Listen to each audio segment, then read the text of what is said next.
All right, welcome in everybody. I was about to say welcome back, but I just got started. We're back from ads, but we just got started tonight. Today, it's daytime. It's lunchtime. I'm all thrown for a loop. How's everybody doing today? Also, I hit a pretty neat milestone. We're at day 850. And as much as I would like to pick up this ribbon cache, this does nothing for me because I'm already capped on ribbon slots. So this is kind of a waste. I'll go for this one because it has a sigil and then a booster and a reactor, which is neat. Alright, let's grab that and then let's get right into it. Which, I'm not even sure what it is, but we're going to do something today is what we're doing. I don't know what, but we're going to do it.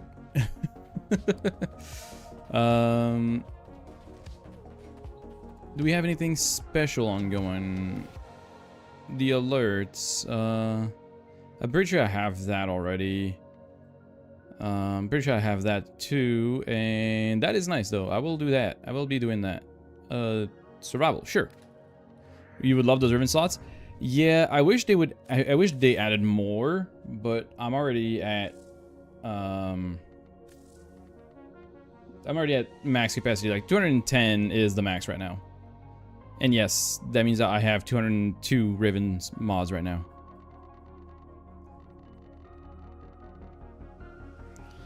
Why? I don't know, but I do, and that's it. Auto install. Okay, got a couple of statues if I need endo. These are worth 27 apiece, which is not bad. 1800, 1500, 3450. I might actually just go and sell those. Why not? Exactly. Just why not have, you know, max amount of ribbons? You know, why not? I still haven't found a good reason why. Or, you know what? You know what I mean. Sell that, that, and that. 33k. That's pretty good. Yeah, exactly. You never know when a weapon becomes relevant again or gets buffed. How much is that worth? Just 18,000? And how much is that worth? Okay, that's pretty good. That's 43,000 worth of endo, but I'm gonna keep those because you never know when you need to psych it stars and statues and whatnot. So there's a few things that I might need to check before they reset. Haven't done the calendar completely. There is a Warframe Exilis adapter, which is nice. And all I need to do is kill enemies with abilities, which I think is in Holvania specifically, so I might have to finish that before we move on. I don't know if I've bought my Iron Wake stuff this week, so let's check that. I'm pretty sure I did, but I want to just check it, just in case I missed it. Because, you know, it's still like transmuters, a cipher, some Kuva, some credits. Nope, not that one. Fast travel, Paladino. I did not buy my stuff this week, so good thing I came around. And also 6,000 endo. That's actually pretty solid. Damn. Ciphers, transmuters. And then the weekly ribbon mods. Rifle and rifle. Okay. Sounds about right. That's actually pretty solid. I do need steel essence as well because I need to buy a bunch more relics from Teshin. The weekly reset is tonight. So I do need those steel essences. So I'm probably gonna try. Oh, okay, not bad. We hit the gold trophy. That's sick. Congrats. I'm proud of the clan because I sure as hell didn't farm it that much. But the clan actually achieved the gold trophy. That's sick. And then also I have to go and grab those, you know. Actually, let's do that. Let's go to a relay before I jump into content. Let's go into a relay. Nice. Chronia 69. I fucking love this community. Keeping the 69 servers or instances alive for no good reason other than just funny number. I was staring at the truth with open eyes. Okay, let's grab the ephemera. A fair exchange. Let's grab the other ephemera. Excellent. And I think that's pretty much it. The only other thing I really would try to get is the Honoria, because I don't really... Well, maybe the emote. Because we never know when the emotes, you know, come back after being released. I don't know about this sign, Donna. I mean, it's Arbiters of Access themed, and I'm not too fond of them. They're kind of just there. Although there is a color palette here that I don't have, which is nice. Might do that. Might do just a color palette and the Honoria, but I would need to get more Nightmare Tatters. Hello there. Hey, what's up, Koala? How you doing, bud? You'll need some chromatic atramentum to turn a mod into an atrograph. Oh, right. I hope these Hold help on. our search for truth. Hey, also, hey, Reddish. I'm doing great. How about you? Hey, no worries, Koala. Appreciate the lurk. Hope you've been well. This is just music. This is the Prex. This is a relay. This is a capture a scene. Yeah, I don't think I need anything. Hey there, Rar. How you doing? You right? Fixing your builds and arcanes? Sounds good. I mean, it's a good plan. There was a lot of discussion ongoing in the Discord, and I'm happy to see it because you got a lot of really knowledgeable people. Like, not even just myself, because I don't even find myself to be that knowledgeable, but you have a lot of really cool people helping you out, which I'm very, very happy to see. They show. Okay, let's begin the inscribing process. So what do we put this on? Wait, you can make Umbral Vitality? Huh.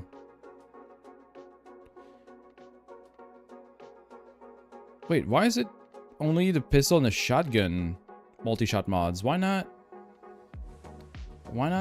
the rifle one? Or do the mods look like ram sticks? What's up, Sev? I mean, you're not wrong. They kind of do. They kind of do look like ram sticks. Now that you put it out. Actually, I've never really noticed it, but you're right. They do look like ram sticks. Holy shit. That's funny. Although they don't really look that way once you expand them. But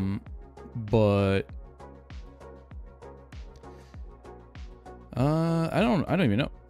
happy to you as well, bud. Damn, I don't know which one I wanted to go for first. I mean, maybe Umbral Vitality, because I use that on a lot of builds, because I'm kind of a degenerate. Yeah, let's do it. Ooh, that does look pretty cool. Oh, you can. Oh, I like that you can also preview them.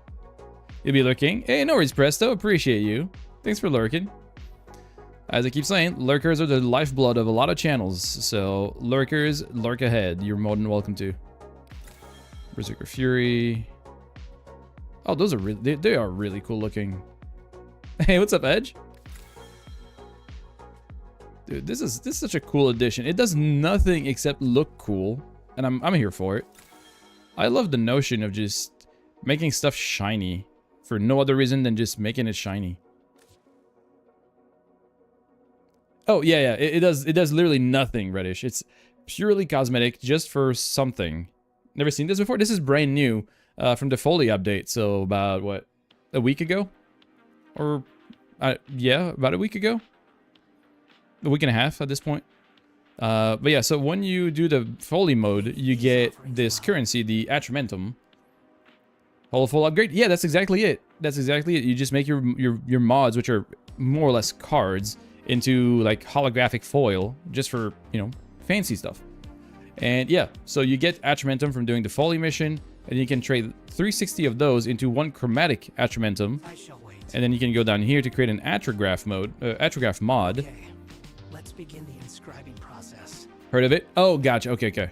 Yeah, but that's what it is. So it just really turns your mods into shiny mods. that's all it is. But it's really cool looking. I like it. Now just we need to know which one to pick. Fury. They are pretty neat. But I think I'm gonna go with what I said. I'm gonna do Umbral Vitality because I use it on a lot of builds. So screw it. Let's do shiny Umbral Vitality. Because I just throw it on a lot of my builds because I'm a health tank degenerate. I don't really like the shield gaining much, so I try to work health tanking in a lot of my setups. So how does it look like in the actual mod config? Oh, okay, so if you don't expand it, it doesn't look that different. It still like follows the same kind of pattern, but then once you hover over it, that is neat. Not a big difference until you hover over it. That's cool. I'm not mad at that. Just flex? Yeah, exactly. It's really just the Kazakhs. I mean, this is a spider frame. Hold on, let me actually jump into a mission so you can actually see it in action. But yeah, Warframe designs are very out there. They're super crazy. They're super creative. This one is spider themed, but she does have like the arm claws. But the arm kind of claws that you see with the arm extensions on the sides, those are cosmetics that you can attach.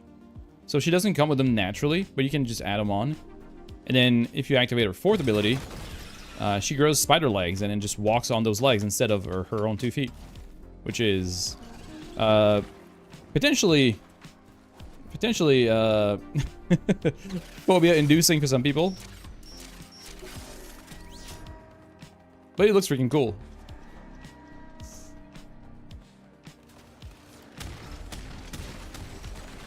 Oops, wrong one. Oh, I don't have enough energy to get my energy back. Oh, dumbass. Okay, there we go. Nope, not that. Jesus. Okay. Now I'm cooking. And also, she has the ability to zip with a web, like she's Spider-Man. And then she latches onto walls with her spider legs, and she turns invisible for a few seconds after latching onto a wall. Eventually she'd come back, right? Yeah, there she goes. But you can just kind of zip around, become invisible. She's super fucking cool. She's one of my favorites.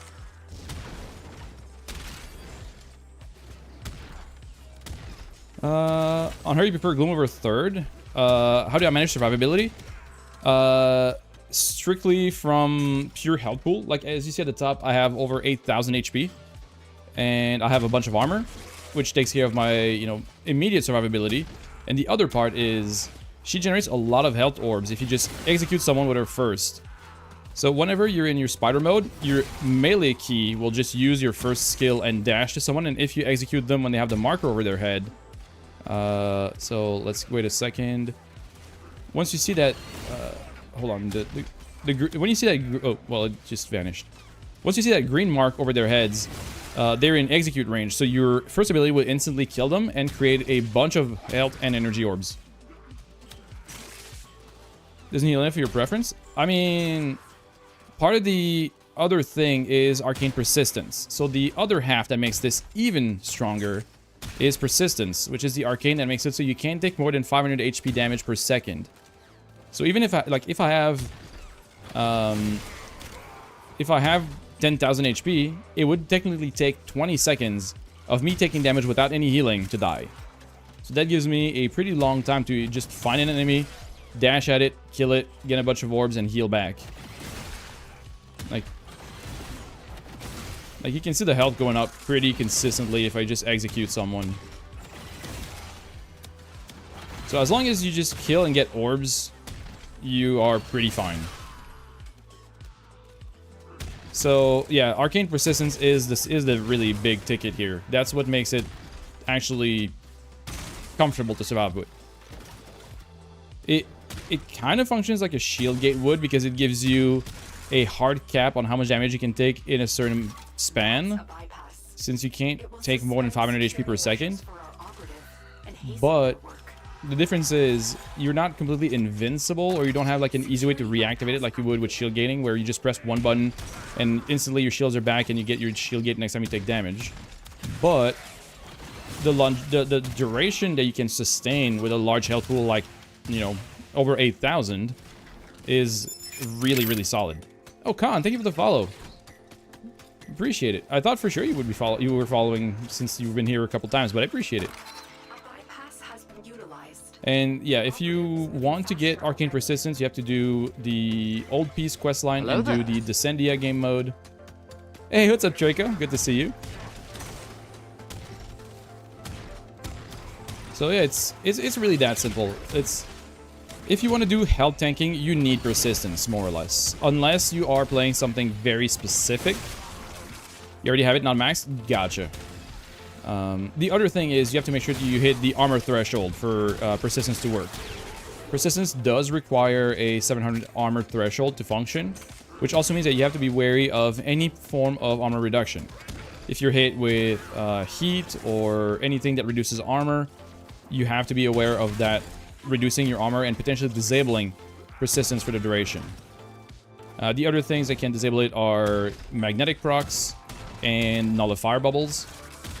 But the alternative or the solution to that is something that makes you status immune. For instance, Oraxia, in her 4th ability in Silken Stride, she is immune to statuses. She doesn't have to worry about losing armor. The only thing that can really screw you over is nullifiers. Because if you hit a nullifier bubble, not only do you lose persistence, you also lose your bonus HP from Silken Stride. So that puts you in a position where you lose a bunch of your health. Like, I fall down to less than 2,000 HP if I'm outside of my ability. If I reactivate it, I have 8,000. So that's just something you have to be wary of.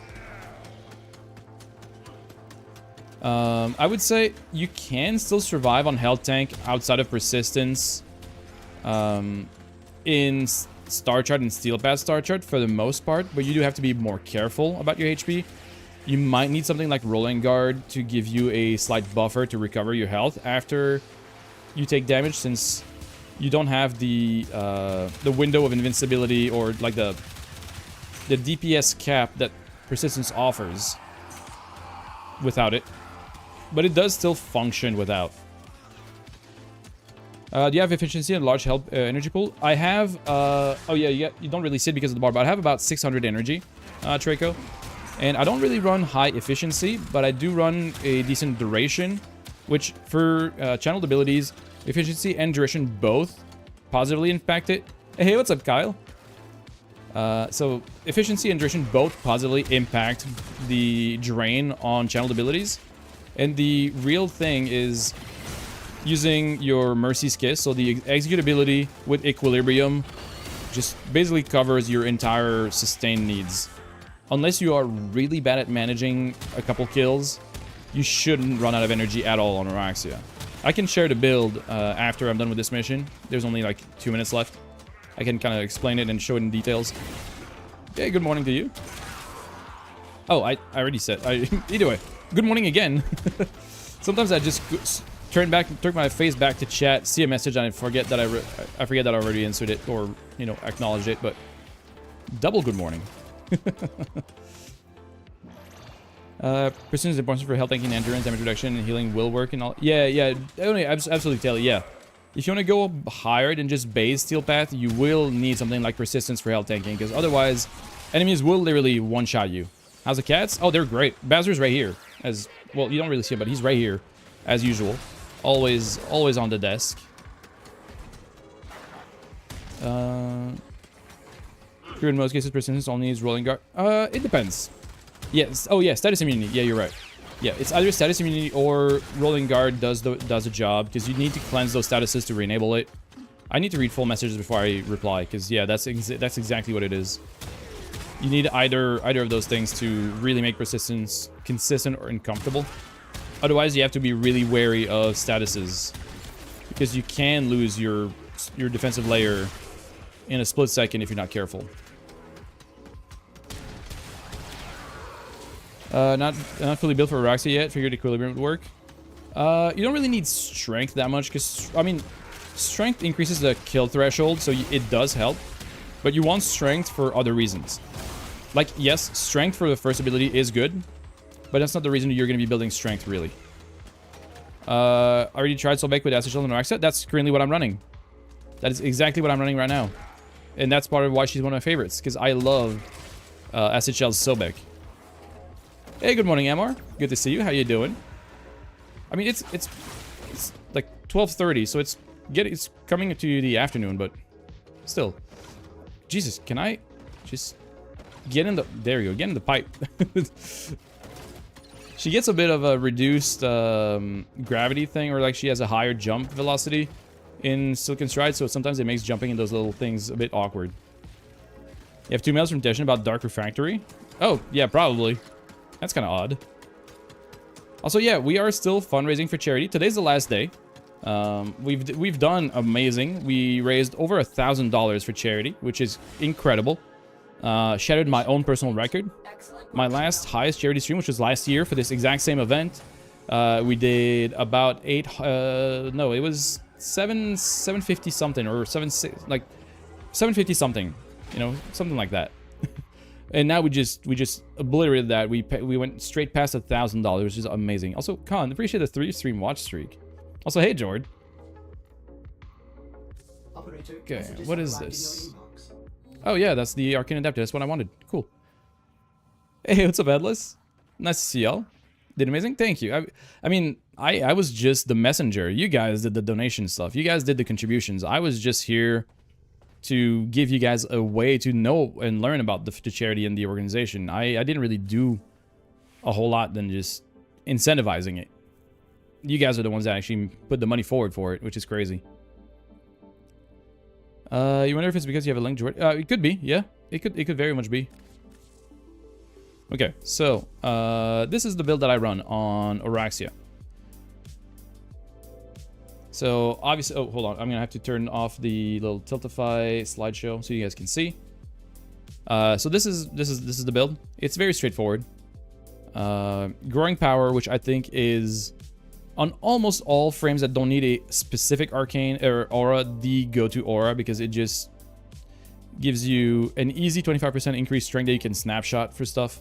So things like Silken Stride, if you want to get the extra 25%, you just do one hit that does a status effect on someone, and then press your ability, and you get 25% bonus strength added on top, which is super simple.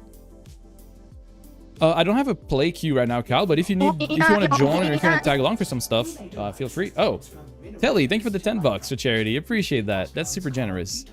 Let's see what you had to say in there, because I should probably open my dashboard, huh? Told you got paid. I mean, yeah, that's great. Hey, what's up, Morg? Also, hi, Rainy. How's everybody doing today? Let's go with your personal favorites. Gara, Strun Prime, any secondary, and Praetos. Sounds good. We'll do that. Gara, Strun, any secondary, and the Praetos. All right, let me just set that up real quick in here before I forget. So Gara, Strun Prime, which is a fantastic choice.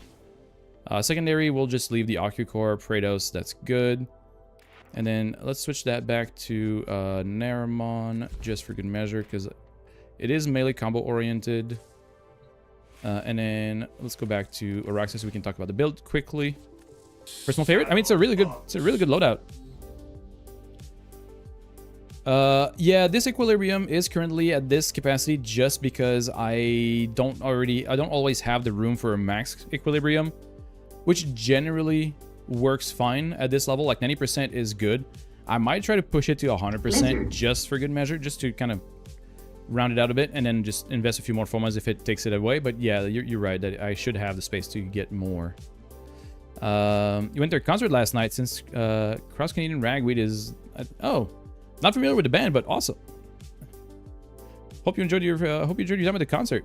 You want a Strun Raven? I already have one, I'm pretty sure, Reddish, and I would much rather you keep it and use it than take it away from you. Let's see. Jesus Christ. Now I have both cats on. I have one on me and one on the desk. Here, hold on. We're going to take a quick... Oh, camera's a bit high. There you go. It's a rare Anakin appearance. Look at this little guy. The CEO and the manager? Exactly. Exactly. I'm not sure how you know that already, but yeah, that's exactly it. It's been a while since we actually brought that up. The CEO and manager kind of joke. Also, Kyle, thanks for the 5-stream streak. Awesome. Not so little. Yeah, no, he's not that small. He's short-haired, so he looks a bit smaller, but he is still a pretty chunky cat. He's pretty heavy.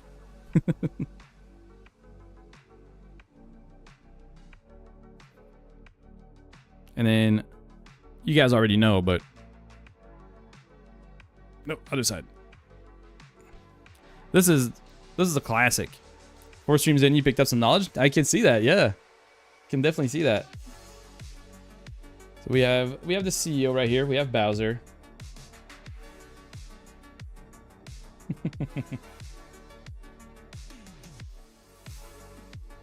See, this is what I have to deal with on a daily basis, whether I'm working or playing or streaming. This is always a situation. And now right now I have this guy right here just not really knowing where to go or what to do with his life. He's just kind of there. I don't know, man. Can I? Well, I guess it's improvised time. Right on. So, about the Araxia build. As I was saying, this is the main factor that makes it consistent and comfortable. Arcane Persistence is a no-brainer on her with how much HP she gets naturally with her 4. And you can nullify 2 of the problematic factors. Magnetic status and any armor reduction statuses you can ignore completely because you're status immune in... Oh, Bowser, please. I'm trying to look at it. Stop kicking your feet on my keyboard. You're just hitting escape. Come on, stop. Jesus Christ. Okay, well, this is a problem. This is... I can't... How am I supposed to do that? Anyways, you were going to ask about shards? Oh, yeah, she does need blue shards for armor. Unless you want to do a lot more modding for armor, she does need 2 blue shards for armor to hit the threshold.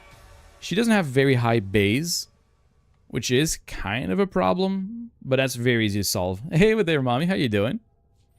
So the easy solve is just 2 blue shards and then whatever you feel like for the rest. You can do greens for toxin status damage. You can do reds for strength or, you know, whatever. And also, someone asked about efficiency. I am at 45% efficiency. But I make up for it with duration. Did they fix green on Araxia?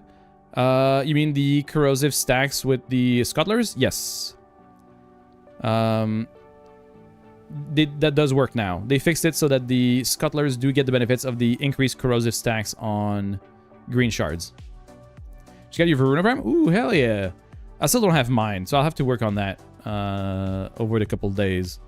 Over the coming days, I mean. Once you unlock the computer and blast it like full alignment 4 in the morning while running the keyboard. Wait, hold on. Oh, reminds you of one of the cats of your ex. He never knows where he's going, but he'll make sure to walk all over your... And oh yeah, I can feel that.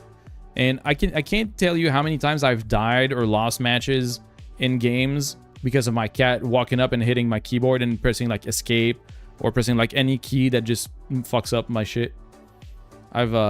That's where you're wrong. The armor? Yeah. Arcane Persistence has a very strict condition. You have to have over 700 armor for it to work.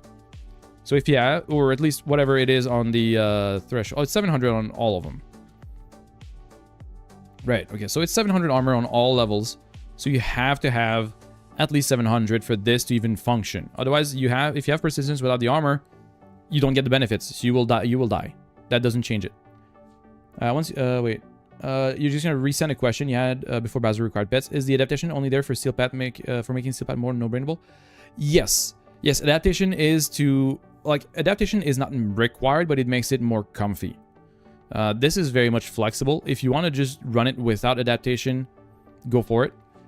It does help not getting chunked by 500 HP every second too consistently.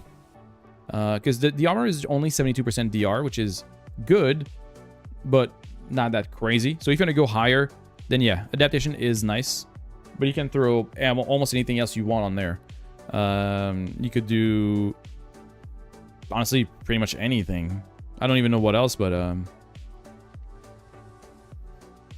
yeah, I think that's why I put it there, because I didn't really know what to do else other than that.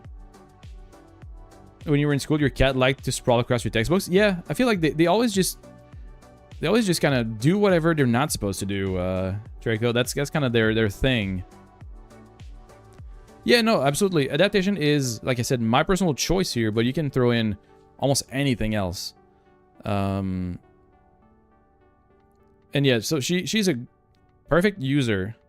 You love how nice my mount placement is?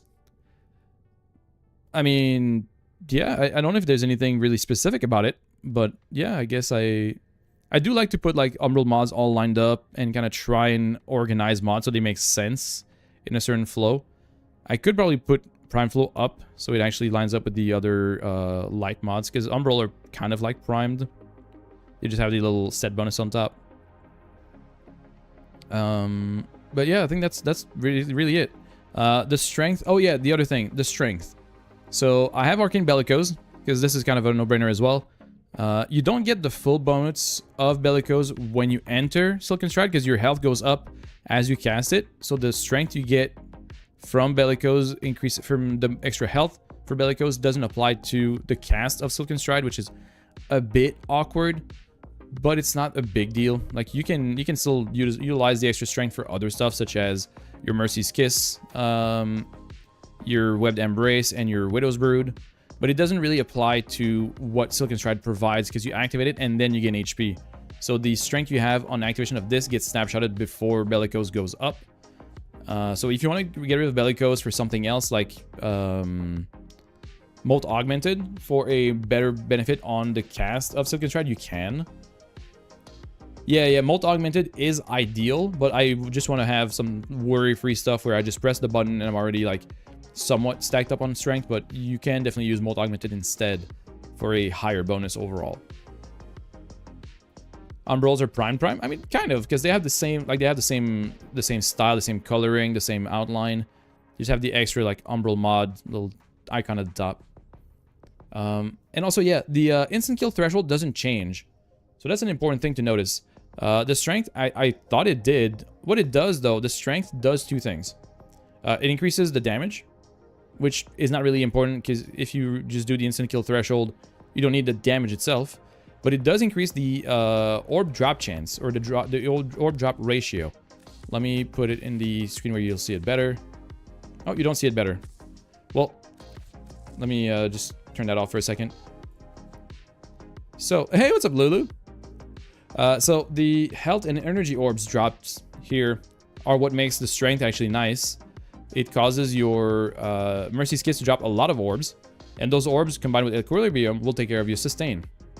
Normally, you would need any other form of sustain, but I've seen, well, I've been more active recently, but it's good to see you though. I've been a bit more active in the past couple days, especially because of fundraiser. But I do want to try and be more present with streams and be more consistent, like 2 or 3 days a week at least, while I still work full time. Probably use like a Naira's mod to get another chunk of 500 health for persistence. I mean, you could, yeah. I don't think it's how's work. It's pretty good. It's pretty good. I just started a new project this last week. I'm no longer working on Fortnite, which, as you know, as silly as that may sound, I'm kind of happy it's over. I'm kind of happy the Fortnite days are over because the project, the company, and the project is impressive, but my daily work on it was not super exciting.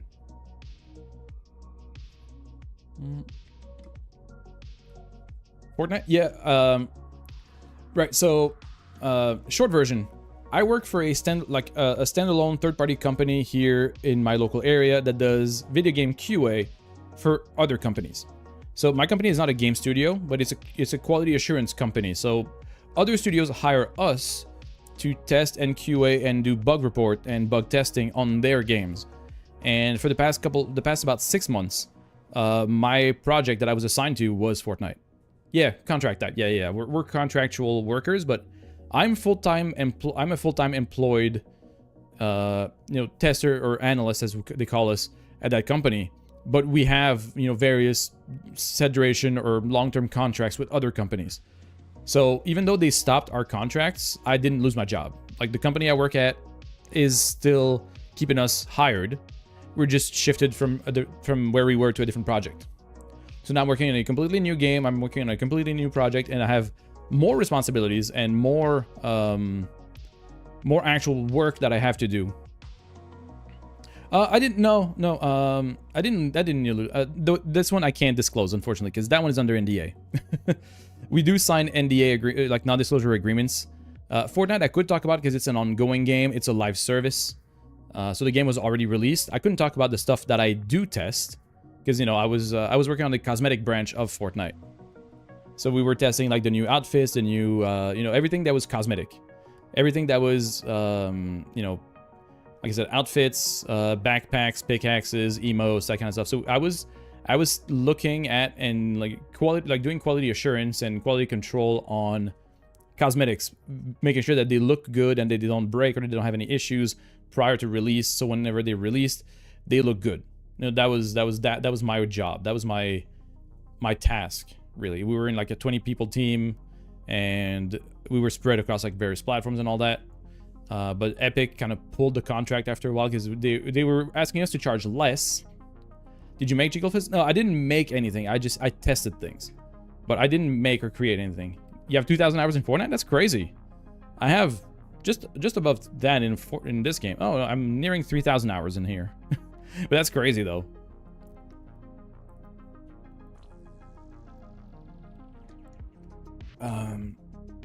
But yeah, so that was my job. So that was part of my responsibilities. Now I've been moved to a different game. It's a much smaller team. We're only 3. Hey, what's up, Intruder? Too much money went from wallet to that game. From your wallet to that game. Yeah, that's understandable. That's understandable. And they're making it cost even more now. They're increasing the cost of V-Bucks. They're reducing rewards in certain things. It's kind of awkward. Okay. This is what I have to do for Taylor's donation. Hey, I didn't say it, but hey again, Intruder. Just making sure I didn't miss your message. But yeah, that's not too angry about the BP. Oh no, I'm not saying people should be angry about it, but they are doing a lot of changes because they're trying to accommodate the increasing costs of sustaining the game, which is it's understandable. But yeah, so the new project I'm in is only a 3-person team instead of being 20, and we're essentially what they call embedded. So I'm working conjointly with the devs. Hi, what's up? I was looking for you. Yeah, he's right here. No, it doesn't work anymore. The cable is busted. Nah, that's not a priority. Yeah, but at least it should have been like 1,000 or 1,200 on. Oh, yeah. No, I completely agree with that. Oh, it's in old job PTSD. Yeah. Oh, yeah. Sorry, Rar. Sorry. Yeah. Yeah. Rar used to work where I work right now, which is crazy small world. But yeah, right now I changed project to a project where I'm working within the dev team essentially. So we're like directly in meetings with them. We have direct contact with them. We get our information directly from them instead of just having a like intermediary team manager. I mean, I would have to ask if. Let's get excited. I mean, I can tell you it's not. Oh Jesus, I'm not paying attention. Yeah, I can assure you it is not Destiny 3. That's at least something I can say.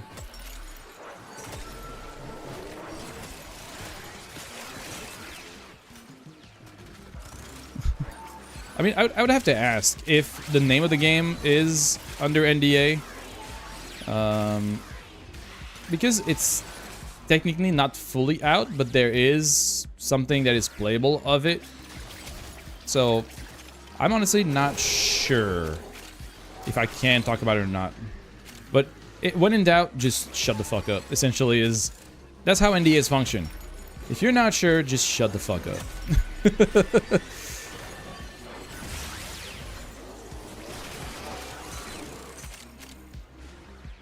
I mean, yeah, there's definitely some parts of it that are under NDA, which is basically whatever is part of my day job, like whatever happens in my day-to-day is going to be under NDA because it's part of unreleased content.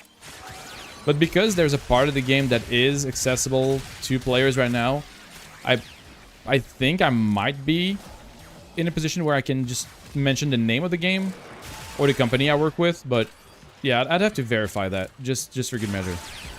Is it fun testing new games? Yeah. I mean, all right, let me put it this way. What I am testing now is infinitely more fun than doing cosmetics, because now I actually have a bit more that I can do The part that was annoying with cosmetics is that sometimes you saw things that you would want to report because, you know, you clearly saw something that was problematic. But right now, or in like originally, if there was an issue with something that was not part of the cosmetic mandate, I would have to either ignore it or just mention it in passing to a different team and hope that they pick it up. Because that was not part of my job description. Like, I wouldn't be able to just go ahead and report something that had to do with like gameplay or the map or anything like that because it was another team's responsibility and didn't want us to overstep on each other's like boundaries. Which I understand for management purposes and not making sure we don't waste time doing things that are not relevant to our thing. Didn't unfriend you, right? I've never removed anyone from my friends list, so probably not Lulu. And yeah, testing new games is fun. I feel like the thing I enjoy the most is having a responsibility that can impact positively the result of a game. So finding issues that can be solved and actually like get a good reception, or just making sure the product is the best quality it can be, is enjoyable. They should have given you contracts to other... Wait. VUFG teams? Wait. Or is it...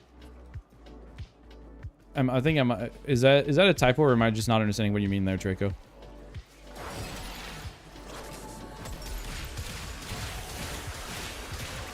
Oh, contact info for the bug team? Well, I mean, it was... So we were... The company I work at had different teams on a lot of aspects, so I could potentially try to hit up like people that were responsible for the gameplay stuff, people that are doing map stuff, people that were doing you know, the battle pass and shit. We had people in the company that took care of that, but because of the way our, you know, projects were segmented and the fact that the teams were all like independent from each other, they pretty much just said like, just focus on your own thing, and they'll either notice it, or if you really need to, just like let us know and then we'll forward it to them or something like that. That's the part that I didn't really enjoy, because I was really like constrained in, or yeah, I don't know. Yeah, it was a limiting factor for sure, which I was kind of annoyed by, but I understand why they did it. I just thought it was annoying. But now I actually am part of the testing team that does like everything. So we test things from the mechanics to the interface to the multiplayer to the all of the things that have something to do with the game. So we're not restricted to only this part or that part. We test pretty much every aspect of the game, meaning that I can now be a more integral part of the QA team, which is more fun. And the game is also more appealing to me, or more enjoyable to me to test. Imagine you getting an offer from DE. I mean, not gonna lie, I do refresh their job offers page very regularly, hoping to see like maybe a QA job or something that I can actually do. So I am looking at it. I would love it, but I don't think it's gonna be available for quite a while.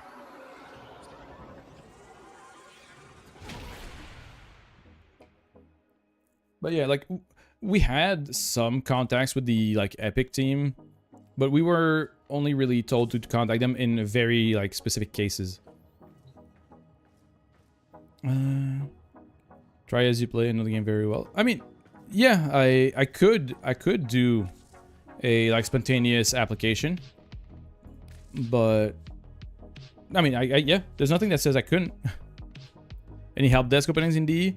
I don't know if they have any help desk positions internally.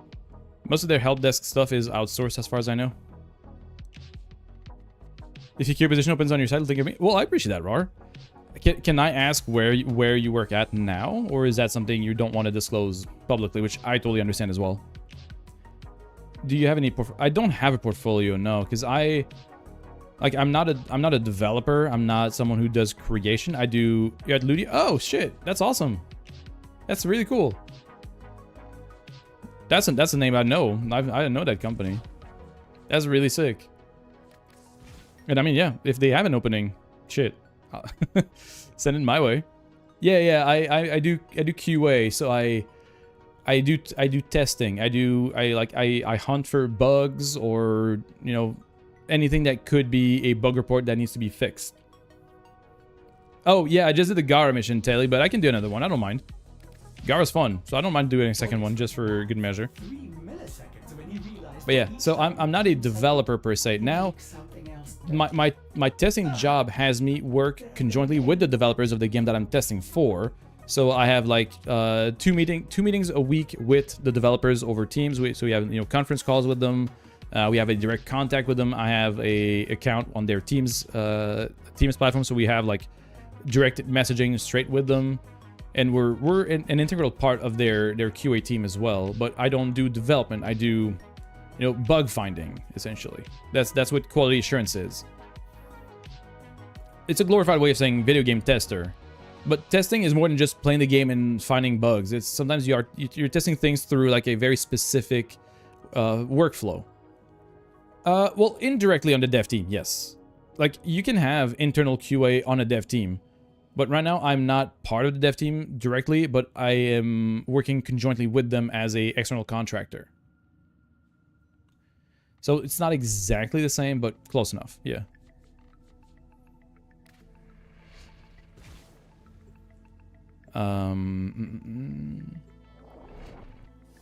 It's a fun process right now, and like I said, the misconception is that testing, like QA or video game tester, is just playing the game, and if you find a bug, write it down and then send it forward. Although there can be certain tests that are just that. Do you get credits? You should, yes. It depends how they treat like external contractors, but you should be getting credits, yes. Oh, I mean, yeah, like that's also a very common thing. Like issues are backlogged for a while, or things take a while to get processed. It will, and also they will prioritize certain things, so not everything gets fixed the moment it's reported, which is one of the misconceptions of, you know, video game QA. Just because a bug is not already fixed doesn't mean it hasn't been reported. So QA might have done their job, but it's on the developers and the programmers to figure out what is priority and what should be fixed first if they choose to fix any of it. Like there's a couple times I've reported something when I was doing Fortnite cosmetics, and they considered it too minor to even try to fix. So they just classify it as just will not fix, or, you know, as intended sometimes, which something that I think is a bug that is classified as intended is a bit awkward. But yeah, that's stuff we have to deal with sometimes. Some things I would love to see fixed because I think it's problematic, but sometimes they'll just say like, yeah, no, that's fine. We expected that to happen, or no, we don't really want to care. We don't really care about fixing that kind of stuff. Oops, why am I stuck here? Well, sometimes we can think that looks simple. Yeah, no, it definitely has potential deeper implications. It can have you know, rippling effects, or you can have something that seems like an easy fix cause more issues in the long run. So yeah, it definitely isn't as simple as just fixing the bug. And also, the bigger the company, the worse it is when it comes to QA, because they have to go through several meetings to choose if they want to fix that, and how to classify the priority of the fix, and classify if it's worth the effort and the time and the money cost. So there's a lot that goes into choosing what gets fixed and what doesn't.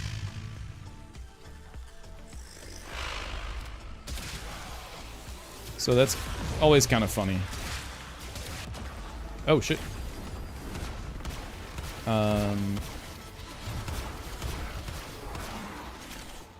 Oh yeah, the initial thought I was thinking about is when it comes to testing games, sometimes you do have like free-form testing, which they usually call destructive testing, where you play the game, well, you play quote-unquote, in hopes of forcing bugs by trying to do anything possible to break the game. Does the Toxin Green Shard work on Araxis? Yes. The Toxin status effect damage will work on Araxis 4. So if you want to do that, you can. Crash testing? I mean, yeah, it could be crash testing. It could be just trying to break out of bounds, or break the flow of continuity by, you know, skipping over objectives or not following instructions. Destructive, I mean, yeah, destructive testing is, it's kind of like limit testing, really. Is that you're trying to push or hit buttons or do anything you can to try and make the game behave unnaturally.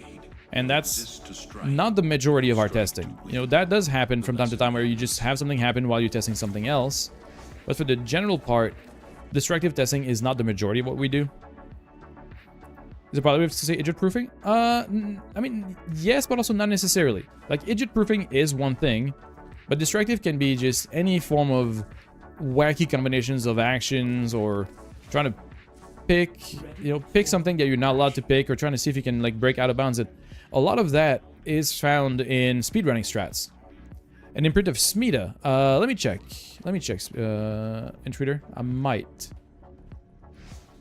Equipment, inventory. Smita. I don't know. Unfortunately, I do not. I have Adarza, Chessa, Sahasa, and one Sunika Kubro, but I don't have any Smita imprints, sadly. You've done both directed and direct test. Yeah, directed testing is what most of our work is. So usually directed testing is either the developers or the QA leads will hash out a testing plan. So you have very specific steps to follow, or at least like checkboxes to tick, where you will try to do a specific flow of actions to either test out all the features, or test a very specific feature, or test a very specific issue reproduction step to try and see if you will find an issue during that process, which a lot of those can be repetitive, because sometimes after every patch or every update, they'll ask you to go through the same process of checking the same features again to see if anything broke from the update. So obviously, as I'm new on this project, everything feels new, everything is interesting, and everything is kind of novel. But at some point, a lot of those tests will become just routine and repetitive, because I'll be testing the same thing. I'll be starting a new game, testing different things just during that game, making sure that nothing breaks, or testing different features, and making sure that everything is still in order. But it is very much like a directed testing plan, where you have very specific steps that you just tick boxes along the way to make sure that everything is up to code. You mean idiot proofing in a very endearing... Oh, yeah, no, I completely get that. I completely get it, Mark. I know what you mean. Because they do like having people with different levels of experience in games when it comes to testing. Because if you do like a play session or a play test, or even just a destructive session where people can just go out and do whatever they want, if you have people that are very unfamiliar with the game, they can have different interactions or different manipulations that people that are familiar with the game don't. You know? Division of Insanity is doing the same thing and expecting different... Well, yes, but also no, because usually you do the same thing in a different scenario, so it's not completely the same thing. The context of what you're doing is the same. Well, no, the actions that you're performing are the same, but the context is different. Which is why testing and doing stuff repeatedly is valuable. But fair enough, that's a good representation too. And sometimes it happens that you will do... No, I get it, Trico. Sometimes I'm a bit too literal about things, but you're right. And sometimes it does happen that you have, not a 100% reproduction rate. You might find an issue that you try to reproduce and it doesn't happen. And you try again and it does happen. So you have to try and find a way to reproduce it as consistently as possible. And sometimes, because it's, computers and electronics, it won't. And sometimes you get like a one-off. There are times where you find an issue and it's just a one-off and you can't reproduce and you can't have it happen again. Which is why most of the, we're expected to just be recording what we do at all times. Hey there, Lexi. So yeah, they expect us to be recording, or at least have like a replay buffer active at all times, so whenever something happens, you have a video proof of it, so you can submit it. Because too many times, people would be testing stuff, or even just playing a game, and encountering a bug, but they don't have a video proof of it, so they can't really submit a clear report. They can just say like, oh yeah, I had that happen, and they have nothing to show for it. Yes, we do use OBS at work. Yeah, we do use it.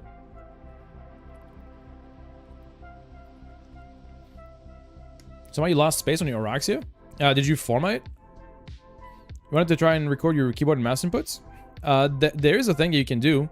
Like you can have like an on-screen overlay that shows like your keyboard and your mouse, and shows when whenever you click or whatever you press. That does exist. And we do have ways to use that. Those are generally just plugins you can add to your OBS, and then they'll receive your inputs and just display it. A lot of people do it on like high-level gameplay. FPS players or fighting game players sometimes have it. You format the aura, max it again, but your old input doesn't fit anymore. Is your... Well, you probably have less capacity than you had before you format, right? Because you're not MR30, right, Reddish? Oh, I don't think I have you in here, but...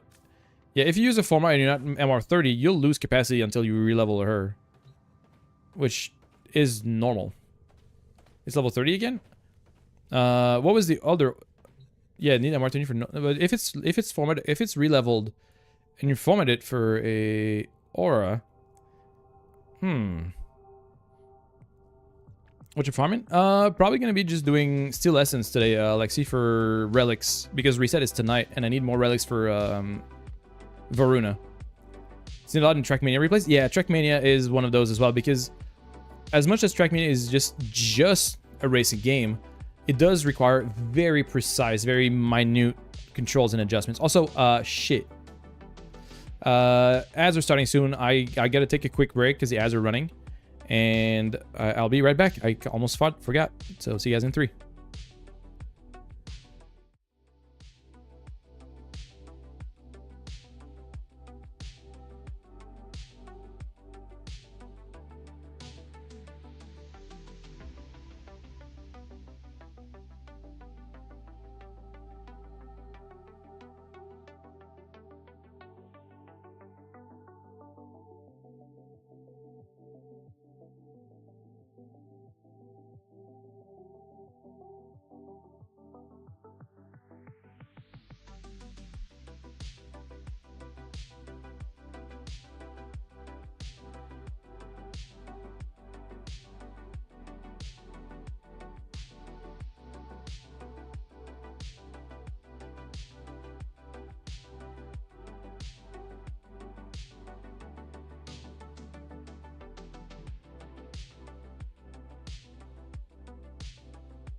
All right. Oh, wait. What is... Oh, okay, we're good. Yeah, sorry about that. I hate to cut conversations short, but sometimes ads kind of sneak through and I completely miss the snooze opportunity, so they happen. Yeah, oh yeah, that's the other option, which Batala kind of nailed it. Or Trico as well. Trico and Batala both nailed it. Changing your aura from Steel Charge to anything else will induce a penalty, because Steel Charge is the only aura that has a 9 capacity. Or no, actually no, Power Donation as well. You're right, Power Donation as well. You have the power of 33 lizards you can send, you noticed? Oh no. And yes, Mork, I did say just, because Trackmania is very much not just a racing game, but a lot of people just see it as that because it's, you know, you pilot a car. What else could it be? But it's incredibly in-depth, it's incredibly intricate. The amount of precision and accuracy you need for all of that is insane.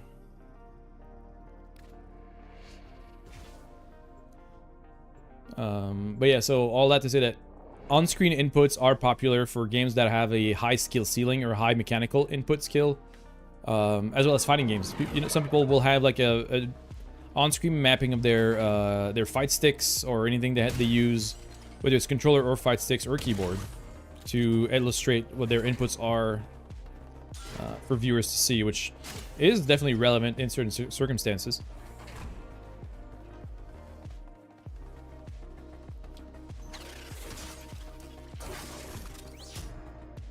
Oh yeah, I saw the message, but I forgot to get back to it, Traco, so I'm sorry, but thank you for resending it. And yes, that is something I'm going to say again for all of those that do watch me, and if you're not super familiar, feel free to resend your questions. If I don't answer it, or if I don't acknowledge it, feel free to resend, because I don't want to be ignoring you guys, but sometimes I have a one-track mind, so if I'm in a conversation or in a mission, I might just gloss over it and forget to get back to it. And there have been times where I ended my stream, I went to bed, and while I'm in bed, I remember something that I read in chat that I forgot to answer, and I'm like, oh fuck, I feel awful because I now missed that last chatter's message, or, you know. What would work? Would that work for Folly, or does she not do armor? I mean, you can do persistence, but yeah, as Chunk puts it, it also depends on what you want to do with it. But she can definitely work with like health and persistence. You can do shield gating with just her one. Her like little teleport skill is a very solid shield gate ability. And I doubted that I had ADHD. No, I didn't. Well, I guess I might have doubted until I got diagnosed, which now I know I am. But yeah, that is definitely something that happens. But the hardest part was just the sudden realization hours later that I completely skipped over a message. That has been a very weird thing.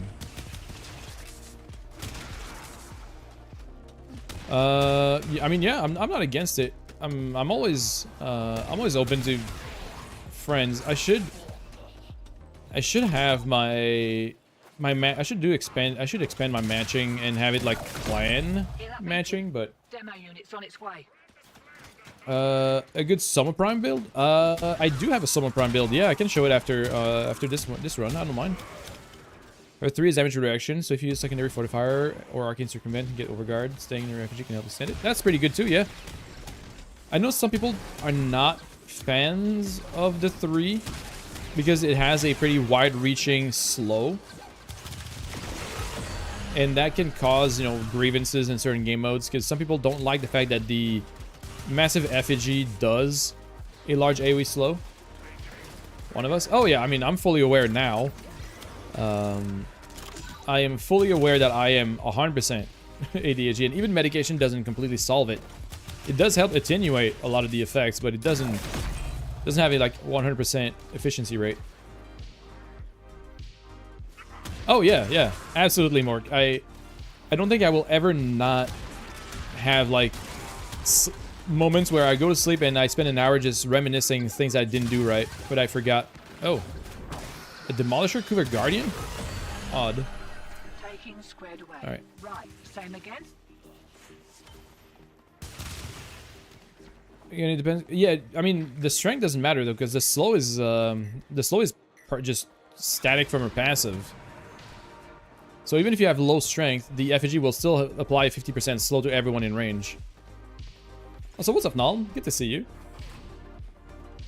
At least as far as I know, Foley's slow is just tied to ink blot, and her effigy will just ink blot everybody. And it will make it so that everybody in radius is slowed by 50%, which can be detrimental to certain game modes. Her 2 damage, it's not even enemy well, indirectly it is enemy level, but it's enemy HP for most things. Like it's been tested in the the arc trap and the barrels scale on enemy HP, not level. And I can yeah, high range, yeah, it is. But again, the problem is the 3. The biggest problem that people have with the kit in a lot of context is the 3. Because it comes with, like I said, the wide-reaching slow. Oh, wait. Let's see it here so it actually isn't covered by the bar at the bottom. So this is the problem. The passive is persistent. It doesn't turn off. It doesn't deactivate. As long as the enemy is covered in ink blot, they're slowed by 50%. And the self-portrait will have a pretty wide radius because it just keeps expanding. Although it will be affected by your range stat. Her for making annoying balloons can be more annoying. I mean, it depends. It really depends on what your goal is or your build is, but the problem comes with the fact that the defense layer that she has also comes with a wide-reaching slow. Hey, what's up, Warduck? Good to see you. So yeah, you can definitely work around her having, you know, triple umbral, and then like I have triple umbral, bellicose, and blessing, which is definitely not like ideal or perfect or, you know, optimal or any of that, but I think this build is fine and fun. You don't need the strength. This is very much overkill. You don't need that all that much. I should probably go for something different because her shadow graph damage is independent from her strength for the majority, for basically everything basically. So yeah, I probably don't even need to go all that much strength. I'm doing good. How about you? Oh wait, no, I already had. Jesus Christ. I just jump from topic to topic and I forget that I already asked the question. Fuck. That happens all the time. But yeah, some people will hate the balloons. But you can have like full strip on it. You can have pretty good damage on it. It is definitely not for everybody though. But the main gripe that people have is that her survivability, which is the damage redirection that she gets, or damage reduction that she gets from self-portrait, is tied to the massive AoE that can slow enemies. So in certain game modes, fine. In other game modes, annoying. Who knows? But that's a comment I've heard about a lot, since you can't disable the slow.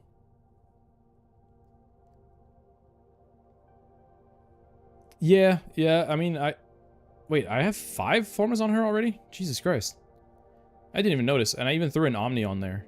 Oh yeah, I did. Yeah, I did 2 Umbral and 1 Omni, which, yeah, again, might be a bit overkill.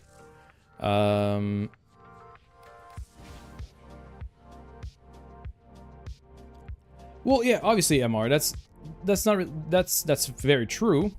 The point I was trying to make though is that the main grab that people have with Foley is that she's really good. The problem is that her survivability comes at the cost of also slowing enemies, which can be inconvenient in certain scenarios. But that's not to say that she's bad at certain missions. Lizard. It's always interesting how no one really complains about Zaku having a slow. Lizard. Hey, what's up, Echo? Zaku having a slow. Hold on. Am I just not remembering right? Where's Zaku? I'm right here. Lizard indeed. Lizard. Abilities. Oh yeah, Vest on Time does have a slow. Hmm.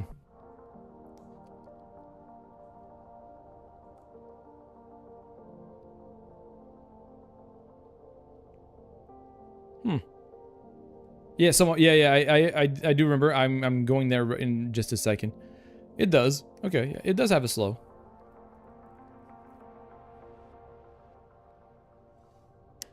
I mean, I get what you're saying, and it's completely valid. I think my main issue is that you don't really spam Vast on time. Like, you press it once every 25 seconds, and you can avoid hitting, you know, a good amount of people with it potentially. The problem with Folly is that it's tied to her main survivability. It's not really removable, or there's no like limited duration to it. And then Oberon Grass is that it puts radiation on enemies, which makes them stop and attack each other, which delays them coming to objectives. The best CC is dead CC. I mean, true, but I get the point that Chunk is making, and it's very valid. There are frames or, you know, characters that have, well, it's frames that have CC as part of their abilities, like slows or, you know, any form of movement reduction that is still as disruptive to the flow of a mission. The problem with Folly is that it's a very static and persistent and wide covering AoE that you can't really do without.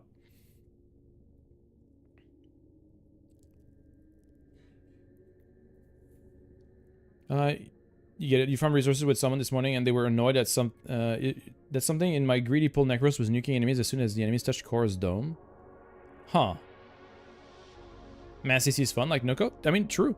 It really depends. Like, if you're playing on your own, you can definitely you can definitely get by and, you know, use mass CC, but it's mostly for multiplayer gameplay.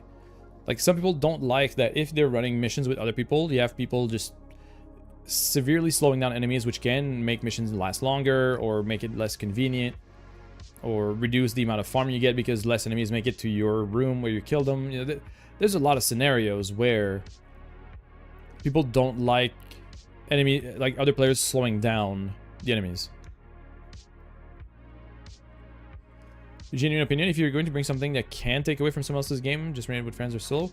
I mean, yes, but also you can't really ask people to not play the game in a group just because they choose a frame that has an impact on their player's game. Like, objectively, I could say that running Saren with Sobek takes away from other players because it takes all the kills. Like, I would run Conjunction Survivals with Saren and the queue with Sobek, and I would get like 90% of the kills in a mission. So, yeah, absolutely. There are definitely cases where slows are useful, Chunk. I'm not denying that. It's just that I can definitely see scenarios where people get annoyed at other people slowing down enemies.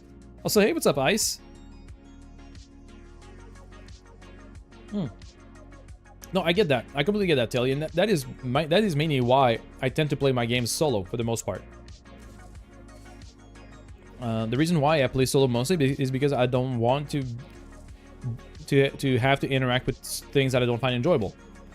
Like, I generally don't like playing with Limbo because more often than not, I will not notice that I am inside the rift, and I'll be trying to kill enemies. I'm not going to be doing anything. I'm like, what the fuck is going on?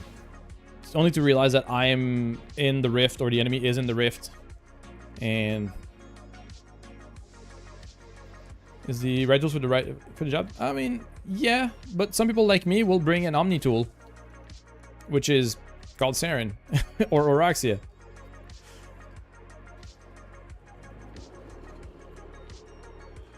Limbo Rift needs an icon.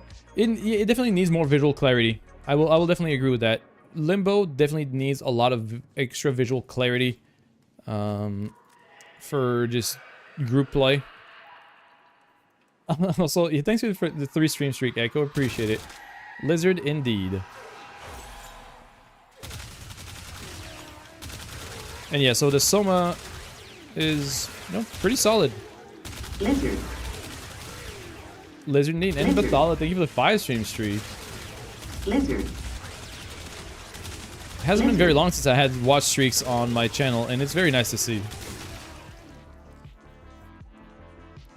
Limbo Rift shift too often is also fatigue on the eyes. Yeah, I mean, there's a lot of things that I could appreciate Limbo being revisited for, because He's definitely not my favorite. I can see the potential, but he's kind of a bit annoying. But yeah, Soma is honestly pretty solid. It's nighttime in a And kitchen some house just hippo, hell like yeah. yours. All is Do quiet. some editing, so be lurking. No worries, appreciate you. The North American house hippo is found throughout Canada and the eastern United States.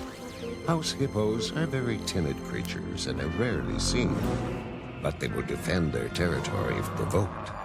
They come out at night to search for food, water, and materials for their nests. The favorite foods of the house hippo are chips, raisins, and the crumbs from peanut butter on toast. They build their nests in bedroom closets, using lost mittens, dryer lint, and bits of string. The nests have to be very soft and warm. House hippos sleep about 16 hours a day. That's very true. The Panthera Prime with Combustion Beam on 7. I have not. No, I'll have to check that out. Nice to see you streaming more, but if IRL stuff is keeping you off, as long as it's good. Oh yeah, I mean, I very much appreciate the kind words, Batala, and it's really just that I had a hard time adjusting to 40 hours a week job and streaming on a more consistent basis. I will say the charity event helped me realize that I can manage it. I just have to be more cautious about my time usage or my time management. And especially like this week, I've noticed that with the extra streams for charity, I didn't put out my video yet. Like I'm late on putting out my short that I wanted to put out. Which is, you know, totally understandable because I've been doing more streams than I normally would. So there has to be an exchange in there. And the exchange is that, you know, I didn't put out the video yet. I'm gonna try and put it out maybe later today or somewhere this week. But I do wanna I do want to be more active about streaming more often and putting out videos and content.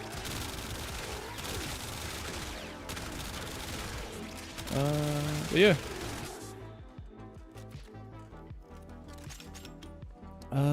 It's currently 6 p.m. for you and your live, so you're like, hey, time to watch the Terrence and Flip. I guess that's fair, yeah. I am Canadian after all, so I do hide my head splitting open to talk pretty well, though. I'm not really that much of a Terrence and Phillip guy. Job is a great reason to get back on streaming. Oh yeah, I mean, obviously. The main reason was that I needed a job to be able to sustain, because as much as I love streaming as a full-time occupation or full-time activity, it was not sustainable just yet. I would have needed like a couple more months or weeks, or I don't know how long. However long it would have needed, I didn't have that time to try and build more into the channel to expand and get more revenue out of it, which obviously is something I can't really control. But yeah, it was definitely valid. You know how Toxic Lash... Oh yeah, no, yeah, Toxic Lash is nasty. Like, just as a whole, Toxic Lash is crazy good. But yeah, so the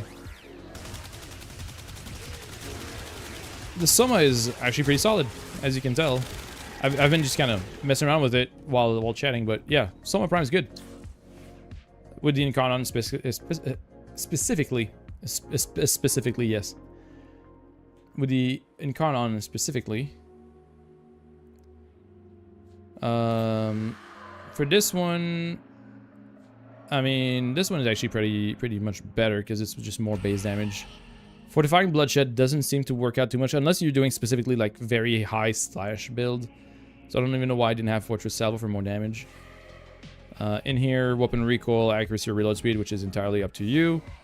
And then for this one, oh right, on reload from empty, that's the thing.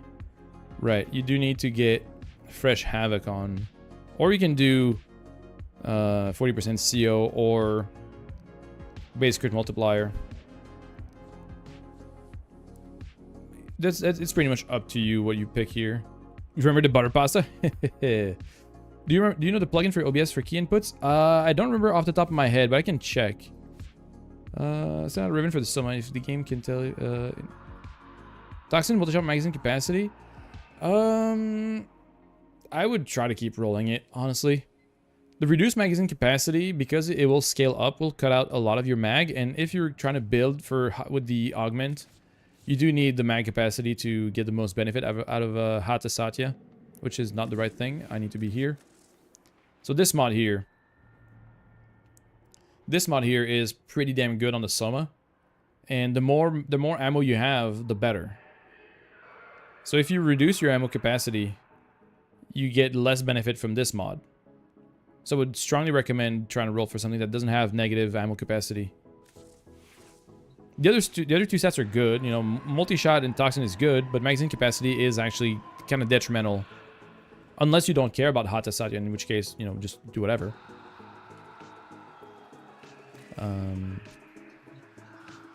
But yeah, like, you can see the stacking mod at the top right.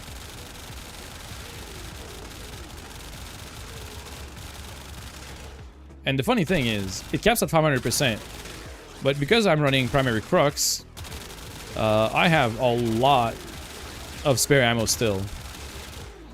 Which is very funny. And then if you have any other sources of crit or even like vigilante mods, you can, in fact, get like oranges and reds pretty consistently. And then reloading from empty gives us fresh havoc.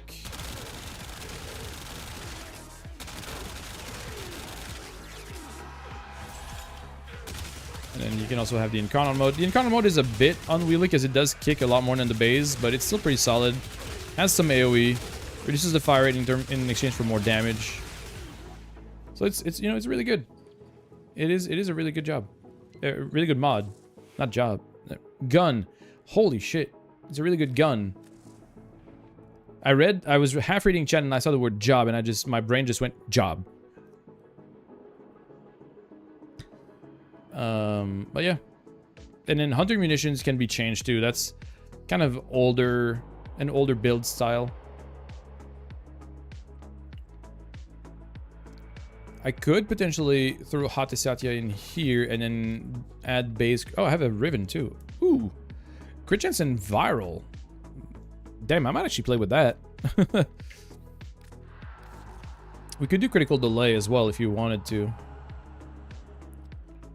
Critical delay is kind of funny. What's this? What if I max it out? How much is that? 124 and then build in viral. That's actually kind of legit.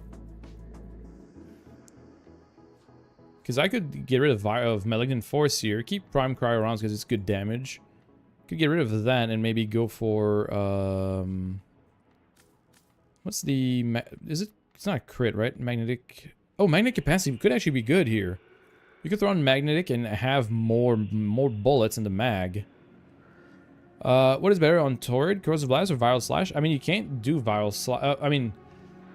You can do it through, you can do it through Hunter Munitions, but I would say Corrosive Blast is probably better. Viral Slash is kind of deprecated. It's still usable, but it's not as crazy as it used to be. Because enemy armor is less relevant than it used to be. So I wouldn't worry about that too much.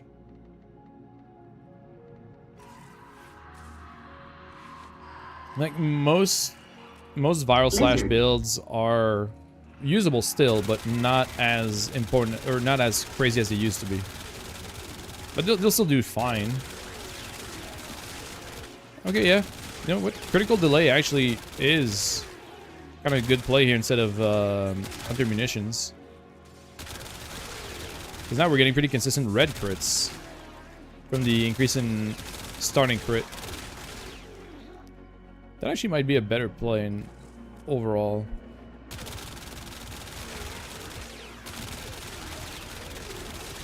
Pretty solid.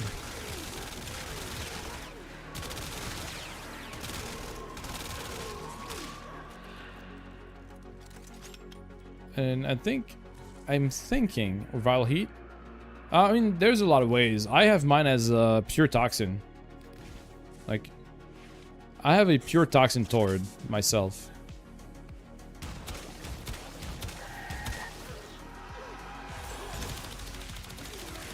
Which, you know, is pretty okay as is. You know, pretty okay. But then if you are playing Saren and do the funny, like, press Toxic Lash, suddenly everything disappears. Does Thor things? Yeah, exactly. It's...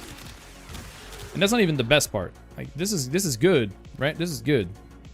But what's even better is you press these two other buttons. And then suddenly you wipe out the entire room. You know, it's like I have 8 bullets left. Or 8 shots left in this.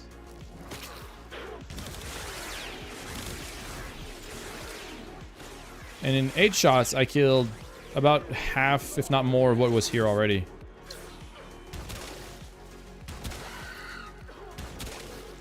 Like it's... Yeah, Saren is pretty nasty, MR. Also, did you get to see the Soma stuff? Because I know you asked, and I was here showing it for a little bit. So I hope you got to see it. If not, I'll just show it again. Okay, good. Yeah, it's honestly a pretty solid mod, a pretty solid gun. I can't say the right words today. I will say though, it does need the Incarnon. Like, you really need the adapter for those little bonuses. And a lot of people will call it an Incarn off, because most people will use it without the Incarnon adapter or the Incarnon mode active. People tend to use it for just the base variant with the Incarnon adapter bonuses on. And yeah, Hatasatya is pretty popular for this weapon because it does give you a tremendous amount of crit. It has a very high magazine capacity, and you can make that even stronger by just having more magazine with several other steps. Now, I was thinking about maybe using the Riven here. Instead of critical delay, I might switch to critical delay for the Riven and then throw magnetic capacity instead to double up on funny stuff. Or maybe use... Actually, wait. What if I change that to Fatal Affliction with my Priming Sentinel? That should do pretty good, right?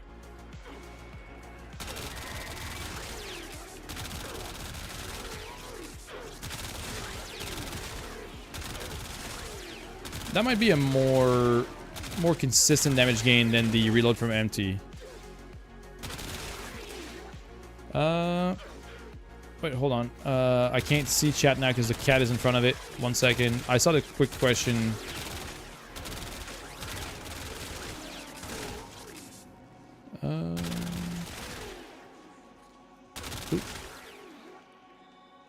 Problem is, yeah, do you trade the fire rate for... Wait. Oh, galvanized aptitude? I mean, you can. For the Torrid, that is, right? For the Torrid, I'm assuming you're asking. I mean, honestly, it depends. Like, I have fire rate on it. I have Vile Acceleration. But I also don't do a combined element. I just do pure toxin. So I do save on, you know, different status mods. One more, hey, what's up, Angel? One more primer to go. Hell yeah. Happy for you. Also, I almost forgot. It's been a couple minutes. So it's been an hour already. And I'm already late on that. So let's do a quick 75 plat. First plat giveaway of the day because I completely forgot it's already been an hour. You see your Kogaki Prime gauntlets? Hell yeah. Let's see if I have any of that lying around. Oh, I'm gonna have to leave here though.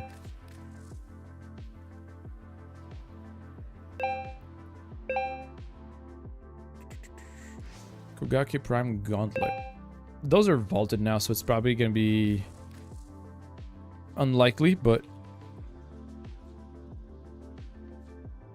Oh, I have 4 copies of relics for the gauntlet, though. So, I can always just trade those if you want. I can just trade them to you if you want them. I will need to farm trace. Oh, that's something I need to do. I need to do, you know, void traces as well. That'd be nice. Yeah, sure. Absolutely. I'll, I mean, if you're on right now, I can just toss him over while you're here.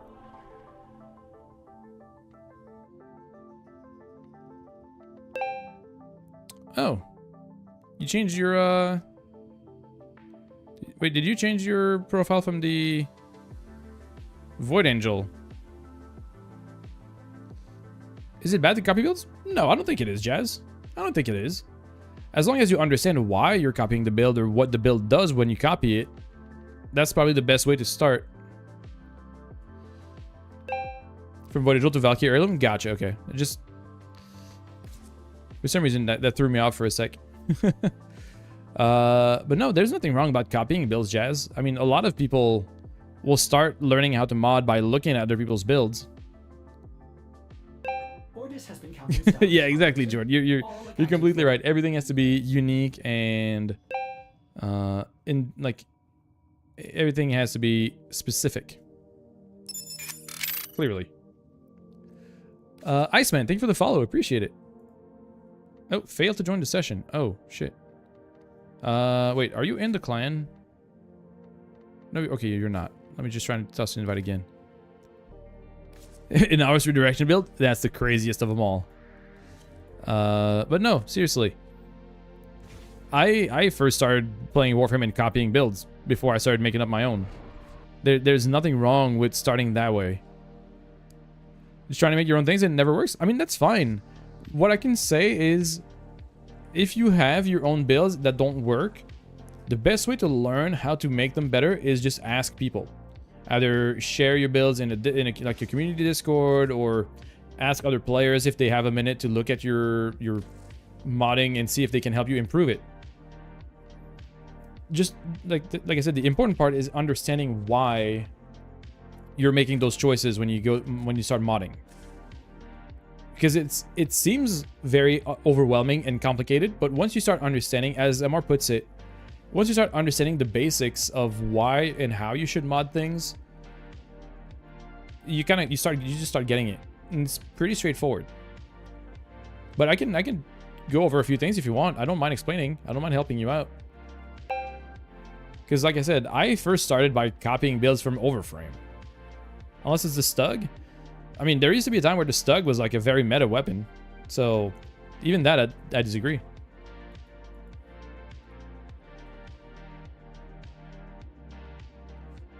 And Angela, you can just toss me like a fish or a bronze mod. I don't need anything here. Just take those relics and hope for the best. Hey, what's up, Rel? Good to see you, bro.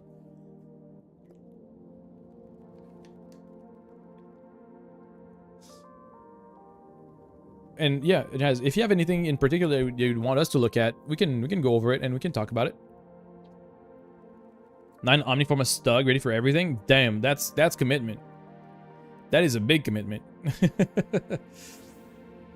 Oh, I mean, yeah, that works. You didn't need to go that far, but that does work. We appreciate it. So we get a lot of builds from YouTube. I mean, yeah, that's also very valid. And like nothing wrong with, you know, getting information or getting knowledge or inspiration from other places. Spare Scattering Inferno. Let me check.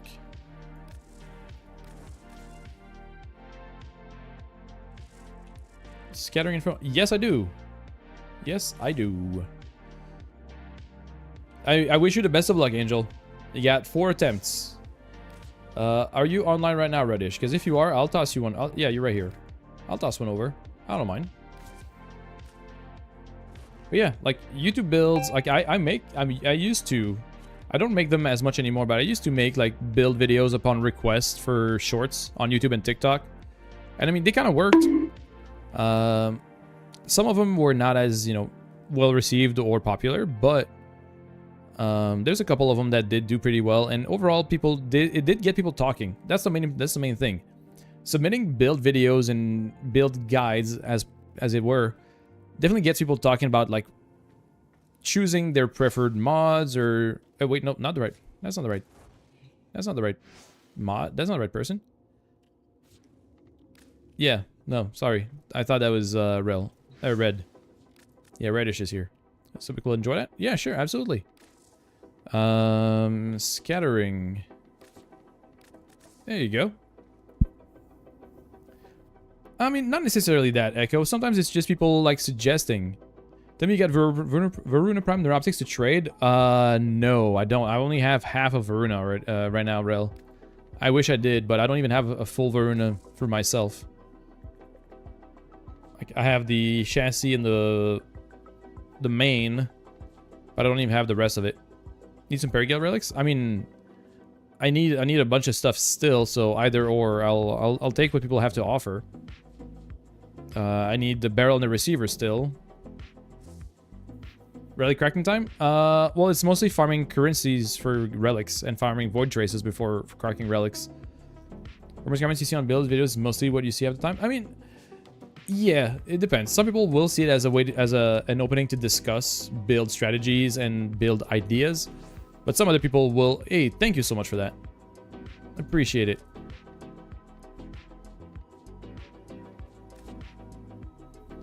But some people will see it as a like, why would you use this instead of that, or what's the reasoning for favoring this or that? And there's a lot of ways to approach stuff like that.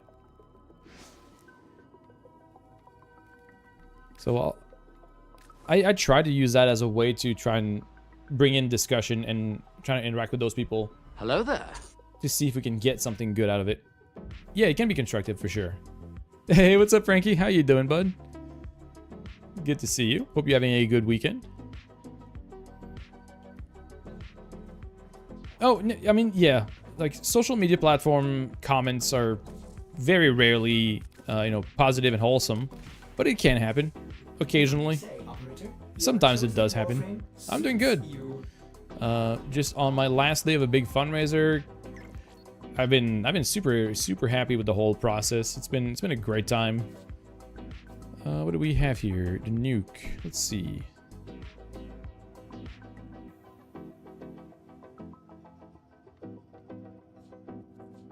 Yeah, viral heat. I mean,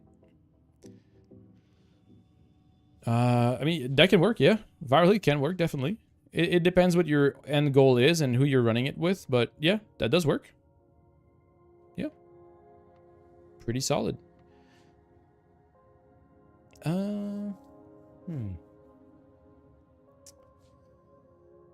I'm not a huge fan of Merciless myself because of how short-term the stacks are, but it can definitely work. Mine is modded, not this.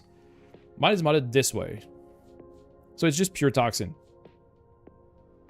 Mine is pure toxin. But you can do a lot with it. There's a lot of variances and different styles and builds you can do, but that's the one I got for now. And I have primary blight on it.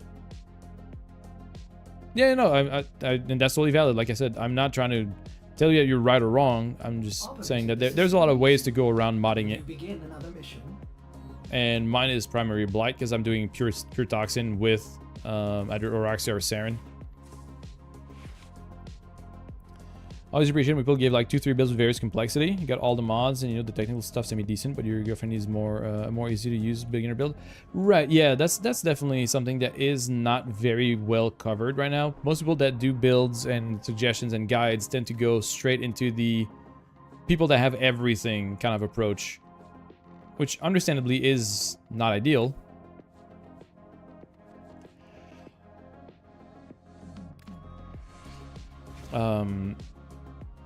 So for those people, it definitely is a bit tricky. You can sometimes assess what you can switch around for it. Like you can drop a prime mod for the base mod, or you can drop like the 60/60s for just the raw elemental. Yeah, I try to not use Rivens in builds that I make because I know it's not realistic for everyone to have a Riven mod of a certain weapon. So I try to avoid putting Rivens on mine, but sometimes it's unavoidable because sometimes Rivens will enable a certain playstyle or will make things a bit more comfortable. But I try to, if I do have a Riven on my builds, I try to suggest alternatives to people so they at least have an option without it, or they know what to look for as a replacement mod. So like I don't really do like god roll Riven builds, anything like that. I just do whatever I feel is comfortable, and that works well for me. Hey, good afternoon, Wub. You've run us crafting? Hell yeah. I need to get more traces so I can do more relics to try and get my own Varuna. I'm halfway done with her. Well, halfway as in 1 rare, 1 uncommon. So I still have 1 rare, 1 uncommon to get. Not quite there yet. Like, we do get the new base frames, but we don't get primes from the day 1 access, which makes sense, because primes are a pretty premium item. So them giving out all creators a free prime would be kind of crazy. And again, that also leaves us things to do and farm. It would be kind of unfair if we didn't have to farm for anything. We're to get a pretty good shortcut on major updates. What are your plans for the next week? I don't know. I rarely formulate long-term plans, to be completely honest with you. I might be diving a bit more in the operation for the next couple streams, because the charity fundraiser is going to be over, and that means that I can put my attention on more like gameplay-oriented things, but I don't really know exactly.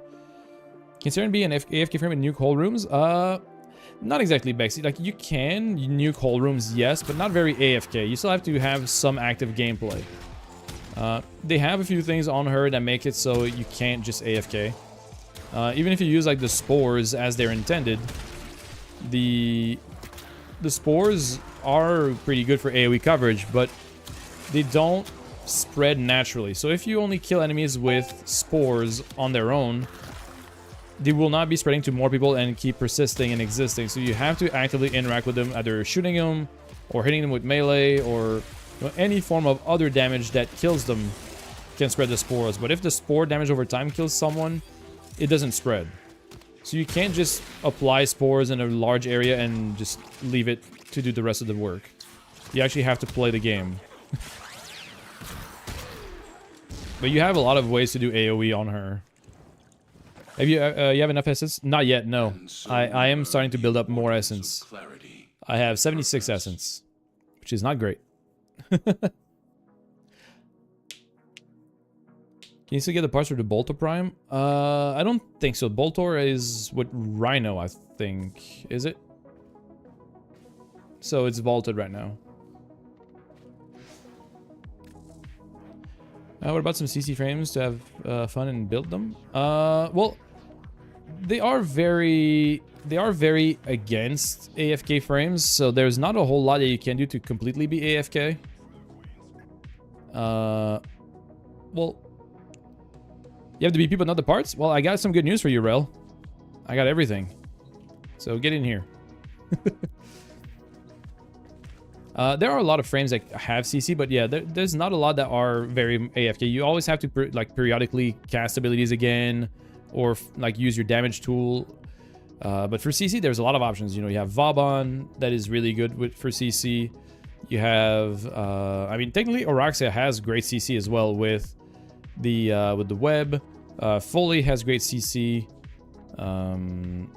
I mean, Gara has the glass wall. Frost is pretty good too. There's a lot of options. It really depends on what your playstyle is or what your preference is. You're on? Okay, sounds good. I'll toss you an invite. Gloom can work. Although I would say that Gloom requires a bit more management because it does drain a pretty big amount if you're not careful. So you have to be wary of... Operator, are you wait. visualizing a bloody battle? Do I not have you... Wait. Do I not have you in Game Realm? Am I stupid? Or am I just forgetting your name?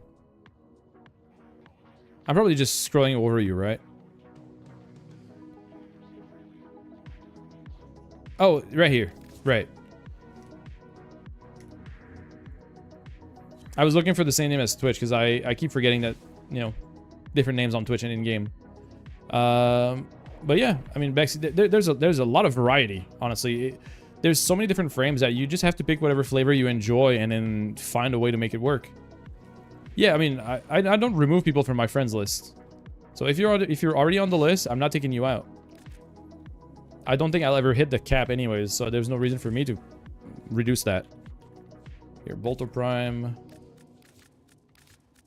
There you go. One of each.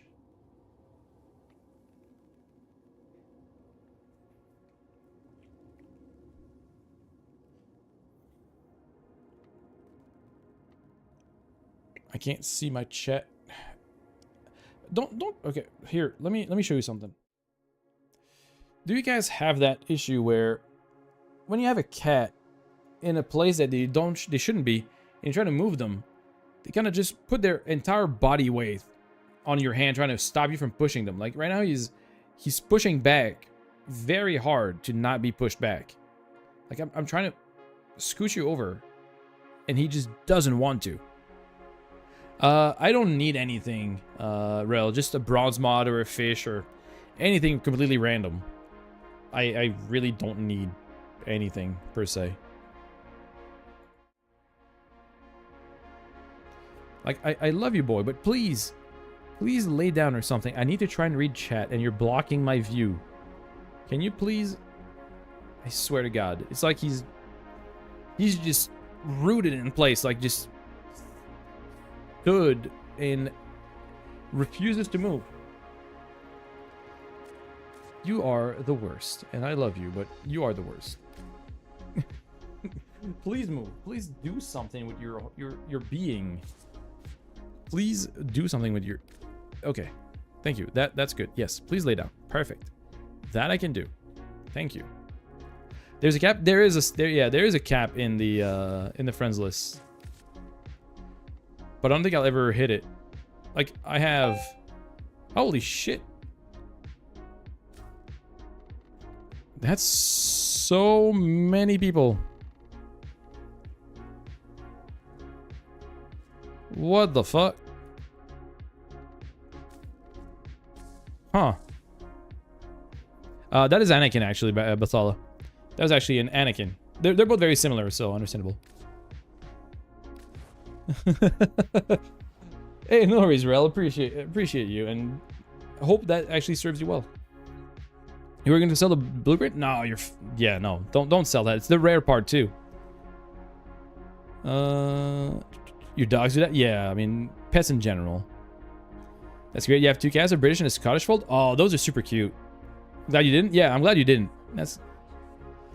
Yeah, I mean, yeah, I don't know why. He's just sticking around today. He's taking advantage of the fact that his brother's not here. But yeah, like, the fold breeds are really cute, Con. We don't have a lot of these around here, though. I don't know why. We don't see them as much. But maybe I just never really looked out for, you know, those breeds specifically. They're probably just from specific breeders and not just, you know, pet stores. Nightmare, energy drain mode. Yeah, Hill Drain is just, yeah. Anything that has to do with energy drain or no energy or anything like that, you're just like... And that matters to me how or why. Oh, I almost forgot. I need to re-enable the little slideshow because we're still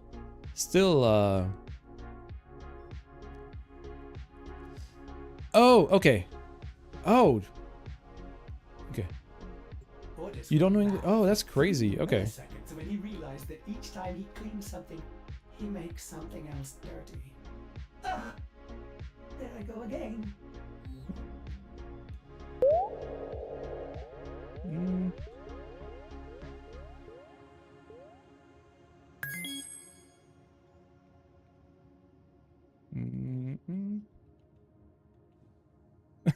That's hilarious.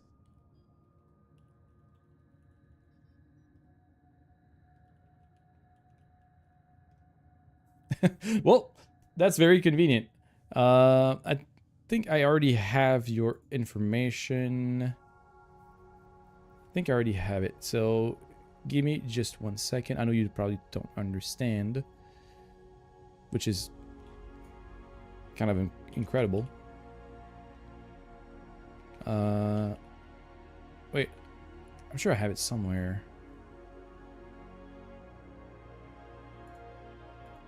surely I have it in one of those earlier ones. Okay, yeah, I have it right here. Oh, in Turkish. Oh, very cool. Very cool.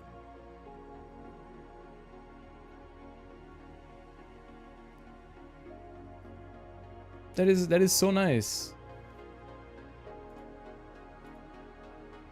Okay, I have your information here, so let's do this. Just take care of that real quick. Nope, not that. Jesus Christ. Can I just, thank you. Clear, delete columns like that. Clear that. Put that here.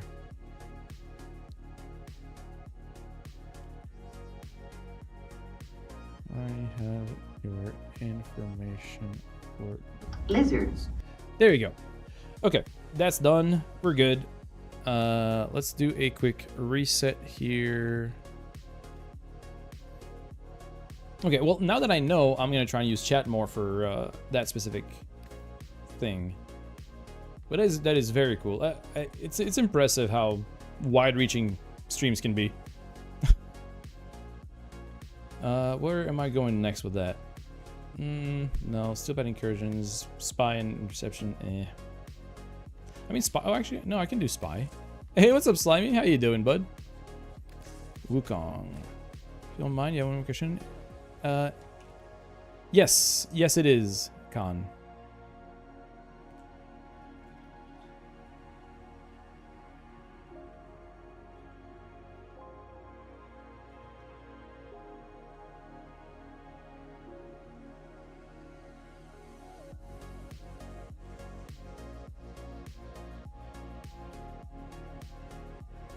Okay.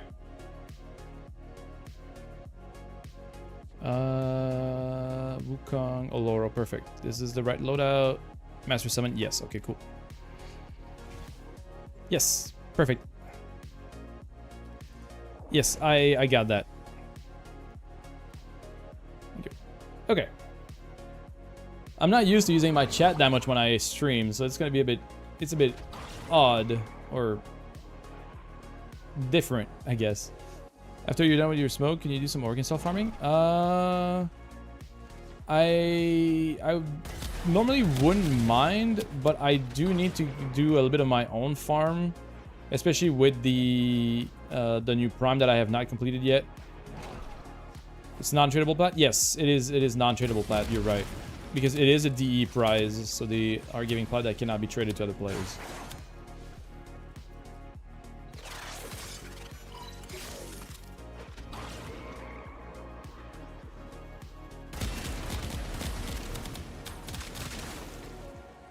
Alright.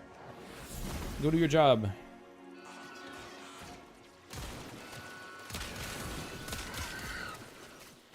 Sir, please. Can you hack?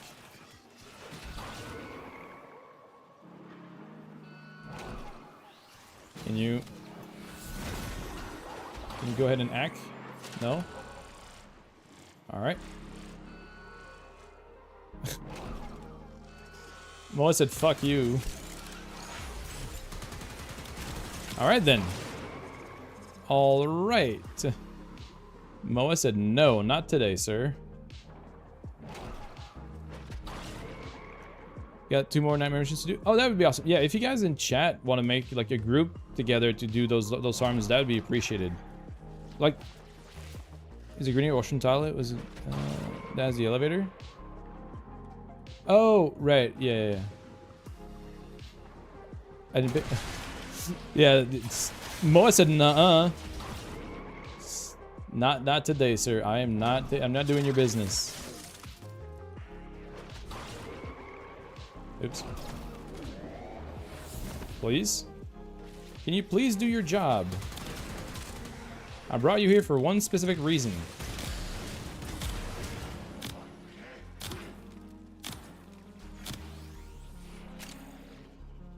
Nope, not that one. I need to hack this console, please. Sir, please. Nope, wrong button. Can you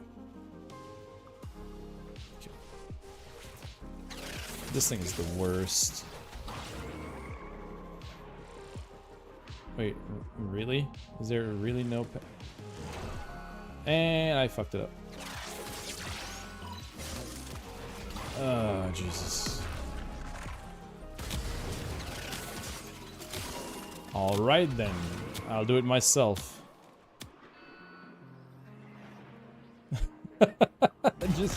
Okay. Alright, that's kind of funny. I just heard Roxy in the back saying, okay, Thanos, because we are currently rewatching, or well, not we're just watching through the Avengers movie, and we just had the fine, I'll do it myself scene recently.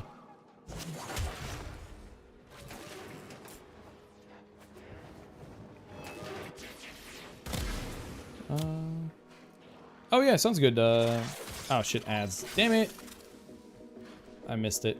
Oh, nope.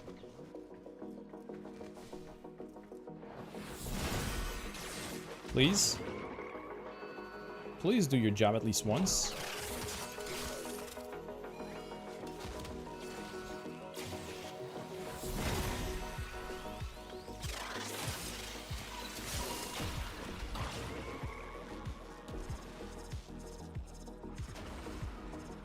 All right.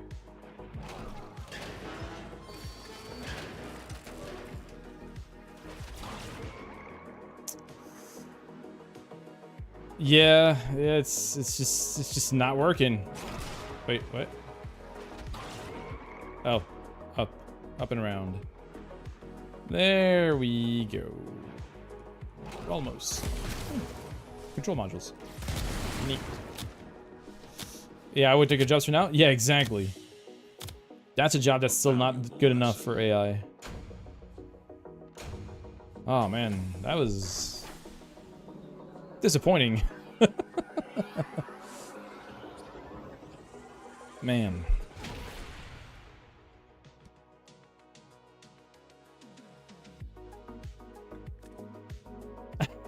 That's hilarious.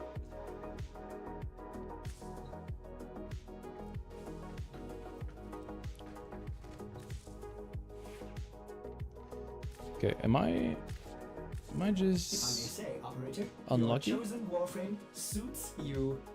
Ha ha.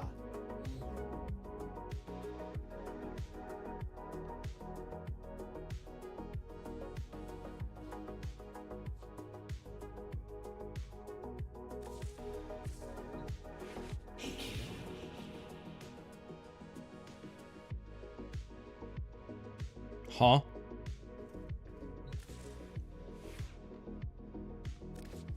Oh, right. Oh. Maybe I should mod these.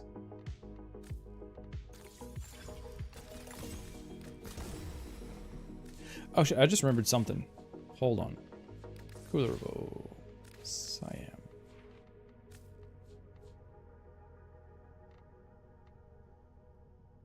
Oh, okay. Oh, hey, welcome in, Raiders. Harry, thank you for the raid. Welcome in. Hey, VJ. Long time no see. Hope you've been well. How's your stream today, Harry? Thank you for the raid. Welcome on in, Raiders. We're in the middle of an ad break, so unfortunately, hopefully, you guys are not seeing ads right now, which would be kind of unfortunate. Ads, well, they're almost done. They're...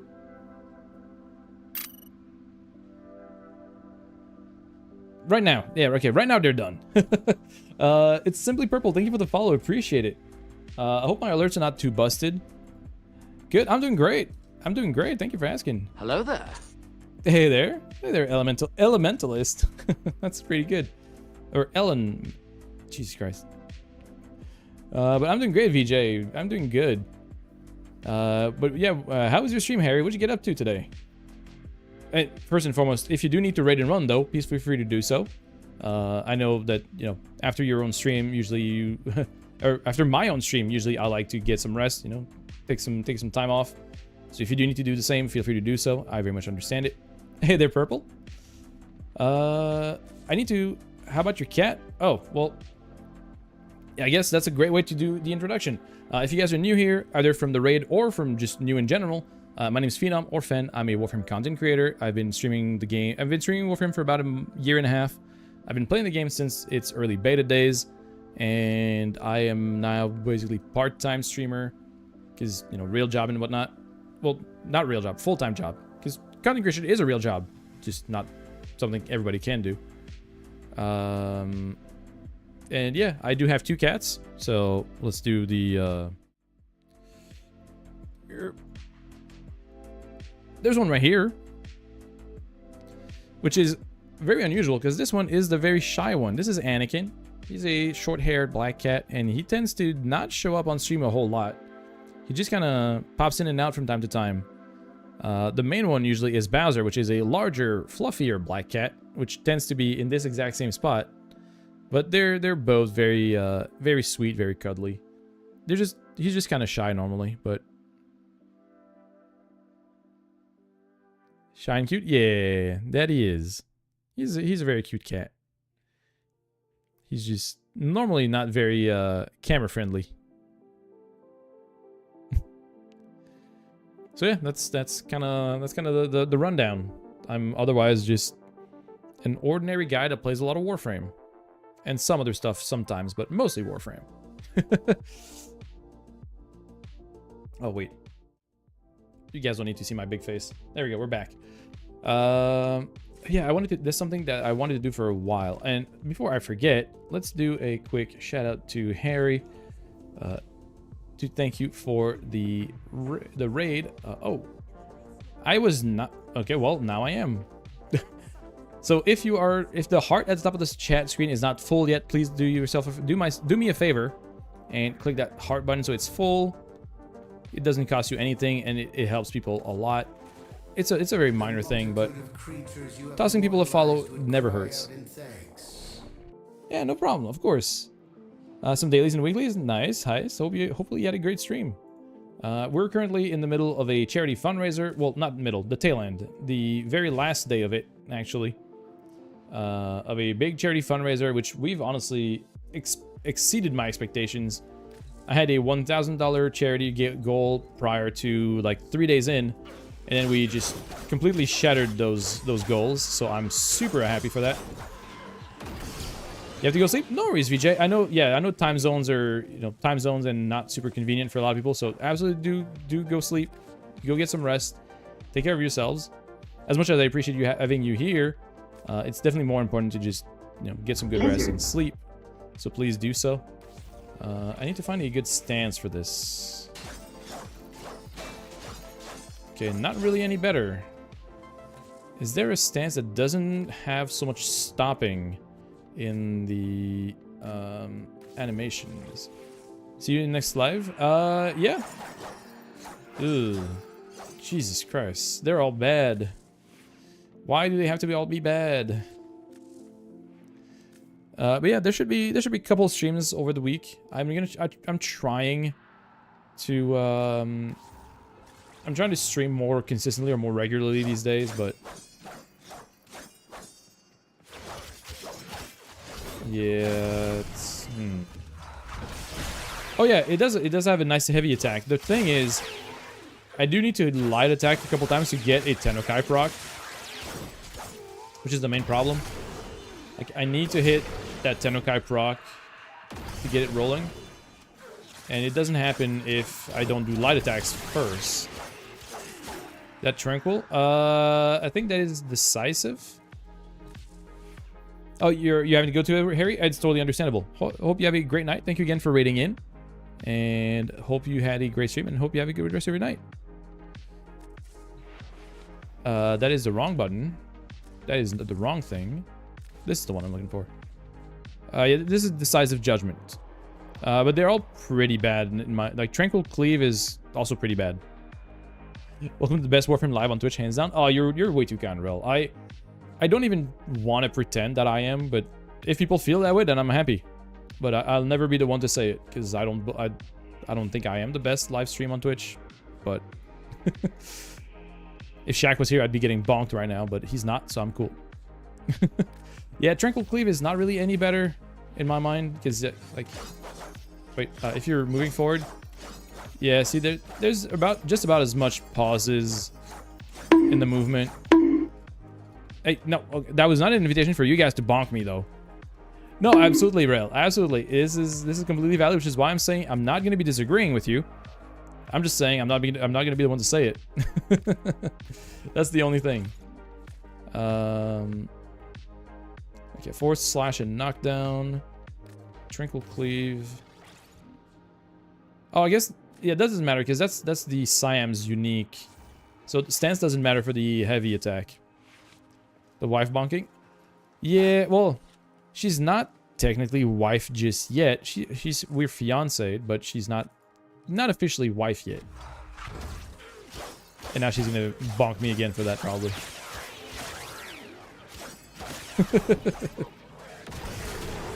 Unless she's not paying attention, because she's playing, what is it? Water park simulator? Oh, there it is. There's back. The Ripple list again with energy drain mode again. Oh, no. Oh, yeah, it does also apply to operator. Yep. Let's be on the couch for that. I've not slept on the couch yet, so I'm hoping that I'm safe, but fingers crossed. Why is my camera so low? Jesus. There we go. Fingers crossed. All right, so I need steel essence. I need void traces. Do we have any good steel path fissures that we can do for a while? Oh, there's a conjunction survival up. We might actually do that. I might actually just throw in a booster and do conjunction survival for steel essence and traces if anybody would like to join for relic cracking. And it's gonna be just fodder relics. I'm not gonna go for anything specific for now. I'm just gonna do fodder, but I do need to run for both of those resources. You'll join? Sure. Sounds good. Rel, yep. And okay, so reddish, Rel, and that leaves one open spot. I know Angel mentioned trying to open their own relics. I don't know if Angel is still around, but that's an option. But yeah, we have one open spot after that. What do I want to run? I think I'm just gonna go do Araxia for comfort, just to stay comfortable and just kind of chill. Myself. You done crack? Sure. All right, sounds good. So we have reddish, rel, and rainy. All R's. Just reddish, rel, rainy. That's funny. Reddish, rel.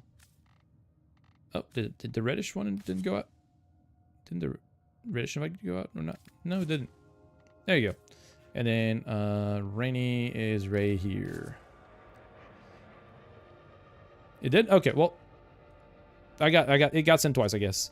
And I need to bring the Chesakubra for that, for the extra loot. Yeah, resources booster. Okay. I think we're good here. We got a Sobek, we got the dual Toxos.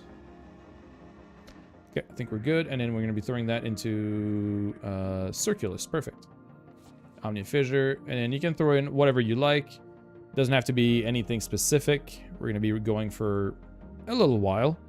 So whether you throw in like random stuff or whatever you have the most, doesn't matter. I'm going to just throw in whatever I have to have in large amounts. Because I need void traces big time. And I need steel essences big time as well. Oh, I need to get a booster. Give me a sec. I need to get a resource booster. Boop. Man, I'm just hemorrhaging plat at this rate. I don't farm plat. I don't trade much. How many traces do I have? 440. Okay, I need 1,500 almost. I need 1,500 void traces. Jeez. Yeah, I just put it on. I just brought my Chesakubro Traco. Thanks for the reminder, though. But yes, I did bring in my Chesakubro. I thought about that one. Random RNG check? Maybe. Yeah, maybe it will. Okay, there we go. We get that. Neural Sentry is attempting to purge you from this place. Stand by for life support. All right, let's try to find the best room possible. Not this one. Definitely not this one. Okay. Ooh. That's not awful, but not the best. Excellent place to deploy it.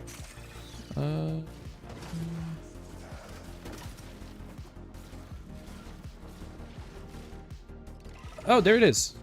Nice. We got the tree room. You haven't touched non-sentinel companions since the revamp? Might need to look at builds and mods from Sun. Yeah, I mean, for me, sentinels are better for damage for the most part because of just arc coil on Diriga.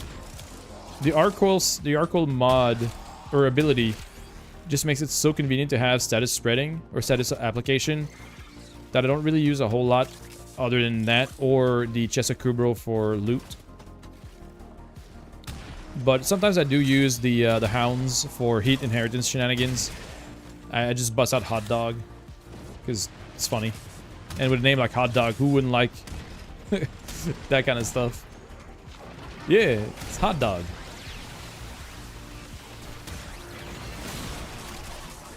And it's funny because I made a video on heat inheritance, and some people did notice the hound name and brought it up in the comments.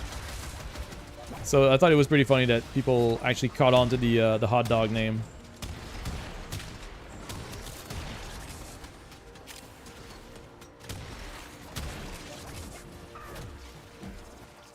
It's just a funny thing. Alright, let's try to find an override or a bypass or whatever they're called. Nothing. Oh, that's crazy. Not a single hit. Unless it's over here. No, those are just 2 life supports, right? Yeah, they're both life supports. Huh. You have a specific build for my Chesa? Not specific. It's more of a general purpose build. It does have, you know, a couple bond mods on it for comfort. But for the most part, it's just a generic loot build. That's it. You opened the relic. I do have the, I think it was reinforced bond that when you reload it gives shield or overshield. And if it's a certain threshold, you gain fire rate. And I think it has the, no, I think that's about it. That's that and the resource booster mod, or the resource doubling mod, but that's about it. I think I still have the extension active if you're on PC, Trico, so you can look over my configurations by hovering the extension on the center left of the screen. But I don't know if companions show up on there.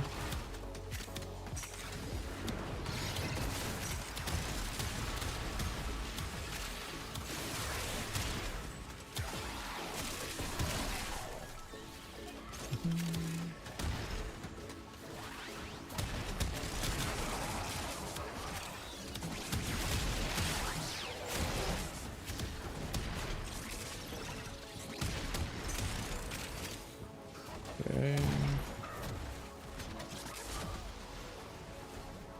Alright,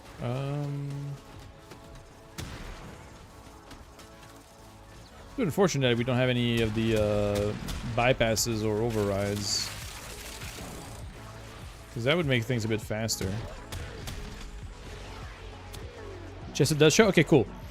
Yeah, so it's nothing really specific or nothing really like out there, but it does a job. It does survive pretty well.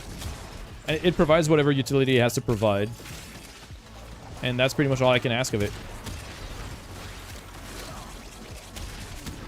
Like it's not gonna be a primer sentinel. It's not gonna do crazy amounts of utility outside of those couple things like the fire rate and the loot bonus. But that's why I'm using it. It's because I don't need people keeping in the pool. I hear that, yeah. Well, I think you have to zap them. Just zap them if they're in the pool, and then just toss them out. There's still a taser in there, right?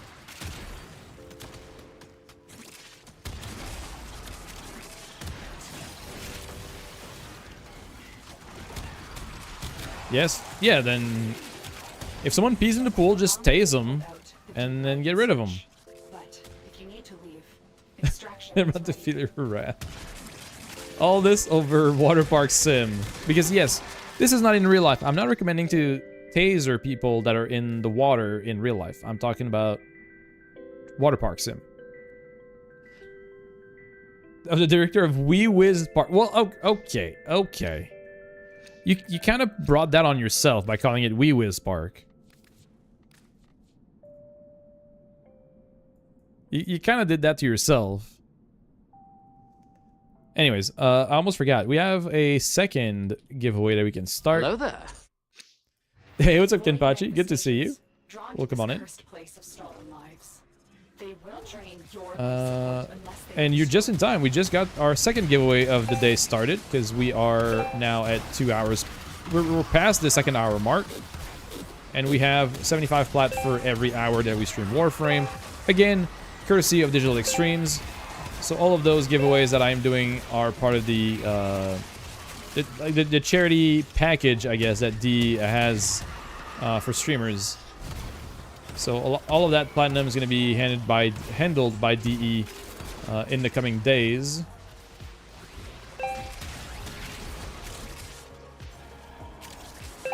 Oh. Oh wait, I saw my name, and that's Rainey's companion. I was like, wait a minute, I'm not down. Currently helping a friend get their last piece of Vertebrum? Hell yeah. I'm still working on that myself. Well, I'm working on Void Traces at the moment because I don't have enough Void Traces to get my own relics, really, to do a lot of farming. So I'm working on the Void Traces and Steel Essence grind, and then I'm trying to finish it. I did get 2 of the parts last time I streamed, and I farmed it. Where's our downed friend? Oh, okay, no, you're back up. Cool. Still funny? Yeah. It does throw me for a loop because I see myself being down and like, huh? I'm not down. What are you talking about? And yeah, just a quick reminder for those that might be more of the listening kind. We have a 75 flat giveaway ongoing for about 20-ish minutes. All you gotta do is type !enter to join. But you do have to be here when the name is pulled because we have to confirm your in-game username and platform. So preferably, I mean, it's preferable, but it's also kind of a request. You have to be here when the name is pulled because you have about a minute to confirm that you're still here to claim the prize, and then you can proceed to collecting the information to provide to DE for the giveaway. So hopefully you guys understand. Most of you guys seem to be okay with that, and I appreciate you for it. We just have to find a way that functions that can be manageable for everybody here. Hydrate? Yes, thank you. I do need that. I've been yapping for a while.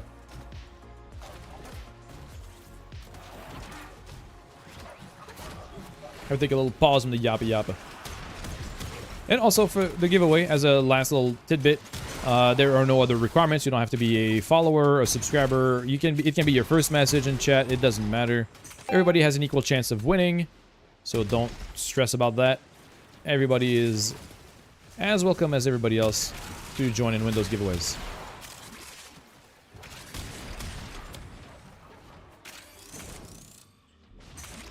Not only would it be really unfair if we started discriminating on, platform or any of that, it would also be a pretty bad look on me if I was just trying to just offer subs benefits.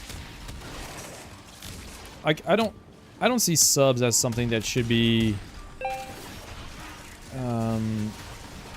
like privileged. It's more of a incentive to support the streamer and not something that should be coming in with like extra privileges or rewards. Like, you do get ad-free viewing, you do get emotes, you do get, sub badges and all that. But I feel like this should be a secondary thing to why people sub. I don't feel like making people sub to get the full value of the content, which is always how I've seen and considered subs. Because the last thing I would want is for people to feel like they have to sub to enjoy the stream. Which is also why I typically take breaks during ad breaks, so people don't feel like they have to sub to see whatever happens during ad breaks. Sometimes it happens that I slip by and they still play through while I'm doing content because, timing doesn't really line up correctly, but I try to avoid it if I can in order to make it, fair on everybody. I know what Bankai is, but I don't have a lot of knowledge on Bleach. I only know of it mostly because one of the teammates I had on the Fortnite project when I worked on Fortnite, was a big Bleach fan, and then we did some testing on the Bleach outfits, and that's where most of my knowledge of Bleach comes from. But I do know that, you know, the name Kenpachi is a character in there. Also, Zor Azora, I'm hopefully saying that right. Thank you for the follow, appreciate it. You don't have, wait, what do you mean I don't have one yet? I forget, wait, what did I say that might warrant that, does duration affect Wukong's too? Oh, okay. Okay, I did say it right? Cool, thank you. Yeah, because the X letter sometimes is pronounced differently depending on the origin of the name. Ooh, neat. Oh, okay, yeah, Kenpachi. Okay, that's a Bleach reference. Okay, good. Also, no, I think that covers it. Yeah. Let's see here. Varuna. What do I have? Varuna still. I mean, I'm gonna run it. 10% chance. Why the hell not? Zor or Xor doesn't matter. Okay, yeah. It's because, you know, in a lot of different languages, the X can be pronounced more like a SH sound. I fear we are seeing the consequences of that risk now. That's mostly like Chinese or, well, Mandarin or... But a lot of the other languages can have like an X sounding like SH or... I don't know. That's why I usually ask if I say names right, because I would hate to misrepresent the names of viewers. It's not a, you know, maybe not as important as I make it sound like it is, but for me it's pretty important. I feel like it's the least I can do to get the names right, to respect people's choices and names. But maybe I'm just being too... maybe I'm being weird about it. I don't know. I just find it important, because I value community growth and community interaction more than just putting gameplay on a screen. So I'll do my part.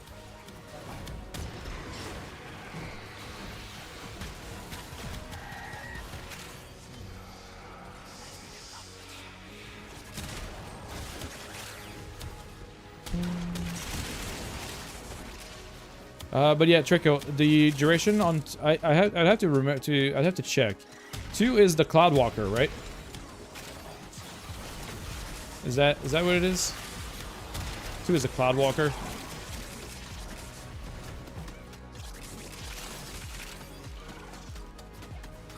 Because I don't remember off the top of my head. Cloudwalk? Yeah. So it has a fixed duration as far as I know. So I don't think wait, oh, well, it does. Okay, so duration does affect Cloudwalker, but in the how long you can maintain the Cloudwalking form. But it's not a channeled ability. It's a singular cast that has a set duration, but duration does impact it, yes. So if you're trying to do like a spy mission build, you do want to have like high duration. So you can use your like each cast gets you further, essentially. As far as I remember. I have to look it up.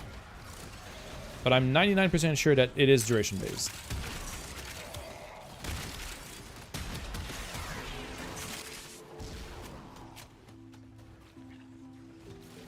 And we haven't found a singular override yet.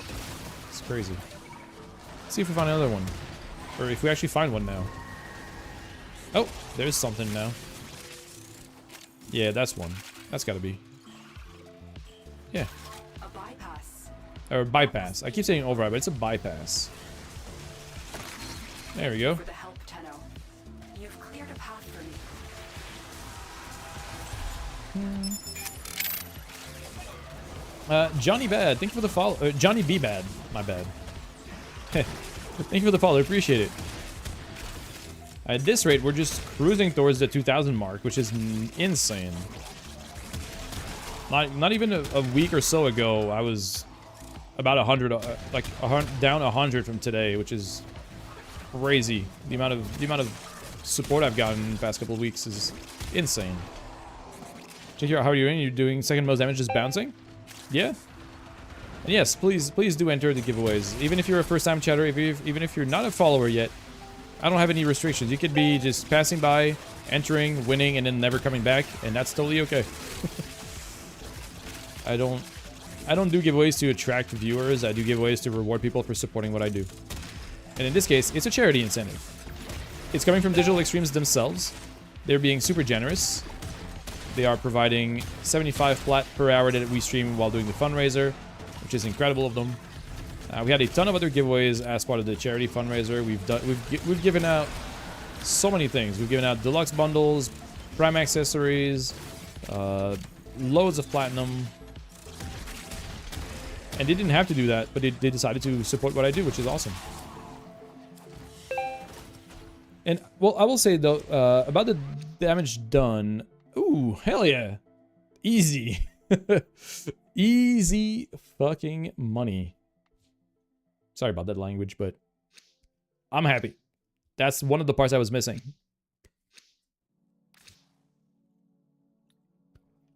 What is the other part? Varuna. I need the neuroptics. Yeah, that's the one. Oh, no. Upgrade into flawless to save a little bit. You got your plat back? Hell yeah. That's awesome. Alright, let's hit it. These manifestations must not be allowed to what was I saying before that? I just got so distracted by the luck. I completely forgot what I was talking about.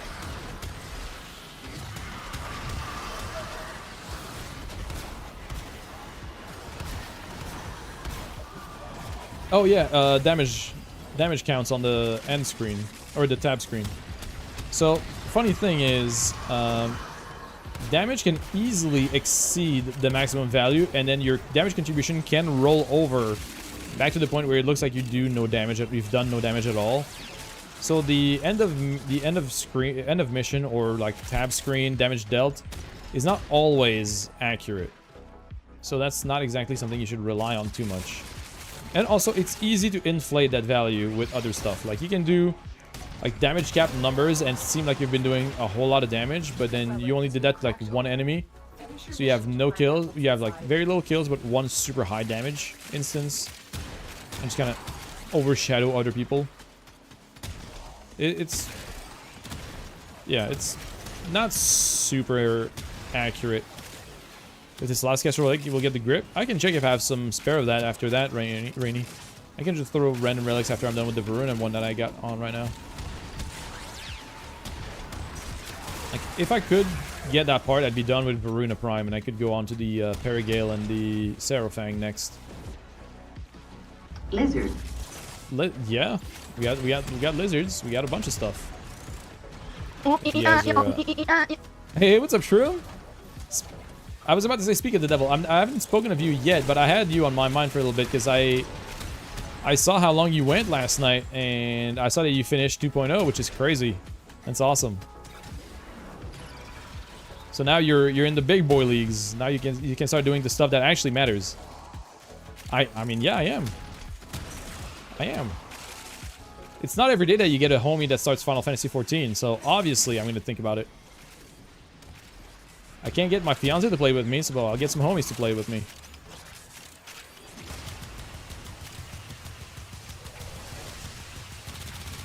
I don't think she's listening, though, because otherwise I would have heard back from her already. Because I've been very annoying about that. Did you? Yes, yeah, you did. You did, Zor. There is a unsurprisingly large overlap of player base between both of those games. Between Warframe and 14, I mean. I do play it... Well, okay, that's not true. I have played it a ton. I have not played it in a little while very actively, but I am still subbed and I still, like, hop on occasionally. But I love the game. Not even gonna censor FF14. Server and data center. I am on Ether and I play on Fairy. I was a Genova resident until I moved over to Fairy to be with some online friends. But I'm definitely open to adjusting my residence. Golem chat. Yeah, Shroom is a brand new play. Well, generally new players. So he is on Golem, which is on Dynamis, but because it's a favored server. Probably one of the only places that accepts new players on NA. But yeah, I am a Ether resident. 30 hours under the belt. That's awesome. I mean, 30 hours and being done with 2.0, considering I know you did skip cutscenes because understandably base AR is rough, but you know, a good video summary will just cover most of those bases for you. Crystal, Marlboro, Dynamis, Seraph. Hey, you know, nothing wrong with that. Data center travel exists. Data center travel exists, and I've visited Dynamis over the weekend.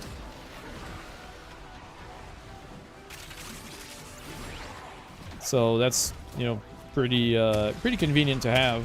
It doesn't prevent people playing with each other, which is nice. But yeah, there's a large amount of overlap in between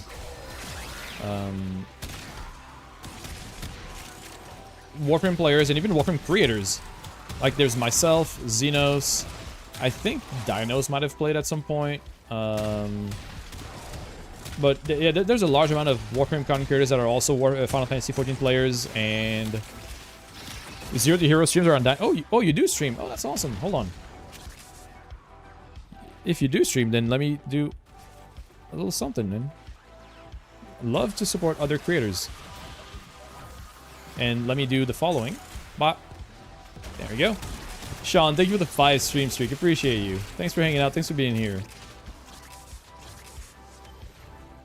Always love supporting other creators.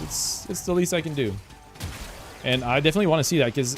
So, what... I mean, I'm familiar with the Zero to Hero concept, but enlighten me what it represents in the... Oh, damn it. Wrong uncommon. Ooh. Ooh. Both of those are kind of nice, but... Damn. This one's vaulted, so I'll take the Ash. I'll take the Ash, because it's vaulted. I didn't get my Varuna part though, so I'm kind of sad. Perry Gale. What can I get? Oh, this is I already have that. This is rare. Oh, Seraphang maybe then. Sure, put it in. These manifestations. Beginner friendly and teaching new players. Okay, gotcha. Okay, so not exactly the kind of Zero to Hero that I'm familiar with then. So you're tackling the game in a way to teach new players how to play the game. That's really cool, though. I love that. I do have relics for it, yeah, Reddish. I might be able to run one of those. I do have that.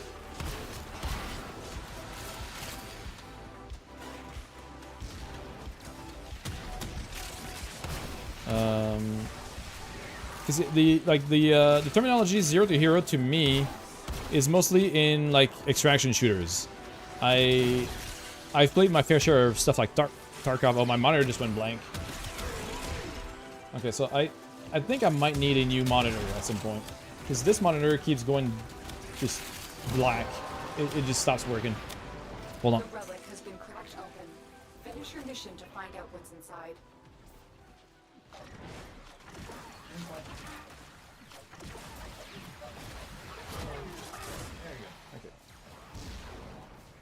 Sorry, I have to disconnect and reconnect my monitor for it to come back to life, which is a bit annoying. I'll be honest. New cable. I've tried other cables, and that hasn't solved it yet. But it might be like a bad batch of cable. It might be a few things. Like you want to make everything broken down to the lowest understandable explanation. I love that, Zor, because I'm actually doing that right now with Warframe content. Like I'm doing that as part of my as a short video series that I'm doing, where I am trying to break down core mechanics of the game to their simplest terms, so they are understandable and in the reach of like brand new players. And I think 14 definitely has a need for content of that sort, because it's a very, very dense game that has a lot of potential to overwhelm people. So I think that's a really cool approach.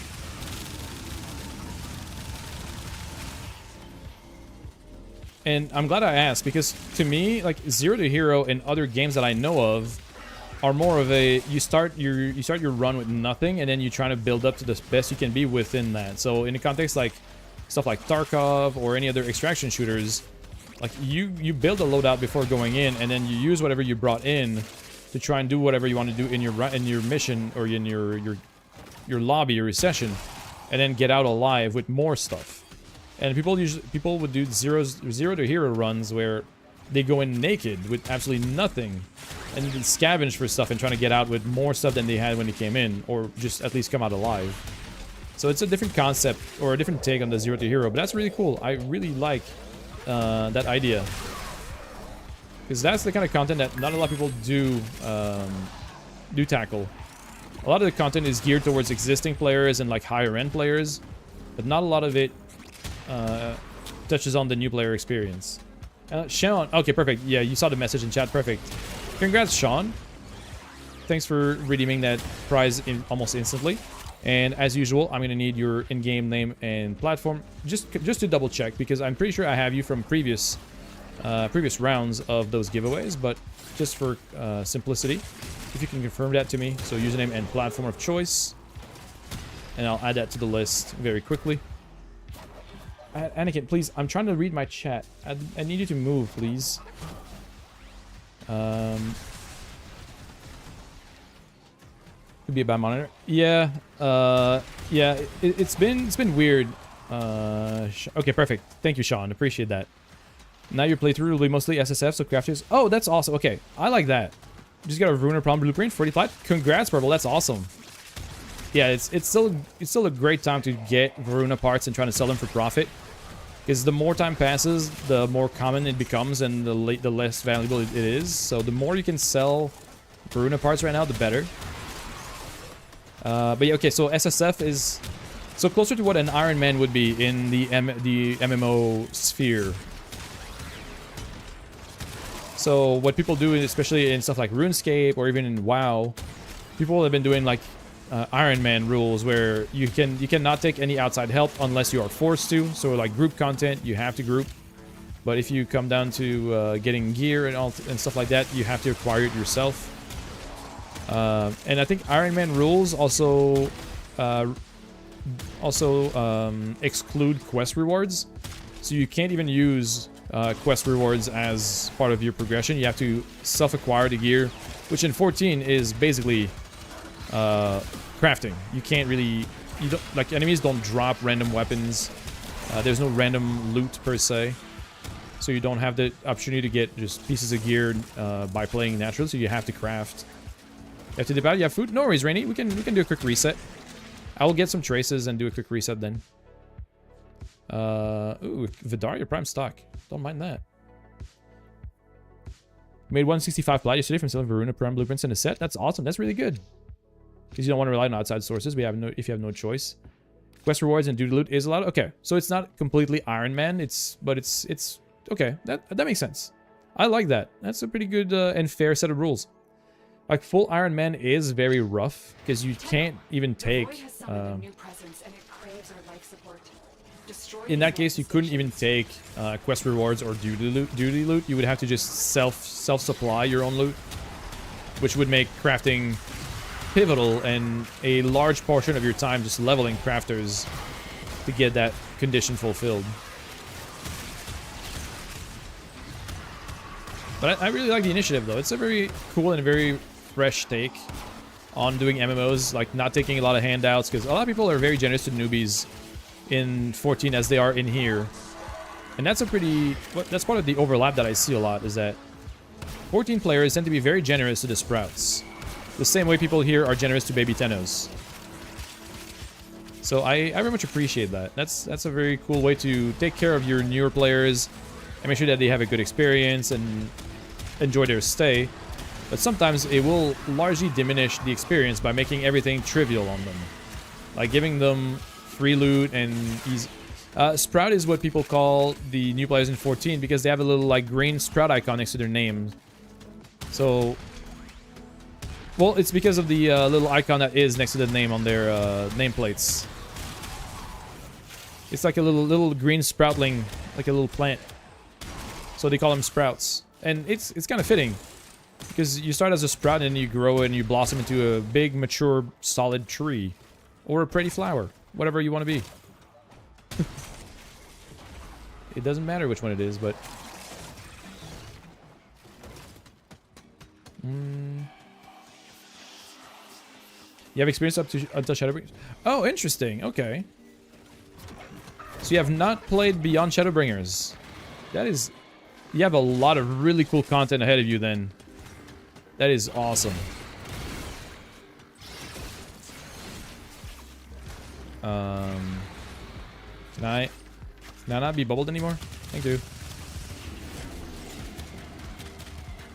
Can I please kill? Thank you. Okay.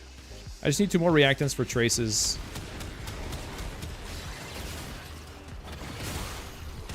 Where are more void traces, please? Yes. Yeah, that's pretty much that. Yeah, Traco. That's basically exactly that icon. It's not like 100%, but that's the gist of it. Okay, there we go.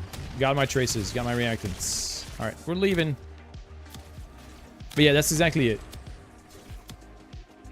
But yeah, so if you haven't experienced Endwalker and Dawn Trail yet, you have a lot of great stuff ahead of you.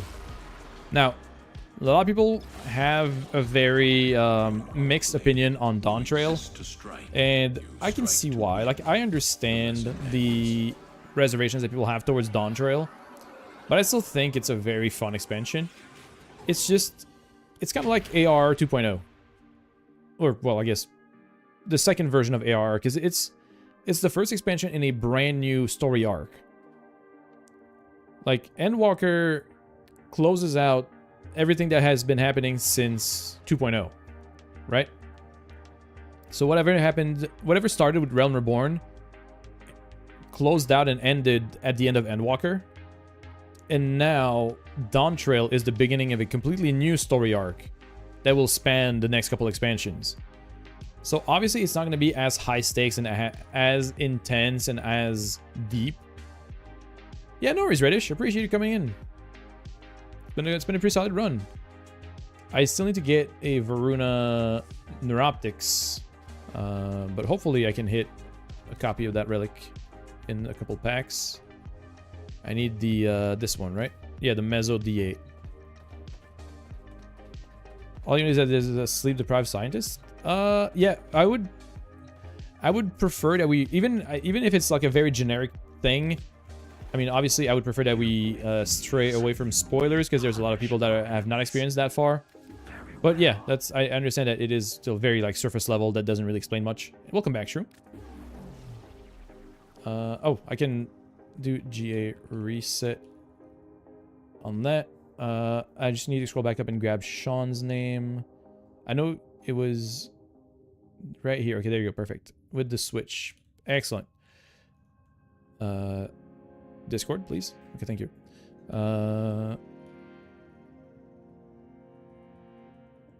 Like that. 75 DE plat for second hour.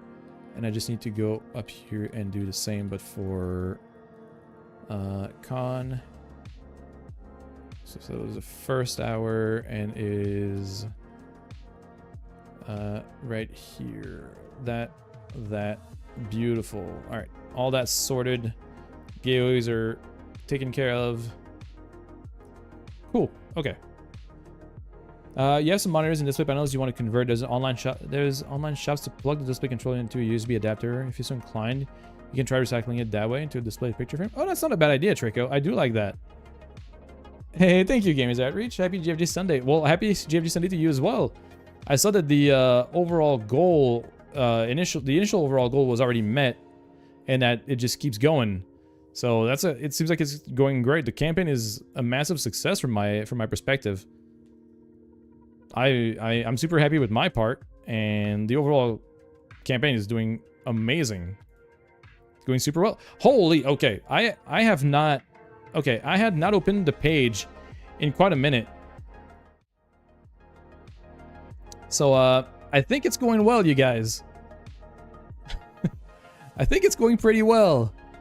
I have not opened that page since like 1 or 2 days ago, and last time I checked, it was I think it was just around the time the live event started.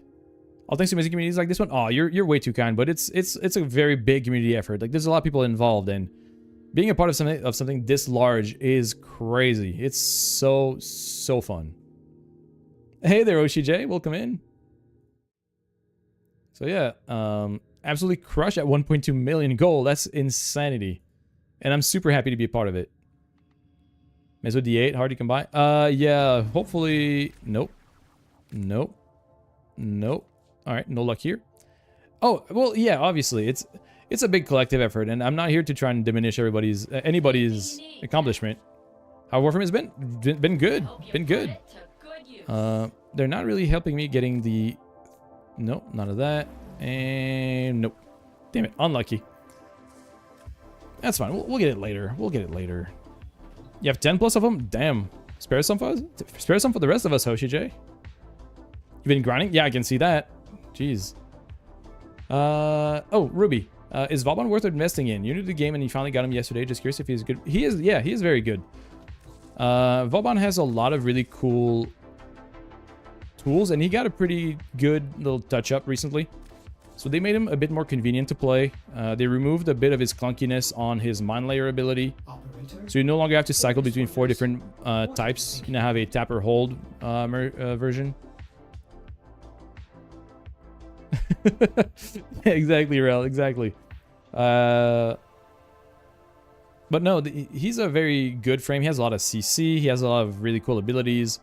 He's, in general, just a very nice frame. And let me give you a little... Nope, not that. This one here. Little showcase of what he can do. Actually, V14 is easy to get because it's a high drop chance on Apollo and Lua. I mean... Oh, wait. Hold on. I'll drop group for a second. Oh, I mean, you can't... Yeah, I guess you can join Rel. I didn't mean to drag you in. I forgot that I was in a party. I just want to hit the simulacrum for a second.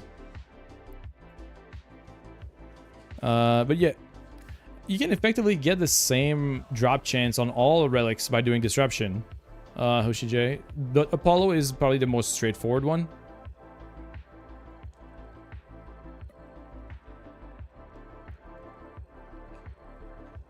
It's cool, you're just grinding? No worries. I mean, it's up to you. You don't have to join because I'm just doing simulacrum for a second. Just to kind of showcase Vauban a bit. So if you want to drop group for a minute, you can. I don't want to force things.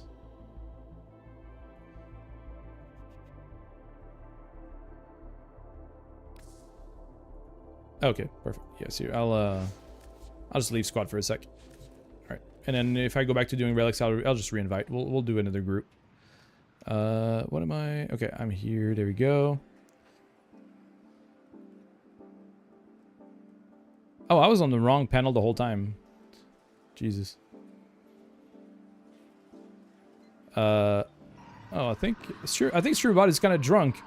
My Twitch chat tab is showing YouTube chat, and my YouTube chat tab is showing Twitch.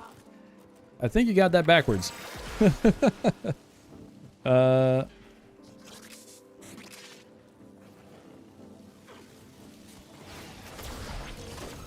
yeah, so support ability does a pretty big AoE that lifts enemies, armor strips, and then you can turn it into just a big vortex, which then you can throw your third ability in, which just explodes everybody.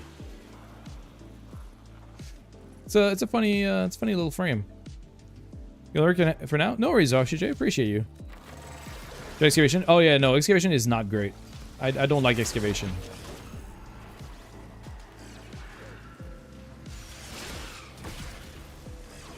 Oh, right. You do need to full strip them to actually make the damage worthwhile, though.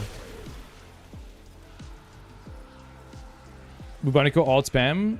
Oh, God. Please. Don't give people ideas like that, Shroom.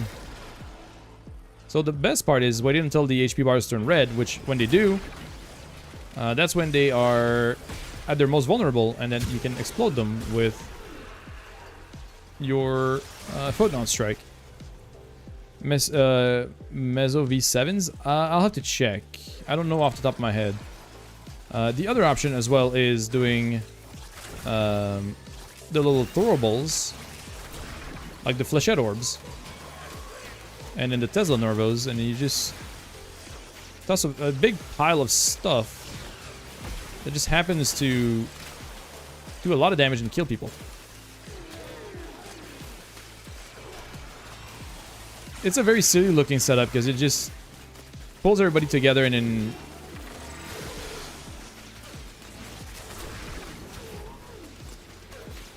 it's a very goofy frame. That's Vauban. Did they grid the nuke? Kind of, yeah. They updated a bit. Photon Strike got a little bit of a touch up. It does have a Force Blast now. It deals double damage to Overguard enemies. It does Force Blast. And it has an augment as well, which I think I have it. Yeah, Photon Repeater. You can use Photon Repeater for just extra beams, extra blast. Another thing about Vauban's 4 is you get armor while standing in the field. Oh, right. Yeah, that's true. That's true. You do get bonus armor. That is very true. Well, hey there, Shroom. Yeah, I am double streaming now, which is a bit new. It's a bit different. I have to try and get accustomed to the fact that I am on 2 different platforms, but thanks to the beauty of a streamer bot, I can have both chats in one window. Is this third good? You haven't leveled your Vauban yet, but you was using it. You said 3 was doing nothing. So the big problem with the 3 is that it doesn't do a whole lot if the enemies have armor.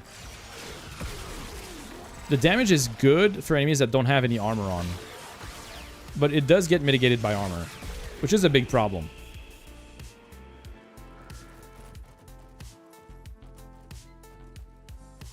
So far, only you started doing the same, but only for Dead Space and Warframe. Yeah, I want to probably keep doing it for Warframe specifically when it comes to doubles, like multi-streaming. But if I ever do variety, I'll keep it to Twitch only. Because you kind of, with YouTube, you have to care about the metrics a bit more, it feels. And because of that, you have to be careful what you stream on your Twitch, on your YouTube account. Because that impacts what you get, like, as recommendations or the kind of reach you get. They are level scaling, I'm pretty sure, MR, and not health, but they are scaling, yes.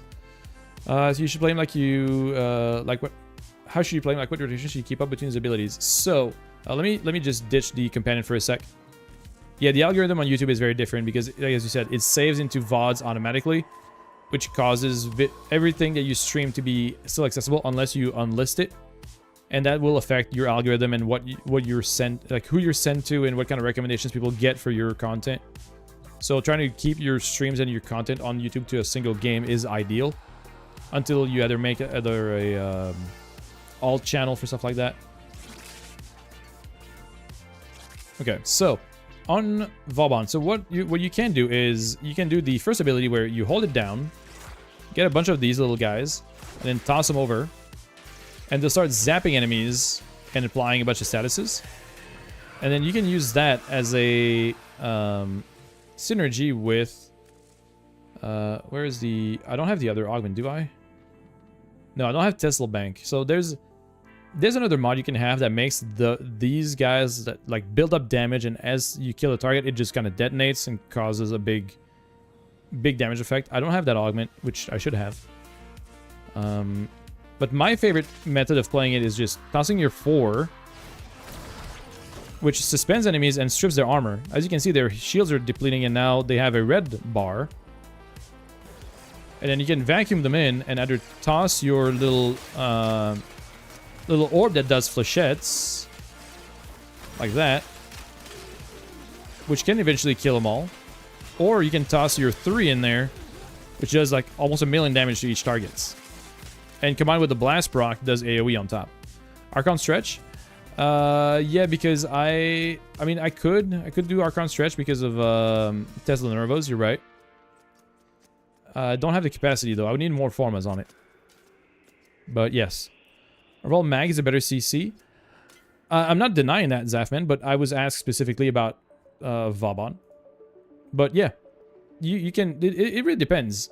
The good thing about Vauban is that you don't need a target to deny or to create CC. You can deny an area or like pull enemies in a specific area with AoE and armor strip with Vauban, which you can't do innately completely with Mag. But you have options with augments on Mag to armor strip and things like that. But yeah, you have this ability, this potential, and then you throw your...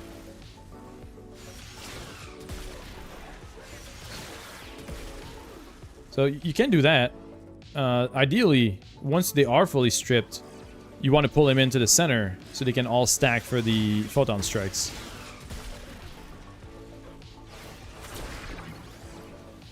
So that's one way to go about it. It's not the only way, but that's one way to go about it.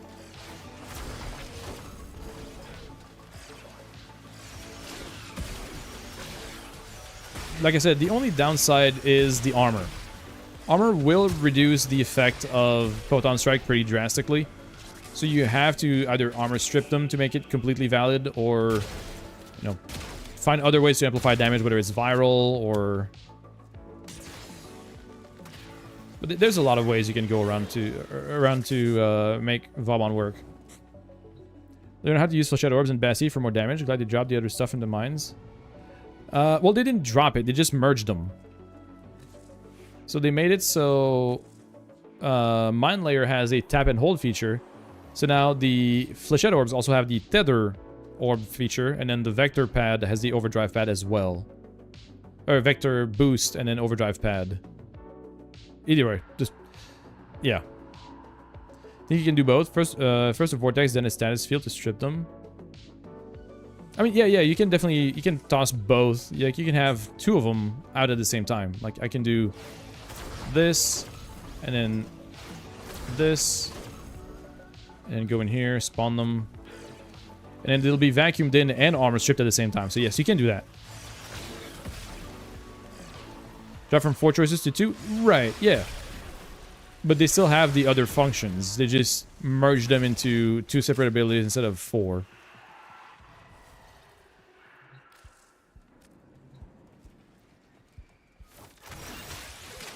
So yeah, the Flechette Orbs do have a tether pull to them, but it's pretty light. It's only 2 tethers. But it's definitely an option. It's definitely something you can do.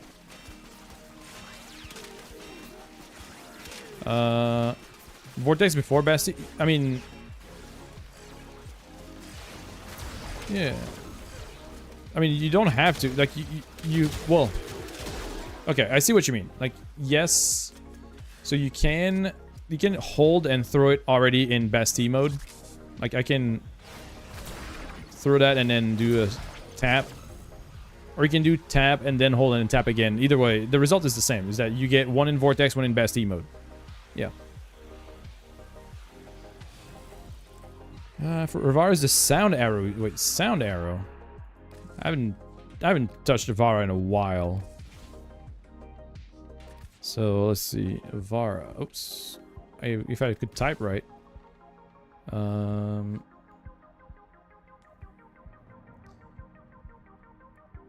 Oh, the noise. Okay, yeah, it's... I mean, nowadays, probably not as much as it used to. I could see I could see a purpose for it if people were still playing the game as a stealth game. But we're way further ahead than just playing Warframe as a stealth game. Like, yes, you could have a purpose for the noise arrow if you want to play as a stealth game and trying to use that as a like a decoy. But I don't really think there is a purpose or a need for it nowadays. It's kind of deprecated. But yes, it does potentially have a use. But otherwise, I would say Dashwire and Cloak are the most commonly used ones. Sleep can be useful as well if you want to. Especially with the Navigator trait. So you can... not Prowl, Navigator. Then you could use like the Sleep Arrow. And if you're trying to do like wildlife conservation, you can control your arrow and trying to hit very precisely by controlling it. But... yeah, I mean, Sleep has uses. just not as much as other things can, especially cloak arrow, which allows you to put a cloaking field on the floor for you and allies, and a dash wire, which allows you to do pretty funny zipline stuff. Or this is really good for fishing as well on the open world areas. You can do a zipline above a body of water, and then you can fish from the zip wire. That's kind of neat. But yeah, the sound arrow, very, very niche. Very, very niche situation, because decoys or like stealth is kind of situational. The only time you stealth is spy missions, or if you need to crack a ribbon. Yeah, it's very rare that you'll be playing full stealth the way those frames were designed. Like, yeah, see, like, the use is trying to attract enemies to a spot and then kill them stealthily, but it's been a while since that was made relevant. It's nighttime in a kitchen just like yours. All is quiet. Had to snooze the ads for you, Shroom, because you just threw it as we're about to start. The North American house hippo is found throughout Canada and the eastern United States. House hippos are very timid creatures and are rarely seen, but they will defend their territory if provoked. They come out at night to search for food, water, and materials for their nests. The favorite foods of the house hippo are chips, raisins, and the crumbs from peanut butter on toast. That's all true. They build their nests in bedroom closets, using lost mittens, dryer lint, and bits of string. The nests have to be very soft and warm. House hippos sleep about 16 hours a day. Very real. Real homies bounce from YouTube to Twitch to dodge ads. I mean, that's valid. That's valid. Where was I going with that? You ever lose cloak arrow much? Unsilenced weapon fire negates it. Yeah, I mean, same for just a prowl. Prowl is the same. So that's why you do want to do either hush weapon. I mean, it's great, yes, but it does require a setup that works around it by having a fully silenced weapon or a bow or like hush on your weapon. Be bobbing and weaving. I love that. We respect that. If I may say, operator, your chosen warframe Ayo. suits you. Ayo. Meso relics. Where do I... Oh yeah, Meso would be Olympus, right? Starts with Lith and then it goes to Mesos if you just keep doing C rotations. Because I do need more of the Varuna part. Because I don't have the Neuroptics yet, and that's the only one I'm missing. Which is the D8. And this is completely useless. I don't know why this is still in the game. This tooltip, it doesn't even cover, like, there's stuff that's off screen at the, oh, well, you guys don't see it, at the top, there's stuff that's off screen. Like, why? Perigale, what do I need for that? I need the barrel, I need the receiver. Okay. I need the Seraphang as well. So Seraphang, I need the main, I need everything. I have nothing for that. Interesting. Okay, no, noted. Hey, what's up, Ether? You have 10 D8s. I mean, if you don't need them, I'd trade them off for you. I'll grab something. I'll toss you something that you might need. Do you play Soulframe? I have played a little bit. I have played it. I basically am at the end of the quests. So I'm at the point where the game just opens up and they're telling you just kind of just go grind whatever. Right? So I'm waiting for more content. I'm waiting for actually like more actual gameplay other than just running around, gathering mats to craft new gear and level that gear for very little to no purpose or benefits, if that makes sense. Sounds good. Yeah. Just let me know what you might need, Reddish. I'm going to throw it into a quick ad break. And as soon as I'm back from the ad break, we can trade those off and then we can crack mode those relics. Because I do need to try and finish my Varuna to actually get the Prime and be caught up. Hell yeah. I love that emote combo. If you guys don't have 7TV, do yourself a favor. Do ! 7TV, get the extension, and enjoy those. Some Hotshot Arcanes? I might.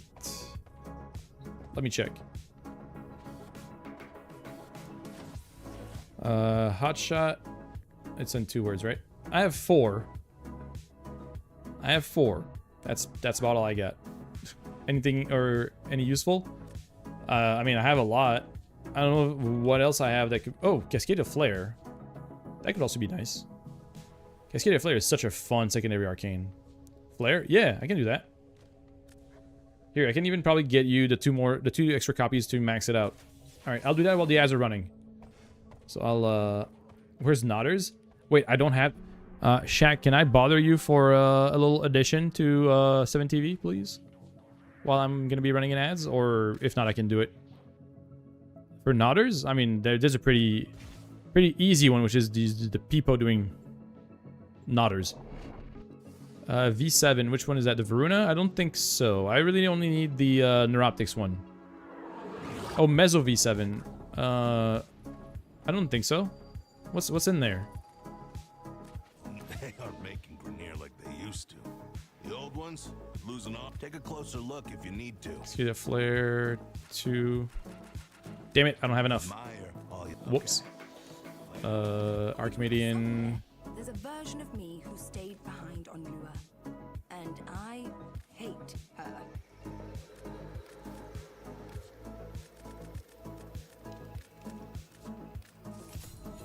I'll see you later. By Grenier workers with gun. All weapons guaranteed void touch. Okay, there we go. Done. All right. Now I'm gonna be right back. I'm gonna throw the ads. I have to use the restroom. I'll be back.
Okay.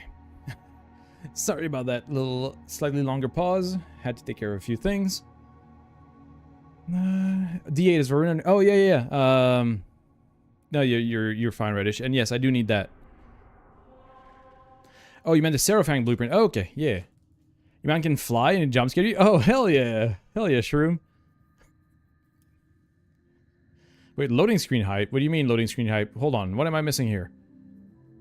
What am I missing here? Also, we have a third giveaway because it's already 3 p.m. Holy fuck, it's 3 p.m. Oh my god. It's 3 p.m. already. Oh, also, I'm such a bad friend. Hold on. Well, now Bazzer is coming in, as you can see by the tail. Hold on. That was just you being here? Oh, okay, gotcha. No worries. Oh, it's the BRB screen. Got it. Where's time going? I don't know, Ether. I don't know, seriously. Also, pet that dog. It's a weird dog, but yeah. It's a weird dog. But yeah, I'm a terrible human being. Nope, not that. There it is. If you guys want to follow some more other Warframe or Final Fantasy XIV content, please give a follow to Shroom. It's been a blast seeing the little potato, well, I guess mushroom sprout run around in 14. It's been great. You have a dog? I wish. No, it's just a big cat. It's just Bazzer. He's a big cat, but he's larger than some dogs, so I guess that works. Reddish, yeah, I'll trade. Let me check real quick for the other relics. You said the Seraphang blueprint, right? I think I'm good on that for now. Seraphang blueprint. Yeah, I'm good. I have 4 copies of the E7. Let me see here. Random, helpful, only slightly insane squirrel pops in via PSA. Free blue potatoes and invasions. Ooh, that is really good, actually, Mad Squirrel. And I like the message. Invite failed. Oh, hold on, Bazzer, please, can you stop being an annoyance? You think terrible human being can be valued here since you got called a potato? Well, okay, no, hear me out. So, the Lalafels in 14 are usually referred to as potatoes because of their size and shape. So, I know you're a mushroom, but your in-game character is a potato. Yeah, sorry, it's community lore. Yeah. Lalafels are commonly referred to as potatoes. Equipment, I almost forgot. I need to do this. Flare, and then upgrade that to max rank. Wait, no, hold on. Here. That, 21. Bop. Justice for Lalas? I mean, that is justice. You know, they're just boil him, mash him, stick him in a stew. Something like that. I don't know. Items. Flare. Jesus, can I type it correctly? It doesn't tell us which one is equipped, so that's cool. Okay, that's the one that's not equipped. There you go.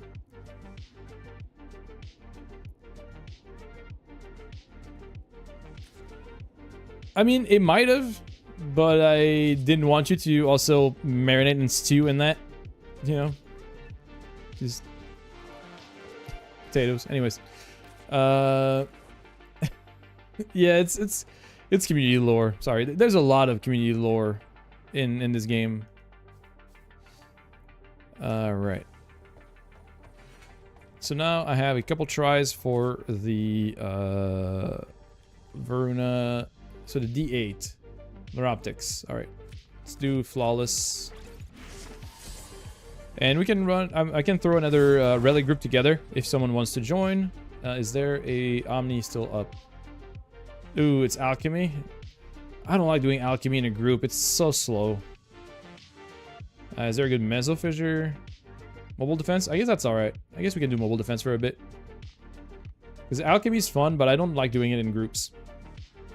The amount of amphors you need for alchemy in solo is so small that it's very fast. But the group scaling for alchemy is not fun. So I need to go back to my chest of Kubro loadout so I can actually get some extra loot.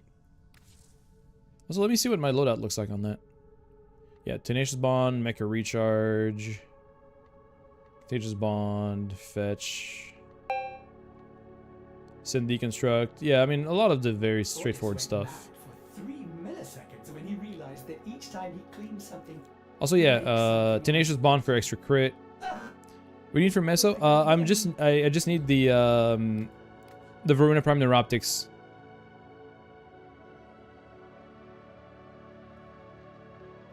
You can. Oh yeah, sure, Treco. Yeah, I'll take you in for sure.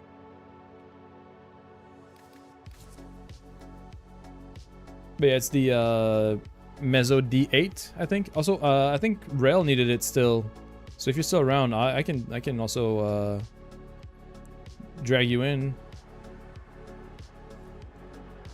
You get Neuroptics from mooching? Yeah, I don't like. You do? Okay, yeah.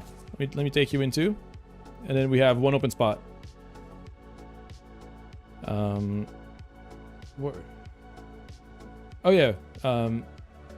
I was trying to say that I don't typically play the game a whole lot off stream, which is why whatever I do on stream is what I do. Period. I don't. The very little amount I do off stream is mostly to just record, you know, either videos or get little assets for shorts and video and recordings, but I don't really play the game a whole lot when I'm off stream.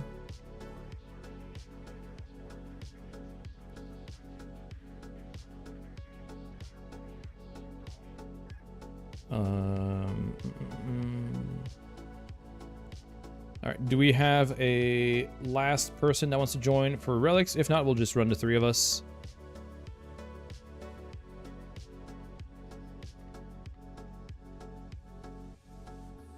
Need a fill? I mean, yeah, Reddish, if you want to join, you can definitely join. We're just yeah, I run it flawless. There's not a real benefit to running it radiant. It's twice the traces for like 2% more. So I don't really see the benefit. Alright, Mesomobile Defense it is. And then we're going to be doing the D8 in Flawless. I've gotten the Ureli blueprint twice so far, so I'm kind of upset at that. I wish I had better luck.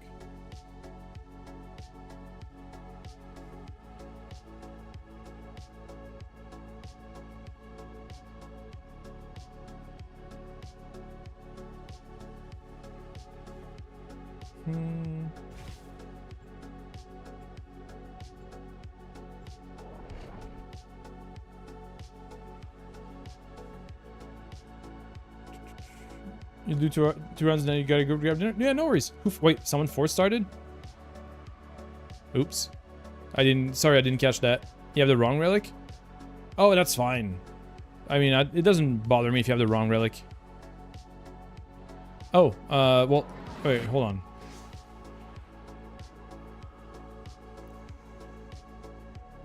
I mean, it's honestly not a big deal. We can run it. It's fine.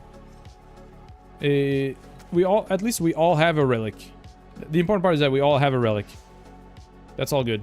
We'll rerun like more D8s after if we need to. That is not a huge deal. As long as everybody has one relic. Oop. There we go. That was my main concern. This will only get more difficult. Oop. Jesus. Get to a terminal and prepare for enemy resistance.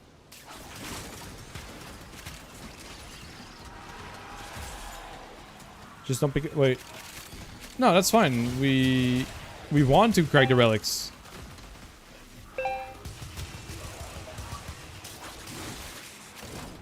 I mean, I don't even know how it forced because everybody has a relic selected, so I'm confused. Like, how could it force start if everybody has a relic? Right? That's my biggest confusion. Oh, wait, I have the data mass.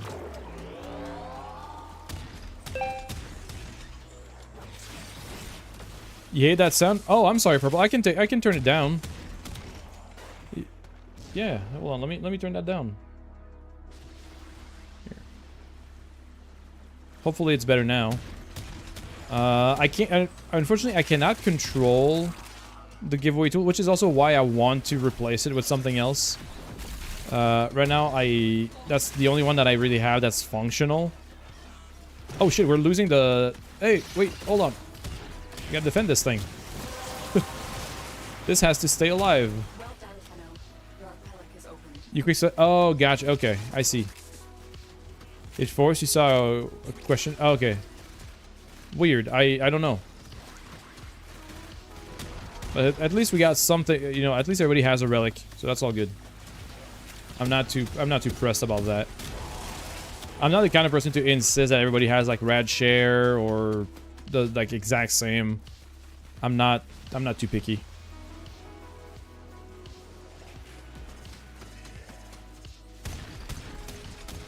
But yeah, apologies about the sound, Purple. I don't mind having the sound active because it does help like notify people that they are correctly joining giveaways.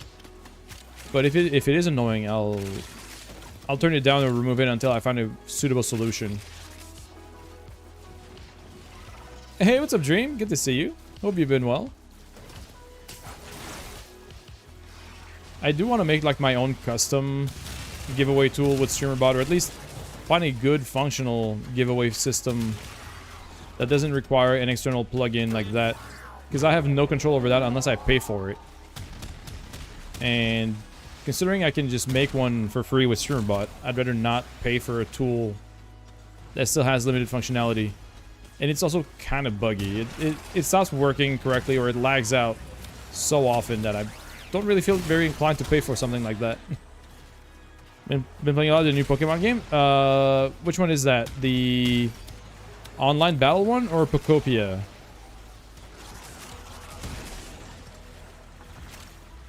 You seen other bosses use marble? Yeah, I don't hate the marbles idea, but the problem is that marbles takes a bit of time. Oh, the online battle one? Nice. How's that been? Got Addicted Legends ZA? Oh yeah, that's true. That's also a pretty recent one as well. I haven't really played anything like competitive in Pokemon in a while, or anything like battles based. I pretty much only played Pokopia in the recent months. Been destroying the competition? Nice, nice. So maybe you can explain it to me. So what is included in that champions? Is it like certain generations, or is there any restriction, or is it like the combat portion of other Pokemon games in just a very distilled package, where it's literally just a game where you do battles against other players? Because that's something I wasn't really too sure. Like, what was the appeal of Champions versus other games? Yeah, I mean, I don't even need it to be on screen per se, Draco. I really just want it to be functional and lightweight enough. Hey, what's up, Azriel? Good to see you. Set pool of mons, set pool of items. You can choose between 3v3 singles or 4v4 doubles. Interesting. Huh. Okay, so that seems pretty straightforward and simple, which is nice. But also, it'll probably come down to like very meta strats a lot if there's only a selected pool of mons to choose from. Stream's going pretty good. Doing anything specific? Trying to finish my Varuna Prime. Your goat is Mega Aggron? Nice. I don't know if I've experienced using Aggron, but I know which mon it is.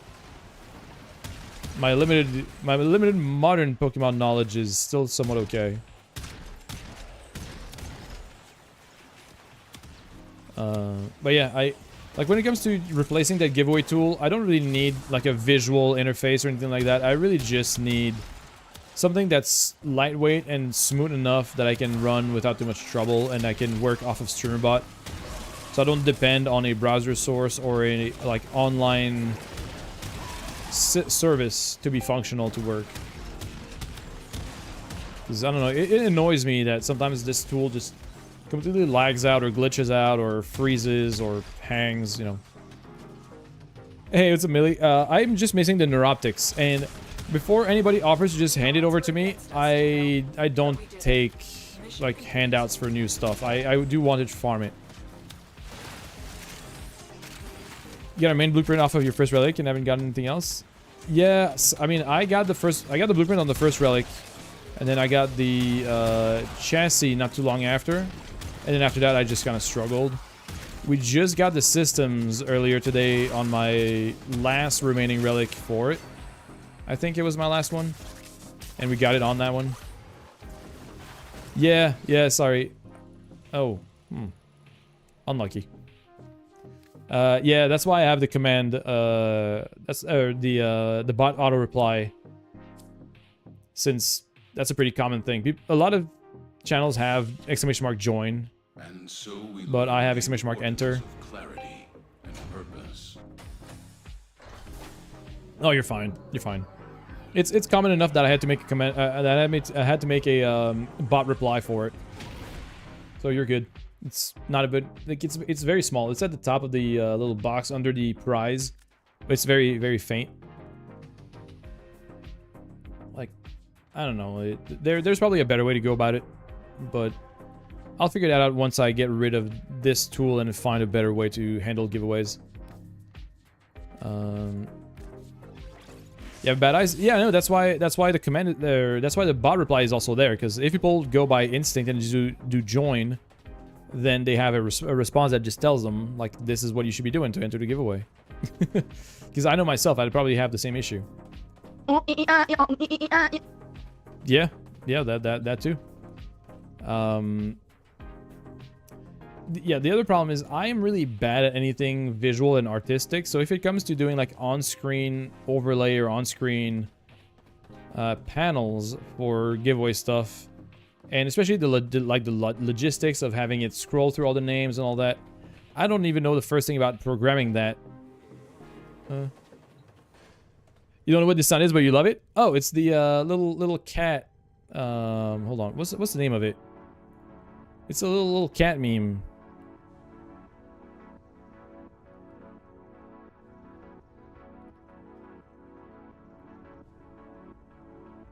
I don't know if it's Maxwell.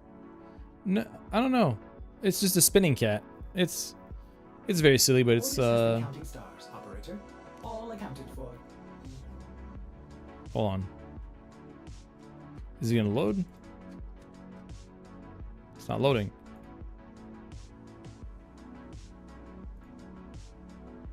Play? Can it actually play? Yeah, just know it as yeah, that's the ooh yeah cat. Yeah, that's it just doesn't work. Oh, there it is. Yeah, it's this thing. Yeah, it's this thing.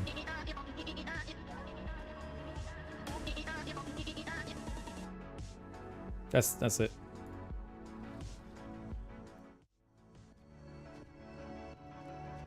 Wait.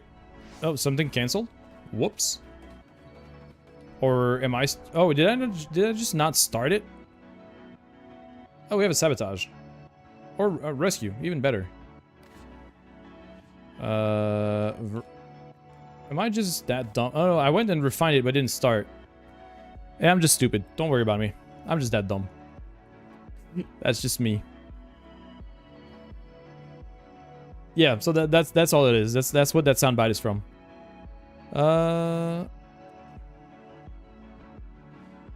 If you want me to ask, you have a few friends that stream. You can see if they know how to do that. I mean, I know how to do the like the logistics part of adding people to a giveaway and pulling the name. What I don't really know is how to make it. What I don't know is how to make a clean-looking interface that shows who's in the giveaway. Like this is right there. I just like the programming knowledge for those kinds of things. I have, you know, remnants of my web development knowledge, but that doesn't really carry over too well for that. So I don't know. I'll have to look into it a bit deeper. I wish it was not that complex, but eh.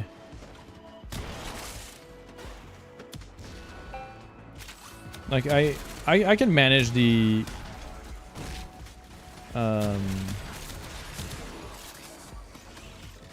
the programming or the interactions with StreamerBot when it comes to adding people to a pool and then drawing a random name out of that pool. I guess I might just also go without a visual representation of it. I know it helps people notice that there is an ongoing giveaway, which is fine, but it's also not necessary.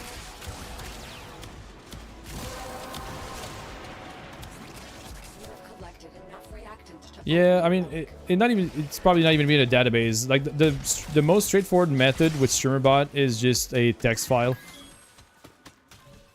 Hey, the king! Congrats. Oh, hold on. Some whisper. Ooh, whispers are. I think whispers are protected,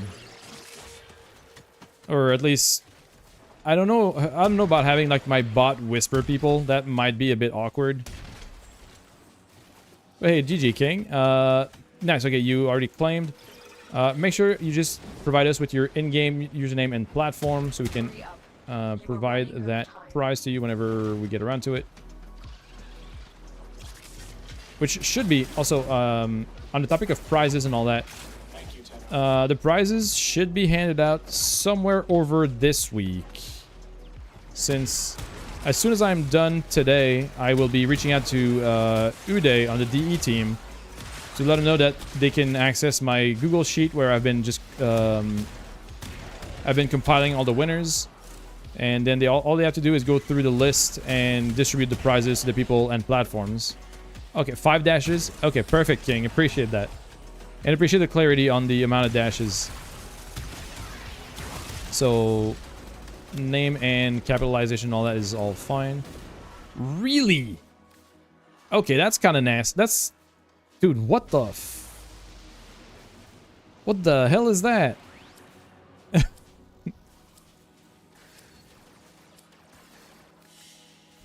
Maybe another command to see if they're in? Yeah, I just have...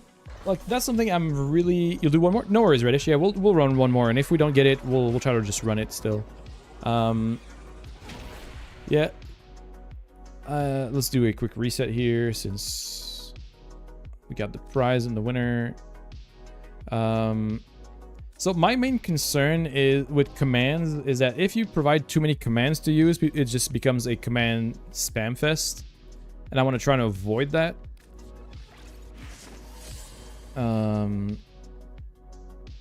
So I don't know. Maybe I'll consider the options. Awesome. Yeah, as long as we can reach the extract before they're fully dead, it doesn't matter. You know, they'll live.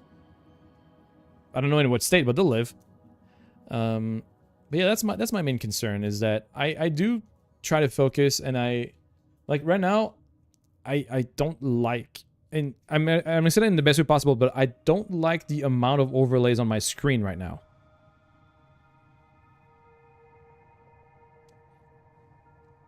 Is there a way to make it longer? No, see, that's the thing. My current giveaway tool, there is no customization unless you pay for it. A star is coming, make. Oh, she is star. Thank you so much for the follow. And I did, not the follow, the raid. Holy shit, I'm stupid. Thank you for the raid. And I did remember how to say your name this time around. How was your stream today? What'd you get up to? Hey, you know what? My memory's not that great, but I do remember some things, and I do remember that. Hopefully you had a great stream. It's not that expensive. No, it's not that expensive as real, but it's really just I don't see the need, or I don't see the point in paying for a tool that I find doesn't suit my needs. Like it bugs out, it lags out, or it stops working completely half the time. So it's not that expensive. It's like a few bucks, but I just don't see the need. Anyways, and same goes for like visual customization. If you want to change the colors of it, you have to pay to be like premium to get the color customization aspect of it. But anyways, we're watching a game about painting the world called Chicory. Ooh, okay, that sounds neat. That sounds like the kind of game I might toss to my fiance, because she loves like. Okay, so is it would it be considered a cozy game? It's cute. Okay, Yeah, if it's a cute slash cozy, she might enjoy it. I'll have to write that down. And Overwatch, how's the Overwatch? Are you doing ranked or just casual, or you know what's the deal? Because I did kind of try to go back into ranked Overwatch not too long ago, but it's like buying a niche kitchen tool versus something multi-purpose. Yeah, that's basically it. And I mean, I have the multi-purpose tool as well. I have the I have StreamerBot, which has all of those features that you can do and customize. Casual, and like Mika said, pain. Valid. You know, pretty relatable and valid. I completely get it. Thank you, Tenor. So I guess you wash it off with some cute stuff if you did that in that order.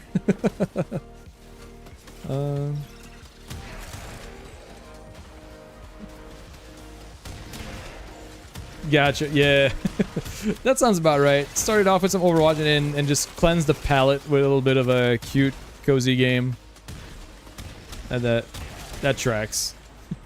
Well, first of all, thank you so much for bringing your community over here after your own stream. I very much appreciate the support. As you guys can tell, we're currently still finishing up a charity fundraiser.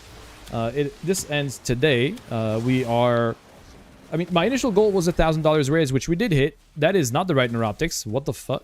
Another Daiku Prime grip. I'll take it. Shit happens. You did almost play your cozy game of Warframe. I mean, Warframe is very cozy. I'll give you know, hands down. You wanted to help a friend from Verona? Fair. This is good. But yeah, for those that are coming in from Shia Star's side, my name is Phenom or Fen. People typically just call me Fen because it's shorter. And there's no ambiguity on the pronunciation, so, you know. And I'm a Warframe content creator. Been streaming Warframe for about a year and a half. Been playing it since beta. And I am currently doing a charity fundraiser as the command there says, as the panels everywhere say. And then with the charity incentives, there's a lot of stuff you can do to mess around with me, which is either like making me do a full mission with no glasses, making me run whatever mission or loadout you want to do or anything like that. Always, oh, you're fine, Shork. Also, love the name, Shork. Yeah, nothing wrong with that. A raider is always on time, never late. Yeah, no, you're fine, Reddish. You're totally fine. Appreciate you helping us out. If we get it, we get it. If we don't, we don't. That's all good.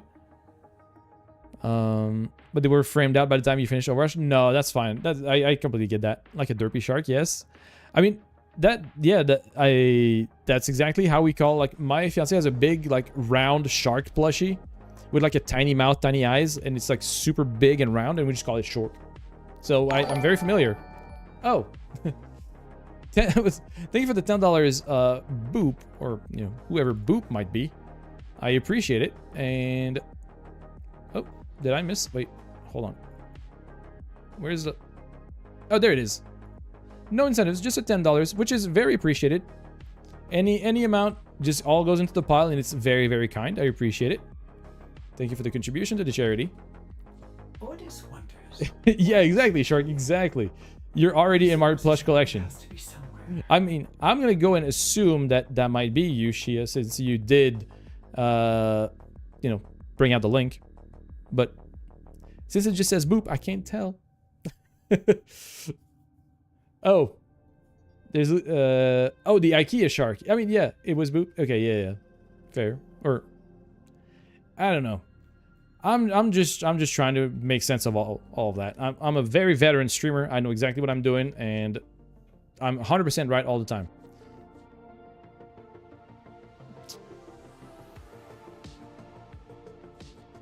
Yeah, that seems like it tracks. That seems like it tracks, Macaw. She never donates. Yeah, only Boop does. Got it. Okay, noted. She never donates. Boop does. Isn't that the Blahage? Yeah, I think that's the name of it, right? The long shark. You when you lie. Hey, you know what? If someone lies about a donation but still donates, who am I to care? If it's the IKEA one? Yeah, I think that's the IKEA one. Let me try to find the other one, though. The one that I'm thinking of that we have at home. Round shark plush. I don't know if I can ever find it, because it's... I don't even know where it comes from.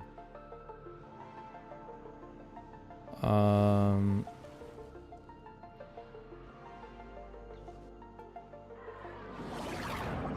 is it like a squish? Oh yeah, that's what it is.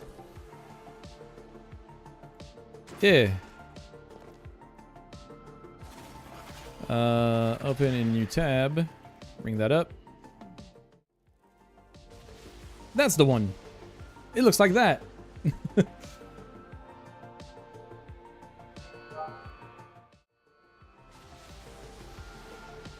So that's the one we have at home. You've seen that one too? Yeah, it's very, very round and very fluffy. Well, soft, I guess. It might be Pusheen related or Squishmallow related. I don't know exactly. I'm not a plush connoisseur, but that could be. Did you use some streamer BS bleeding out? No, never, Warduck. There would never be streamer BS in here. They have a blue whale now? Oh damn. And in true IKEA fashion, it's probably up to scale too, right? It's big and has a zipper on them. It's massive. Yeah, okay, that tracks. That's pretty much what I expected.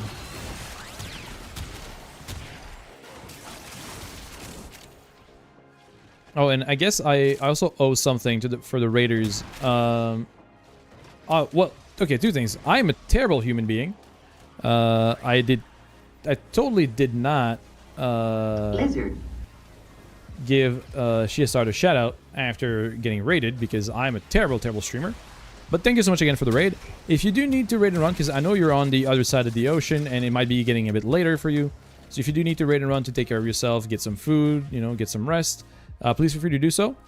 And otherwise, if you want to stick around and hang out for a little bit, you can also do that. But know that you're not expected to stick around for any length of time, because I know what it is after being done with your own stream. You here for some pro games? Oh, well, you're in the wrong channel for that. Like, you should read my channel description. Gameplay comes second. I am not here for skill. I'm here for community. And for little tidbits of knowledge sometimes, I guess. Maybe. I don't know. I'm just a guy. I don't play good. I don't know stuff. I just play. I yap, I play. I sometimes say dumb stuff. And by sometimes I mean often. I don't know. Also, I have cats. I guess that's also the big selling point is that I have cats. That's like the big thing.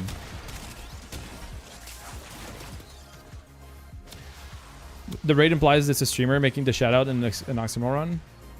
I mean, yes, but it's more because the shoutout adds the little follow button at the top of the bar or the chat, which allows viewers from my channel to follow the streamer that have to rate it in as a show of support back. Damn it. Wait, no, this is worth 45. The fuck? Why is a bronze worth 45? Huh, that's wild. Wait. You are a blade. You exist to strike. You strike to win. The lesson ends. Wait, did I miss? Hold on. What? Oh, okay, I see. That's between you guys. That cooldown sucks. Yeah, it is. And yeah, here. There you go. This is the peak content you're coming for. This is the real content.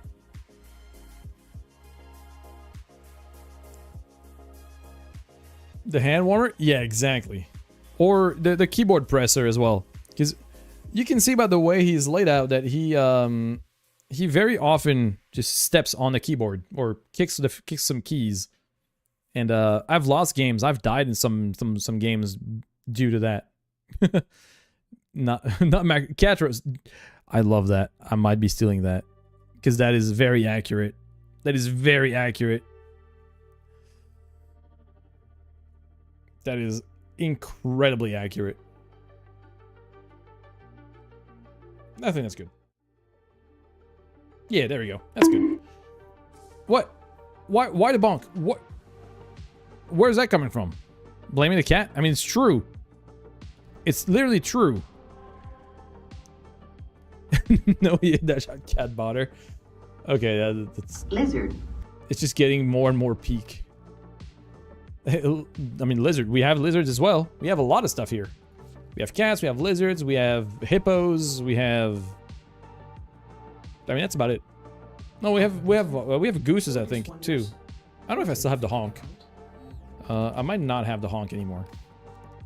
All right. 5th time's the charm, right? Hippos in this economy? Well, to be fair, they are different kinds of hippos. They are different kinds of hippos. Really tempted to rush your Lavos Prime? I don't think rushing is worth the plot, but it's very subjective. If you find that you'll get more enjoyment out of rushing it and getting it early than waiting out the timer to save plat, that's on you. It's really up to your preference. I don't think it's worth it, but... The house hippos? Yeah, exactly, Shork. You get it. House hippos are actually very real.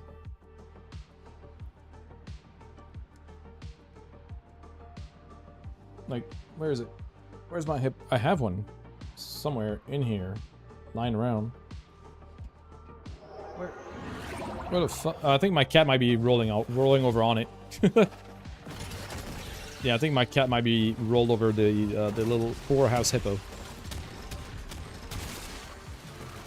Just remember, you have a new episode of a show out? Oh. What show? Which reminds you have a core prime ready tomorrow. Ooh, hell yeah. Shark, thank you for the follow. Appreciate it. You're not rush a foundry thing in ages, but you had to do for Bruna. Hey, that's, you know what? That's completely reasonable. Like I said, the choice of rushing is very subjective. I think that the value for plat is not really there in my personal opinion, but I also don't mind not playing the game for a while I work, and then whenever I come back after a few days, stuff is ready in the foundry, you know? You have to continue watching some shows too, buddy Shark? No worries, appreciate it. Lurkers are very appreciated. Like, as I love saying, lurkers are the backbone of a lot of communities, and if it wasn't for lurkers, most channels would probably not function, so I very much appreciate it. Also, it is just a minute off of 4 p.m., so we'll have our next 75 plat giveaway in just a second. Stares at your 21 messages from the Lotus and your 75 plat coupon. Damn. I wish I had a 75% off coupon right now, because I am running it low on plat. And considering how little I play the game outside of streaming, I don't have a lot of stuff to trade for plat. I just get my own things and then don't really farm a whole lot more. You've been playing for 11 months. Damn, sometimes I forget that some people are new to Warframe. It's kind of a weird realization moment of, oh yeah, not everybody has been playing for a decade. You know, the whole, oh yeah, I'm old. At the end of the day, plat is mainly a time skip. Oh yeah, no, absolutely. I totally agree. And again, that's why I say that it's very subjective. Some people might think that plat is better to just acquire items that are otherwise not something you just get over time, such as, you know, ribbons or saving RNG on farming parts or mods. But on the other hand, it could also be considered a time skip to not have to farm something yourself manually, which is just as valid. So either or, they're both very valid ways to use your plat. I'm just kidding about the age. Like, yeah, sure, I'm 35. I've been playing the game since I was like in my early 20s. But the point is, I've been playing the game for a while, and holy shit, we're not getting the right part. So confused, why doesn't Lavos have energy? Because he just doesn't. Lavos just doesn't have energy. Sorry for him when the Cicero Crisis event was about. Oh, see, I don't even know if I remember that event. But, you got pulled into the 10 of life and now you're a teenager? Aww.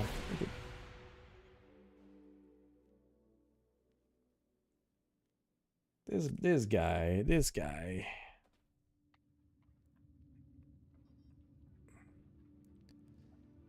You remember when Nidus Prime came out just back in 2016? Oh, I mean, yeah. The game has been ongoing for a while, and there's been a lot happening. Hey there, Xanther. Good to see you. Where is the last... Oh, that's the last rake. So, does the clan bonus work for pigments? I don't know. Once you get Titania, you bully your 10 grandpas into helping you get the prime. Honestly, valid. Very valid. But yeah, Purple, to answer your question very simply, Lavos is just a frame that doesn't have energy. Instead, Lavos' abilities have a cooldown, which can be reduced or bypassed using another of his abilities. After this run, I can talk about Lavos a little bit more. But he's a bit of a unique one. Him and Hildrin don't have energy.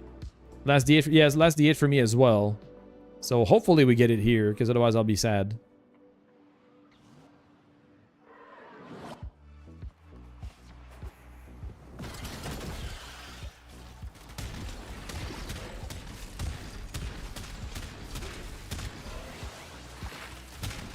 Can you please? Oh, whoops. There, okay. Nope, wrong one. Yeah, Muscle Mama, yeah, Hildrin. Hildrin has shield as a resource. Energy, it does, but indirectly. So, modding for efficiency on Lavos doesn't reduce the cooldowns directly, but it affects how much cooldown reduction Transmutation Probe provides. So it's not as intuitive as it might sound, but it does still interact with cooldowns in a way. It's just not as straightforward as saying like, oh yeah, if you have like 50% efficiency, you have 50% cooldown reduction. It's not that simple. That would be kind of busted. I have a handful of relics from Teshin that I can still get, but I don't know if there's a lot of them. Because I did buy a good chunk already.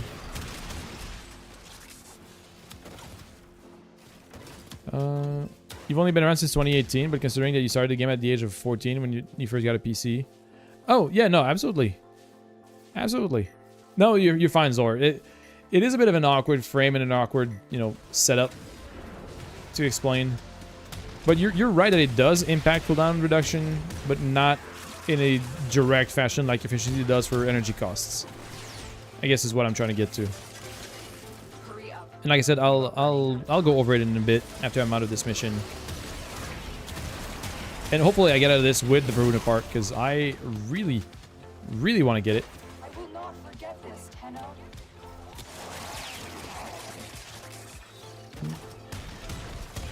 Nope, Jesus. But can Araxa fly? I mean, sort of. She can fall with style. Maybe not a full flight, but she can definitely fall with style. Hey there, Vivi. Enjoy your lurk. Appreciate you being here. Hope you've been well. Oops. Not here. Here. There. God, I love this frame. I love this weapon. Finally! 6 times the charm. It only took 6 relics. Not even counting the other ones that were run by other people. Been really 6 and getting... Oh, damn it. Finally broke the fever today? Well, at least that's good. You know, silver lining, I guess. But glad to hear that you're getting better, at least. And hope you recover quickly. Because that shit sucks.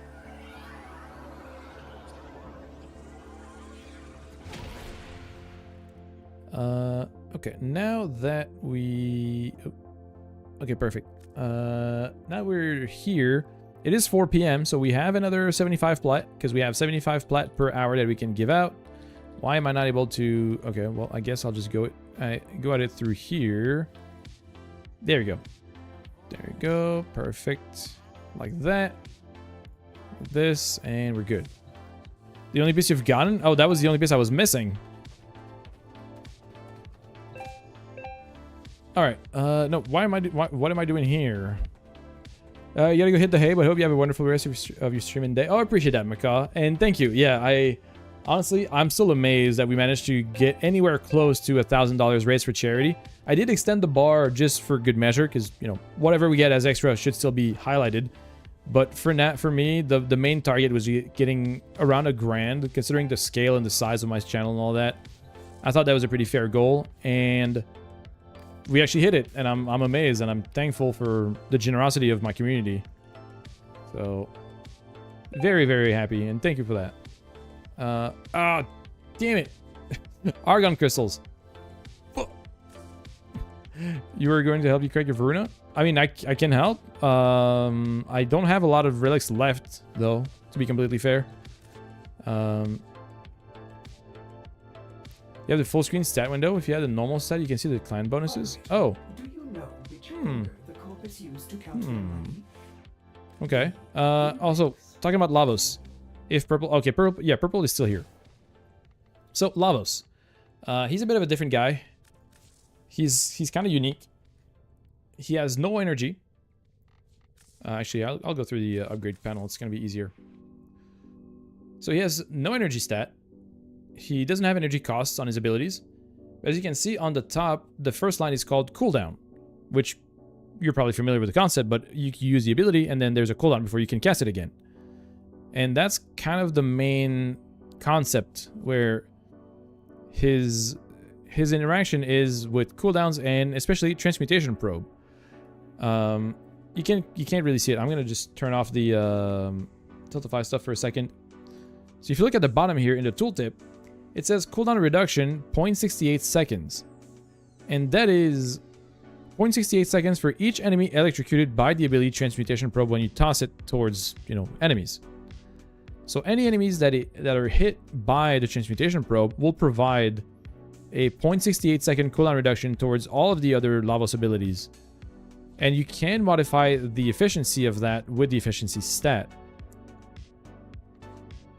Wait, the give... Oh, yeah, I guess I hit the giveaway tool, so now it doesn't block it anymore. That kind of goes in together. Hey, what's up, T? Good to see you. So, yeah, essentially, efficiency will increase the amount of cooldown reduction you get from Transmutation Probe, but it doesn't do anything for the cooldown innately of these abilities. And, I mean, there's a little extra information here that shows what they do. So, if you do have the... ability to do so, you can hover over those and it'll tell you what they do. You said a few seconds after you realize, oh yeah. I mean, time delay and my attention span, you know, both of those combined will definitely cause a few of those. So yeah, Lavos is a bit unique in that sense, and that's why he doesn't have energy. He uses cooldowns and Transmutation Probe to manage those cooldowns. So that's it. That's all. That's really what it is.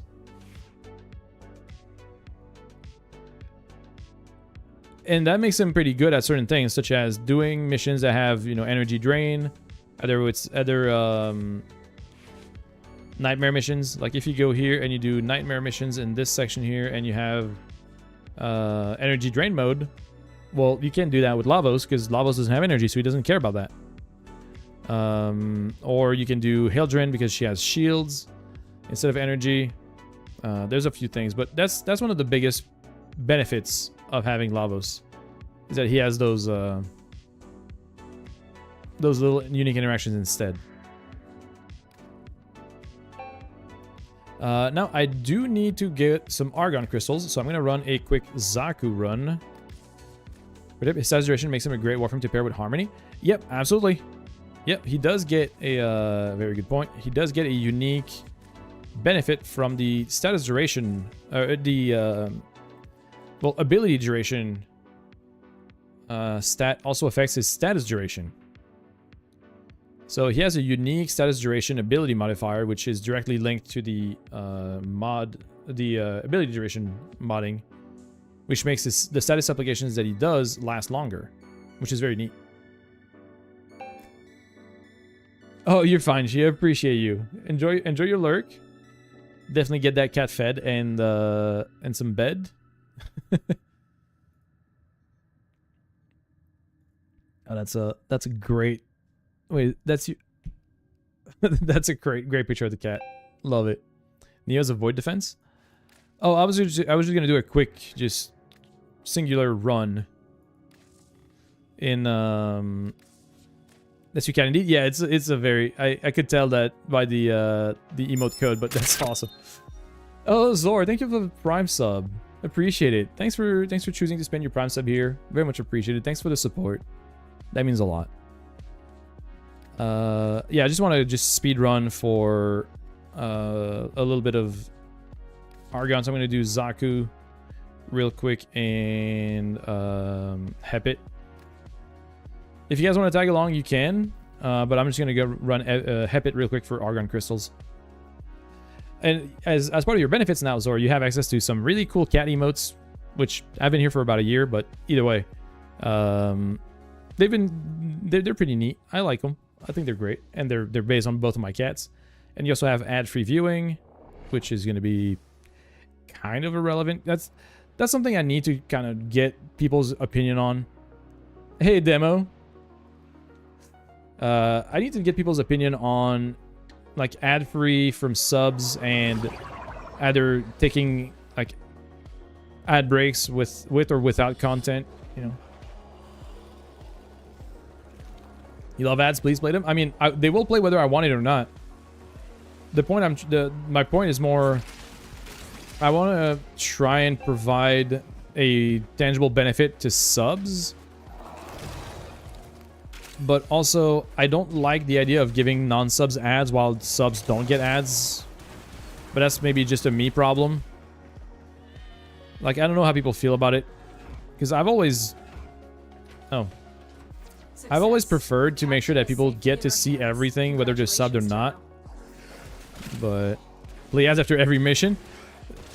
I mean, I could, but that's not very nice, because a lot of people don't have a sub, and people that don't have a sub will be hit by ads all the time, and that's kind of shitty. No, obviously not after every mission. I don't know that I would really do that. Oh, wait. The Argon crystals are on the other side. Once you get affiliate back, you only do ads on BRB time. Always hated the idea of it. Yeah, I mean... Wait, where? Oh, there's the Argon. It's over there. So, yeah, there's a few things about that. So, yes, ads are pretty good little extra tidbits of revenue on top, and they do help. You can't... I mean, you can turn ads off completely and not run them ever, or you can not use the auto-scheduler. But if you want to get the best revenue split out of the ads and all that... Oh, thank you for the extra 25. Holy. Thank you for the extra 25 for charity. Boop, which is totally not Shia. I appreciate it. I'll go take a look at the message that you might have added right after this. But yeah, the main reason why I have ads on the auto-scheduler is both for the better split and the fact that... Oh, wait. I mean, I don't need more than 2. I'm fine with whatever. All right. It's both the ad revenue split and the pre-roll ads. Like, pre-roll ads are the biggest pushback for viewers, I feel, in my opinion. Because anybody that jumps into a stream for the first time and is hit by a wall of ads will probably bounce off and never come back. And for me, that's a big turnoff. So I would rather have regular ad breaks that I can either take a break during or just kind of work around scheduled ads, rather than let people come in for the first time and have ads before they even see what the stream is about. So for me, disabling pre-roll is priority. And that means that I have to run regular ads, so every hour. Yeah, scheduled ones are fine. And that's why I do scheduled ads, because pre-rolls suck. And I want to get rid of pre-roll ads as soon as possible. Posture? Yeah, thanks. Hey, Merdy. Now, that's a name I haven't seen in a while. I mean, I've seen you at other channels, but it's nice to see you here. Appreciate it. I do need to check my posture. That's very true. All right, Varuna Prime. Now we can start those. Okay, Varuna Prime is acquired. Well, in 3 days. Next is going to be the Paragale and Sarofang, but that's going to be after the ads. We're going to go and filter through those relics, see what we can figure out. But yeah, I do want to try and maybe do a poll or have like just a conversation candidly about how people feel, because I know subs might feel like they don't get a whole lot from their benefits if they don't even get to skip ad breaks. Like, sure, they don't get actual ads played, but they get the BRB screen, which isn't really any better, since it is essentially putting everything on pause for 3 minutes, which kind of defeats the purpose of subbing. So I know it doesn't feel as beneficial to sub if you don't even get to skip ad breaks. But I also feel like a lot of people don't have the ability to sub, and I feel bad just throwing them 3-minute ad breaks every hour. Because 3 minutes is a pretty long time to do like uninterrupted ads while stuff is still happening. It's been so long since you've reached the walls of this realm, basically a year. I mean, it doesn't matter. I'm not here to judge how long it's been. I'm just happy to see some returning names and some familiar faces. It's awesome. That being said, I have been yapping for a while. I need to refill this water again. I need to run a quick ad break. So I'm sorry to do that to those that just came in, but I do need to run the 3 minutes ads. So I'll be right back. Sit tight, and after that we'll do a little bit more of the Verona stuff.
Lizard.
Lizard.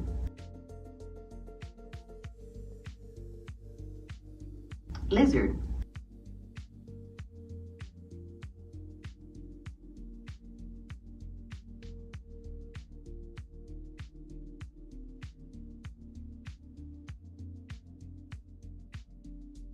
Lizard.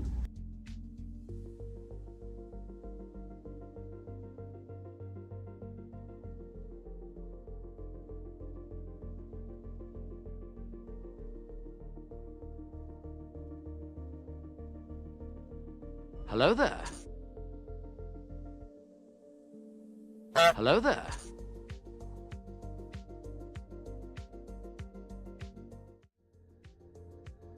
Oh no. Oh no, what did I miss? Welcome back from yes everyone. Sorry about the little slightly extended break. I'm here now. Hey, what's up, Cheeks? Good to see you.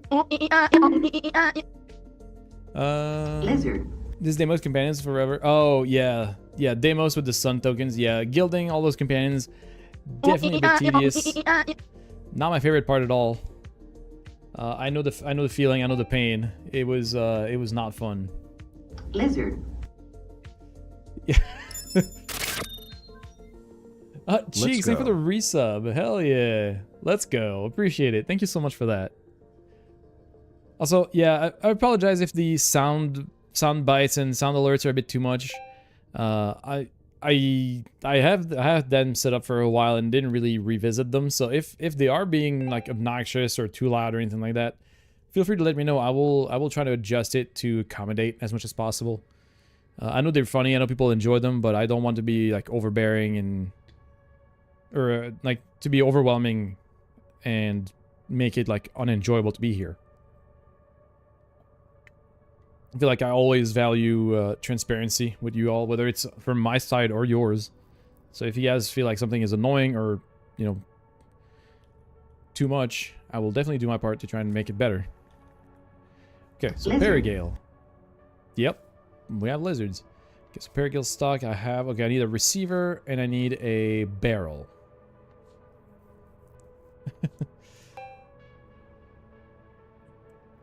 Or, I mean... That I do. I don't have bongos. That's something I don't have. I probably would need like a bongo. We did end up getting it reddish. On the very last one, it actually took my 6 relics before I actually got it. But I did get the blueprint, the Neuroptics blueprint. So now I'm off to the Paragale farm. I need a receiver and a barrel. So I'll do a radiant for the barrel. Unless the sounds get spammed like hell. No, well, that's what I'm hoping, but that's also why I do like to gather feedback. You need to eat.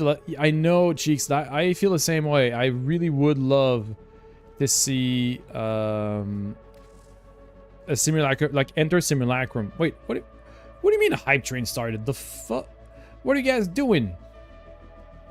You love doing liches. You love their names. Oh yeah. Hey, what's up, Matt?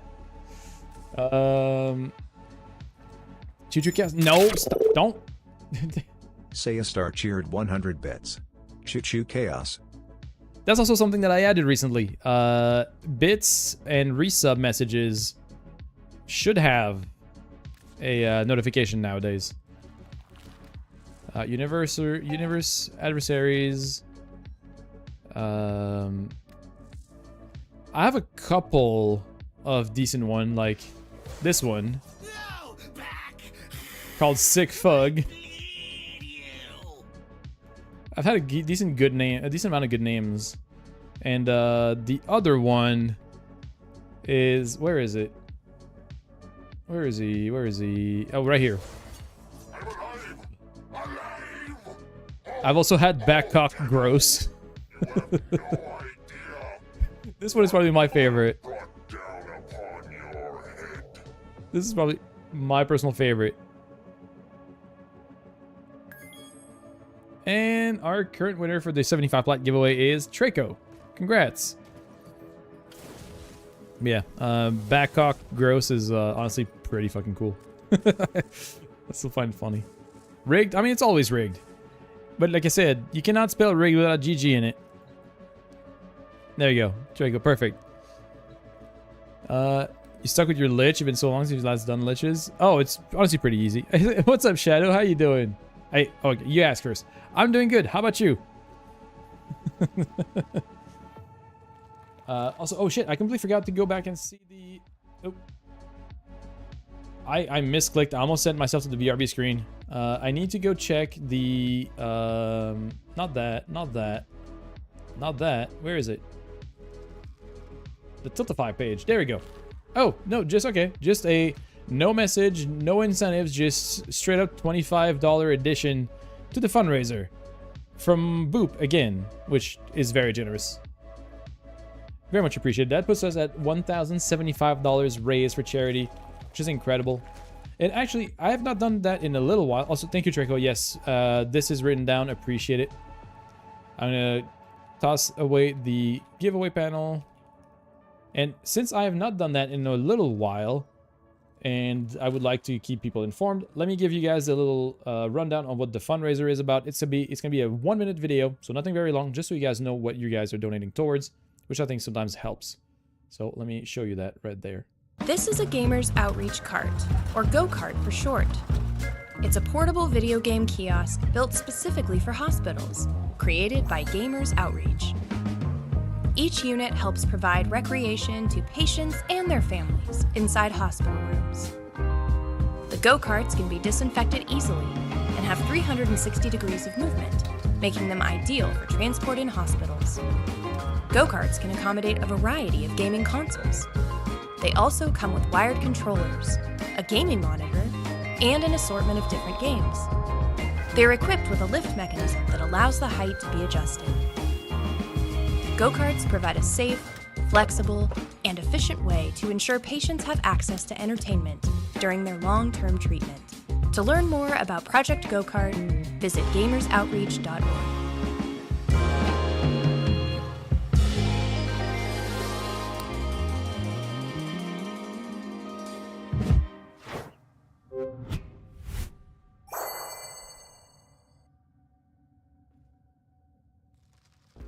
So that's it. So that is what we're currently fundraising for. So if you guys had any concerns or any questions about it, that's the very quick rundown of what we're doing with the fundraiser. But it is a great cause. I think it's fantastic to be giving support and help to children and their families while they're in need, and especially distraction and entertainment whenever they're going through that whole thing, because nobody should be dealing with that kind of shit. The hospitals and whatnot. Oh, clan rewards available. That's true. Ooh, neat. But yeah, I think that's just it's just a good incentive, a great way to just give support to the people in need, and especially, like I said, children, because they don't deserve to be in that position. So that's basically why I chose to support them again. This is my second year doing a charity fundraiser with them, and I think it's amazing. Fun fact, Alina has Eleanor's hairstyle. It was shorted before and they fixed it, but the profile still shows a shorter version. That's kind of funny. Huh. Interesting. Also, what's bad is that your lich went to Fortress out of everywhere it could have gone. Well, Hoshij, you'd probably be happy to learn that it is very deterministic. So liches follow a strict pattern. Kuva liches, so the Grineer ones, will always go to Grineer controlled areas. So they'll start on Earth, and then they go to Mars, and then, you know, cycle until they go to Kuva Fortress at the very last step. Hun Holos Ephemera has been leaked. You can link it now. Really? Interesting. Very interesting. Fortress to rank 5. Yeah, exactly. So every time you rank up your lich, it is a very static pattern. So it starts from Earth and then just progresses outwards until it reaches Kuva Fortress at the max level. Yeah, so it'll always finish at the Kuva Fortress until you send it to space. So it doesn't really choose. It always goes in a very, very strict pattern, which is, I guess, convenient to know, but also means that there's no RNG involved. Also, did I miss... I think I might have missed something about doing the rest of the relics for the Perigale. That was before I ran into ads, I think. You should have the information about mods to use. Yeah, by that time you should. Yeah, you should at least know that by the time you get to rank 5. You have the information. Well, you'll need to find the right pattern in that case, because I don't have the. Okay, let me just upgrade the Parazon. I don't have the information over here, but in theory, you should have 3 different mods that rotate in a certain pattern, and you don't know the order, so you have to try and stab your Lich with a different starting mod, because they never show you the order until you try it out.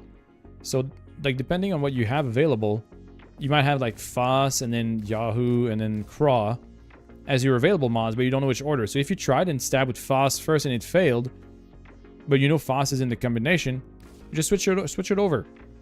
So you have to figure out which one is first, second, and third. There'll be a list of attempts. Gold is not always the case, Trickle, because it depends on your interface colors. So not always gold, but yeah, there is definitely a color scheme and color coordination to what is good and not good.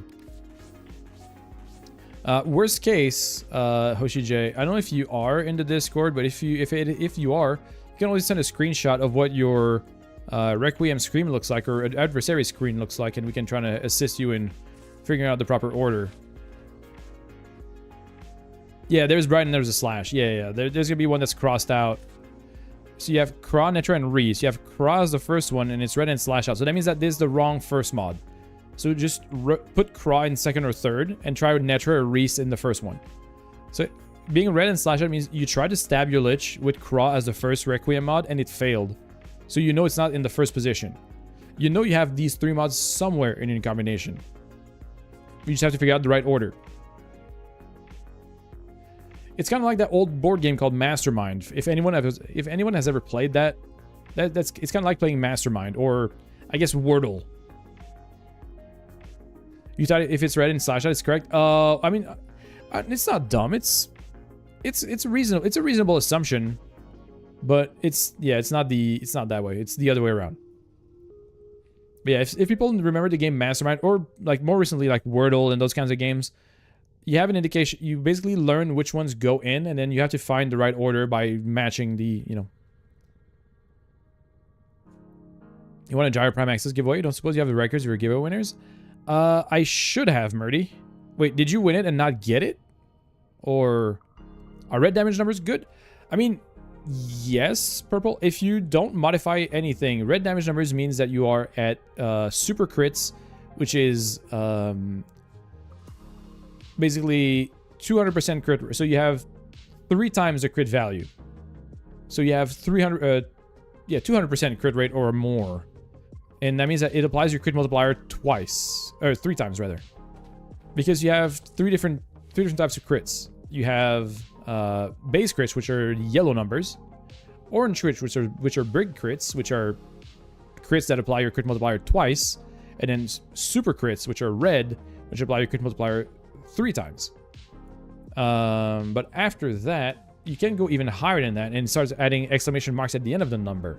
So if you see that, that's an extra crit multiplier application per exclamation marks at the end of the number. Blue, yellow, red, purple, cyan. Wait. What was that? What was that about, Traco? You did get? You're just curious why you have 2 giveaway reward inbox messages that are weeks apart? Oh. I don't know if I have a strict... Oh, crit numbers. No, there's... Wait, no. For crit numbers, no. There's only... I mean, white is base, yellow, orange, red, and then red with exclamation marks. Blue and cyan, I guess, are shields, but purple is usually ability damage. At base settings, purple is ability damage.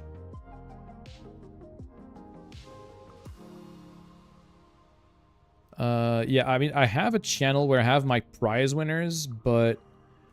oh, actually, it goes all the way back up to March of last year, so let me see. I might have you somewhere in there. Yellow, yellow, orange, red. Exactly, yeah. Zor as the perfect representation. It doesn't go higher than three exclamation marks, even though you can still go beyond that in terms of crit chance and crit multipliers. Alright, let me see if I can find somewhere in there.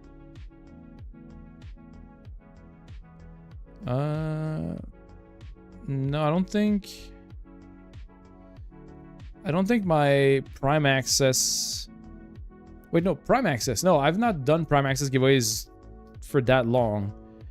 That was after I joined the Warframe Content Creator program, which was in June. So it's not that long ago. Hold on. Oh god, it's... Yeah, no, it's definitely not there. Maybe. Hold on. Araxia Bundle, no.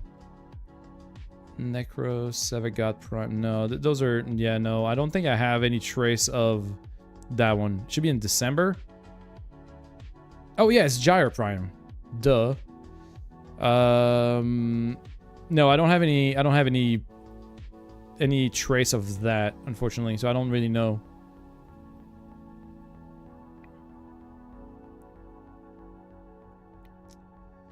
No, I don't have any information. If you get to that, you'd be deeply concerned. Oh, I mean, you have seen the multiple exclamation bars? Yeah, but they stop at 3. They stop at 3, but functionally you can still get crit higher than that, which is obtainable. Like, you can have situations where you get more crit multiplier than just, you know, red 3. But it's very hard and unusual to get into practice. Okay, I need to get more Varuna stuff, or I was doing the Perigale, right? Yeah. Get Perigale before we run out of time, because I do want to try and end around 5:30. Because, you know, having dinner and all that. It's a Neo Fissure. We have a defense, interception. Still only alchemy as Omnia. Ugh. Full. We have one spot. I forget if someone else wanted to join for the Perigale barrel, but or the Perigale stuff. But if you want, Xanther, I can grab you in. Yeah, no worries, Murdy. I wish I should try to keep a better track of those things.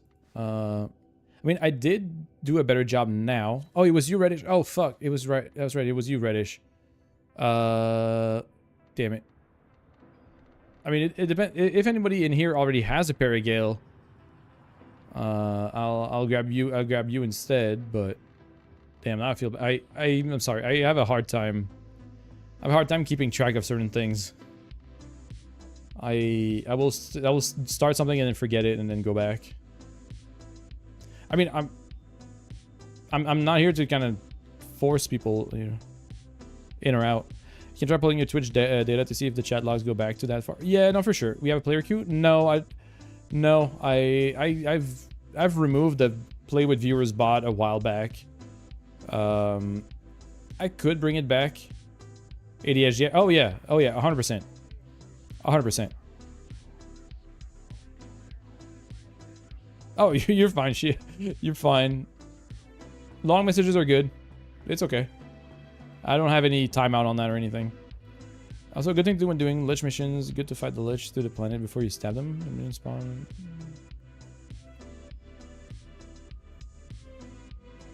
Yeah, you can definitely do that. If you wanna do more efficient Lich hunting, you can definitely go that route where you wait until the very last moment to stab.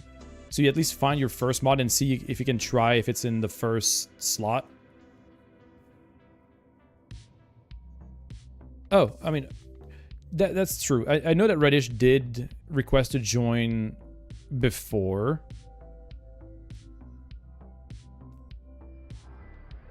I mean, understandable, Murdy. I can't really tell you exactly. You have the Perigale? Oh, you already have it, Rel? Then, yeah, that would solve that. If you don't mind stepping out, that would solve the situation. If you already have the Perigale Prime, then yeah, that would just solve it. That means that we can get both Xanther and Reddish in here.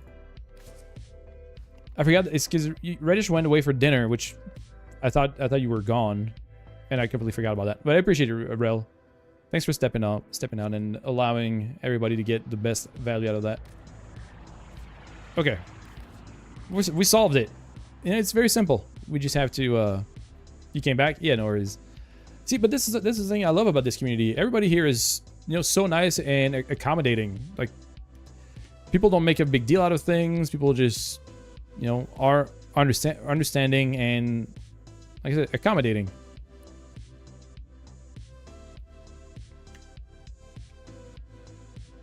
And I've seen plenty of other communities, and honestly, I can't say that they all have that.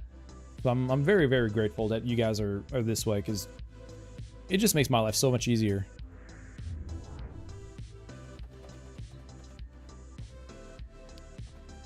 Dog is a companion name? wait, hold on. Oh yeah, dog. Yeah, look at that. Dog. You have no traces? Oh, that's fine. What do you mean? You're totally throwing a tantrum that you can't play with your streamer? Shit. I'm gonna have to solve that. No, but seriously, I know I say that a lot, but I'm genuinely so lucky to have a nice community like that.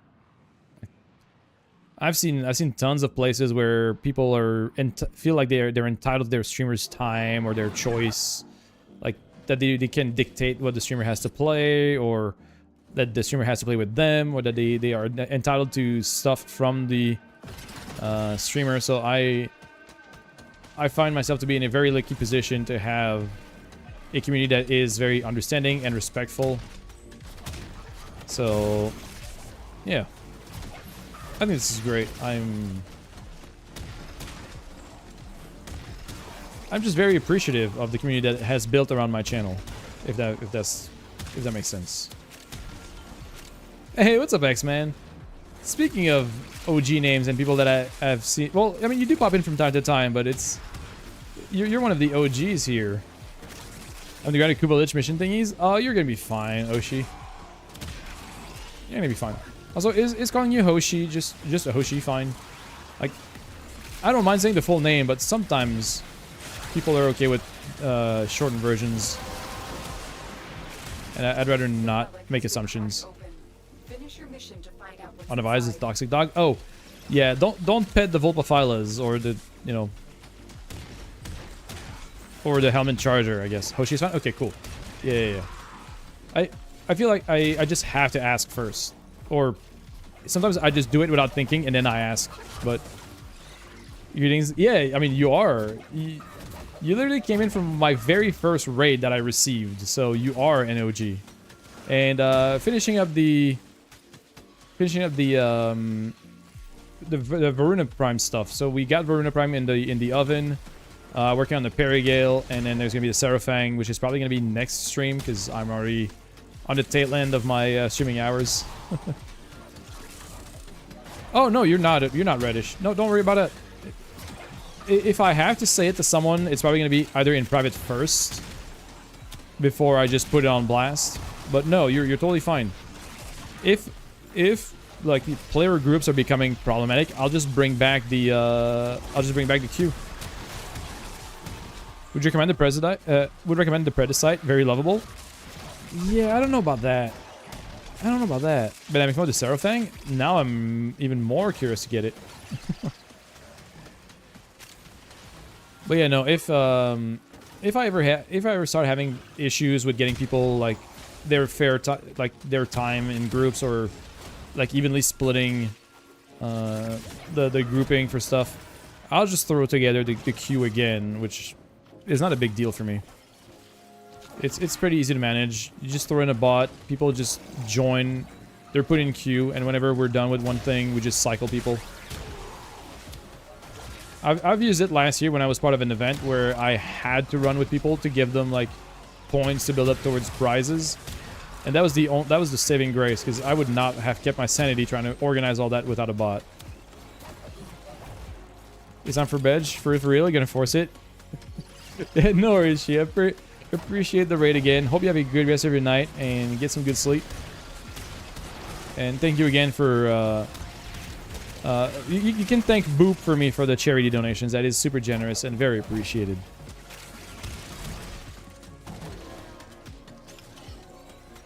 Was a lovely event. Yeah, well, In hindsight, I mean, I owe a lot of what I have now to the Crux, but holy shit was that very taxing. Like, not gonna lie, the Crux was incredibly taxing in time and energy. But it was a great event. I have a lot of what I have right now on my channel to owe to the Crux. Because the amount of viewers that it brought, the amount of attention, the amount of growth I got was crazy. It's partly why I became partner. Like the average viewership we got there and all that. That got us a lot of the way there. I mean I am giving myself some credit, but I would be lying if I said that the Crux event didn't help. That was your last barrel. Like, no worries, you're fine. Boop says it's for an amazing cause, so no-brainer. Well, thank you, Boop. Very much appreciate it. All right, we'll go again. And you're fine, Reddish. I have only one more anyways. So we're gonna pray that it lands, and if it doesn't, well, tough shit. Bye. Yeah.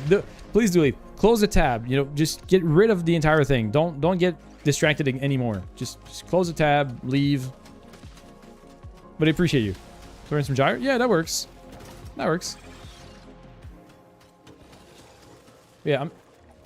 Anyways. All that to say that I don't mind people that want to play with streamer. I just mind people that don't understand that other people also want to play with streamer. Oh, you're fine, Xanther. We'll extract after this one anyways. Because I only had 2 copies of the relic.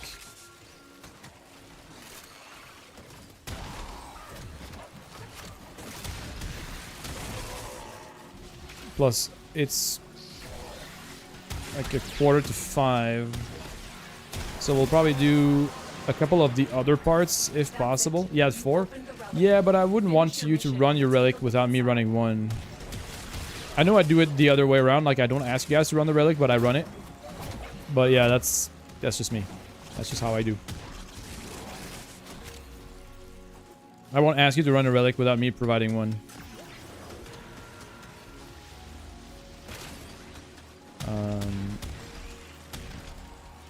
What was I saying? I already forgot. Oh, yeah. We'll probably run just like the other Perigale stuff. I think I need the receiver still on top of the barrel, so we'll probably just try to do the receiver in the meantime. And we have a giveaway at 5, which is going to be the other 75 plat. And then I'm going to be just slowly ramping down and rounding out the charity stuff, because we are on the very last day of the charity fundraiser. Today is the last day. And if there's any more donations that have to come in, I have to honor the prizes that go with it. So I just want to give myself a little bit of a buffer to take care of anything that happens. You love using Moa with Citrine? I mean, and yeah, any robotics or any companions that have good status spreading can be really good with Citrine. I absolutely love using the Contagious Bond synergy with Citrine. Contagious Bond with Citrine with the deployable crystal on the companion is really fun.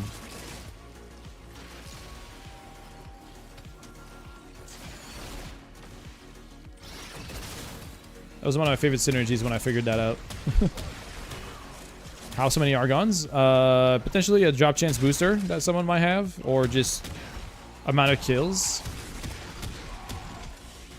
But yeah, we're just lucky. Use the defense mode mainly. I mean, that makes sense. Yeah, that works.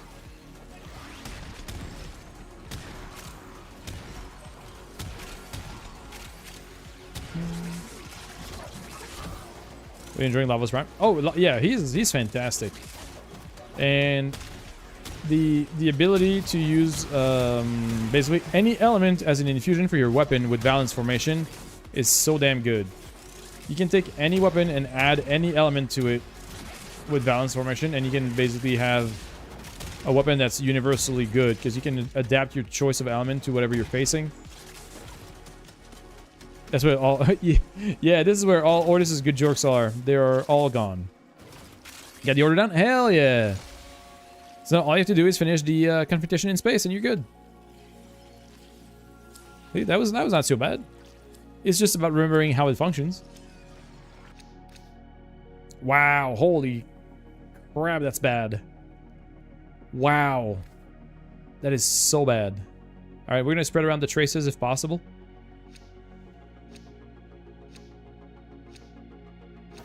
Well. Tough. Ouch. Lesson.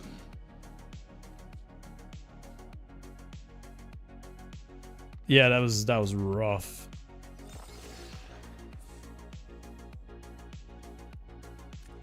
Not our best.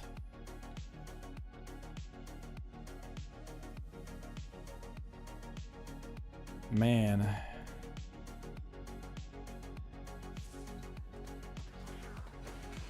You got 8 neural sensors. Hey, that's pretty good. Dojo got 2 Argon for that. Oh, that's... Wait. What's that? Wait, where do you see that? Oh, it's... I just skipped out on that, probably, didn't I? That's pretty cool, though. I do like that. Let me check you have Seraphine relics. Oh, no worries, no worries. Yeah, Perigale. I already have that part. I need the receiver, so I need Let's see. I have Let's C14s, and if not, Seraphang. Only. Oh wow, I only have 1 copy for the handle, but it's a common at least. The main print is uncommon, and then the blade is rare. 4 BP relics and 4 handles for the Seraphang. Okay, we can run that. We can run that instead. Okay, we can find any of these really. So Mezzo, Neo, or Axie. Mezzo, Neo, or Axie. You only need the blade? Okay. Well, I need all of it anyways. Operator? Oh, look at that. We have a conjunction survival. Perfect. What are you thinking All right, let's throw a conjunction survival. That's going to be our last activity, I think, of the night. You have 1 Axie, 2 Mezzo, 2 Mezzo Neo. Sounds good. Okay, that's about what I have. I'll start with the blade, I guess, and then we'll actually wait. No. Reddish, you have 4 BP and 4 handles. Okay, we'll start with the handle then. We'll do the Neo to start.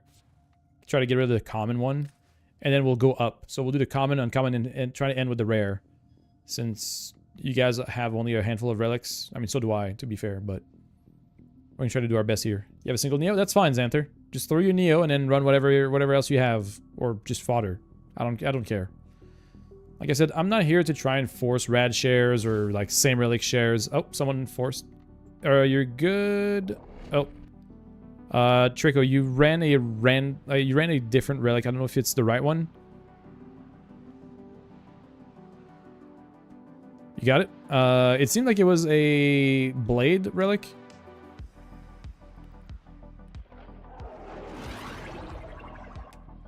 Which, I mean, if it is, if you're lucky, we'll get that and knock that out of the way, but I think I was trying to do the opposite order. It's fine. We'll manage. No big deal. Alright, let's find a good room and settle in. That is a dead end, which is not the right one. Neo S20, someone forced though? Wait. Oh, Xanther doesn't have a relic. You may use it. Yeah, okay. We'll restart. Yeah, no, you're fine. Yeah, something happens. Sometimes it happens. Some people sometimes get like ejected but didn't take. Yeah, that's kind of buggy these days, it seems. We'll just restart. No sweat. Let's do the Neo. Yeah, we'll start with the Neo S20. Trying to knock out the Seraphang Prime handle. And once we're done with that, we can start moving up. Snooze the ads. All right, so I have about half an hour before ad break, which is about what I expect to be live for. So I think this is perfect. This lines up just right. And since we'll be here, I'll do our last giveaway right now for the 75 plat. There we go. So we'll have our last giveaway of the night. You don't have the handle? Oh, that's fine, Trico. You're fine. You can run whatever you have. If you don't have a relic for it, that's good. That's good. It's a common anyways. So I'm not too stressed about it. Okay, yeah, just a mezzo. That's perfectly fine. The Oregon Neural Sentry is attempting to purge you from this place. Stand by for life support. I will say though, those bubbles keep making me think that it is a nullifier trying to come in, and I'm scared of it. I keep imagining that it's a nullifier bubble, and I just don't want to go in.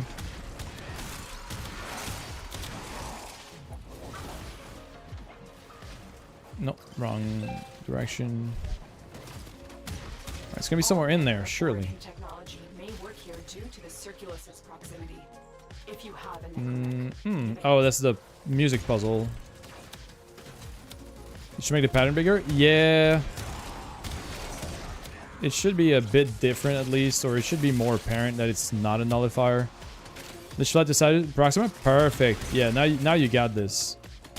Just has to go and murder it. In-game, obviously. In-game.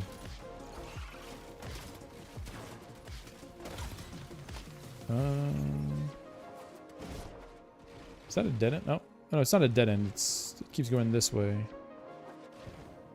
Oh. What about this way? Oh. Is that a way out or forcing it? Yeah, obviously. Always in-game. In-game murder. Hey, there it is. Alright, found the room. Bop. Hey, what's up? Oh. Yeah, that combo edge is still hilarious. And again, if you don't have 7TV and you don't know what edge is doing, do yourself a favor. Type exclamation mark 7TV and grab the extension on your browser. It's just good content. It's quality content.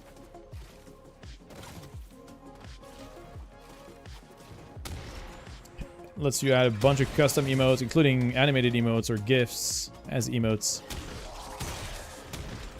It's the best way to enjoy Twitch chat, in my opinion, because there's a lot of Twitch chat that is locked behind some of those custom emotes that are now pretty widespread, but not 100% common. So sometimes you might be feeling like you're missing out on some context, and that's the reason why. I think there's also mobile apps that let you log in with your Twitch account and watch streams with chat that has 7TV enabled emotes through mobile, but it doesn't work innately on the mobile apps or the consoles, to be perfectly clear. This is a PC browser only thing, or almost only thing. There are some mobile clients for Twitch. Treco, you might want to make your way over here, because right now we're so split that we're probably not getting enough spawns, and life support's about to expire. Hey, what's up, Ali? Oh shit. Yeah, we're gonna need life support big time here. No 7TV. Yeah, I mean. Oh, why not? Well, I don't have buh. But that's something I should be adding, yeah. I don't have a buh 7TV emote. Hey there. Shit, let me go grab some life support though. Because we're a little bit tight on the life support here. The relic has been cracked open. Finish your mission to find out what's inside. But yeah, valid request. Like, buh is a pretty common one that I don't have on my channel just yet. Oh. Well, ain't that convenient. There's two of them here? Yo, wait, what? Use that bypass at a console. Is that? What is that? Oh, yeah. And there's two of them. Alright, well. We'll have some pretty fast next couple relics, I guess. We'll have to make sure that we run our void traces pretty efficiently. You've cleared a path for me. Alright, grab that. Oh, weird. Well done. Bypass used. Alright, I'm on my way back. Sorry about that. Don't mind me. Alright, I'm on my way back to the... How's the farm today? Pretty good. Pretty good. I got the last pieces I need for Varuna. We're working on the Paragale now, and I have the Serafang left for the next couple streams.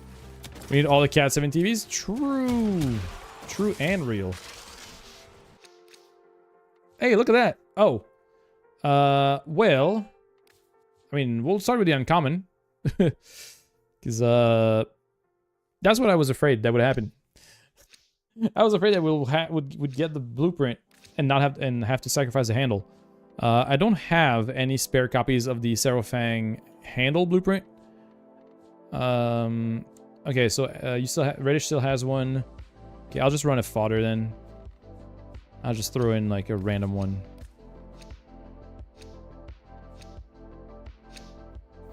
Oh, Zam. Oh no. They aren't from the neural century. Well. Destroy them. They are drawing from your life support. Well, that's a bit awkward. Hopefully that works out for everybody though. You're trying to reset but misspelled? That's alright. That's alright. If anything, we'll just find another copy of the relic or something. That's just a tiny bit inconvenient.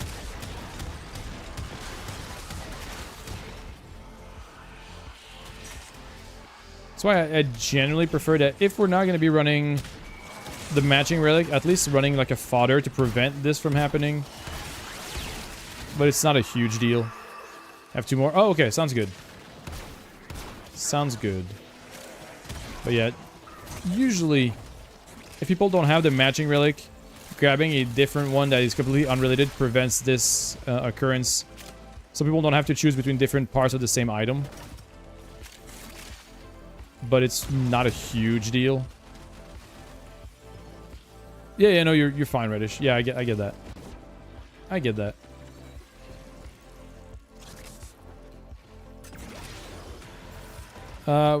What is the better thing? Oh, convert and vanquish. Convert is vanquish if you want the weapon. Convert if you don't want the weapon or want to keep the Lich as a companion-ish. Or as a like on-call crew. Can we please all group up on the waypoint? That would be appreciated. Because right now we are split into two different areas, which messes with the spawns. Where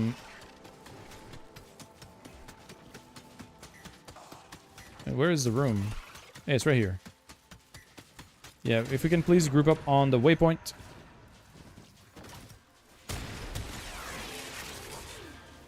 Yeah, I put it back down. Oh, damn it. I'm gonna have to try and res you because you're down.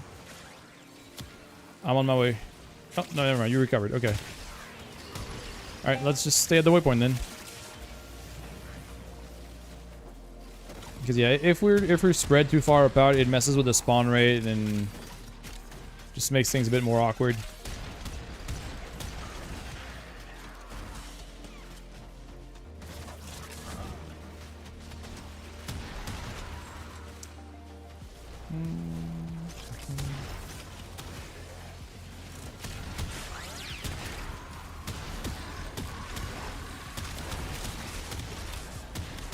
Okay. Waypoints don't last long. I mean, they last a pretty good time, but yeah, that's all right. It happens. All right, please make your way to the center of the tree room. Good. All right. Air support soon. If anybody has their air support charges with Oric and I, that would let us find potential. Oh, that's probably gonna be a land name if I'm gonna guess. But El Gordis, thank you for the follow, appreciate it. And yes, please do get in that giveaway. This is gonna be the last one of the night. It is my last giveaway, and this is gonna be the last of the fundraiser because the fundraiser ends tonight. But I have about, I don't know how many thousands. Wow, that is really bad. That is impressively bad. Hey, no worries. No worries. I mean, I'm glad to just Xanther trying to manipulate the odds. Don't listen to him. Don't let that distract you from the fact that it's still not how you pick the winner. Oh, hey, what's up, Raging Kerber? Sorry, I completely didn't see you there, but happy Sunday to you as well. Better than all form. I mean, yeah, that's, you know, very fair. Wait, Xanther didn't get the relic in again. They are draining your life support and fast. Eliminate them quickly. Do we have to reset or something? You're so happy? Hell yeah. Oh, right now we're doing fodder. We're just letting Reddish run the handle blueprints, since we got both the handle and the blueprint at once, so you can select. No, but yeah, we're just, yeah, I tried to communicate, but I might not have been clear enough. You didn't know that? I mean, I thought I said it out loud earlier, but that's on me then. I'll try to be more clear in the future. Reset? I mean, we don't have to. If anything, a Serafang Prime handle is not that expensive. I can probably just get one and trade it, or you know, whatever. It's a common piece. Shouldn't be that pricey. Got a Kuva Ogre. Ooh, that's very nice. And also, that's a lot of recovered neurodes. I hope you were not, like, waiting on that to just use neurodes on something, because that is insane. You think actually selected another silver one? That's all right. Don't worry about that. We'll figure it out.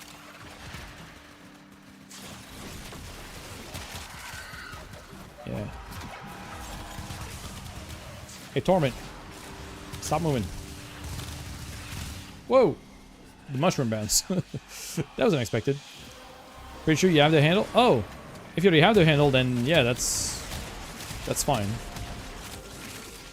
Or if you mean the relic that has a handle, in which case I'm even more confused, but that's alright. We'll figure it out. We'll get it working. Oh man. My brain is fried after this much just struggles at coordinating. The shrooms be bouncy? Oh yeah, they are. They are.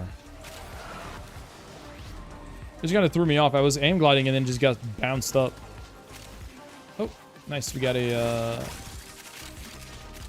one of these, which I forget the name of it.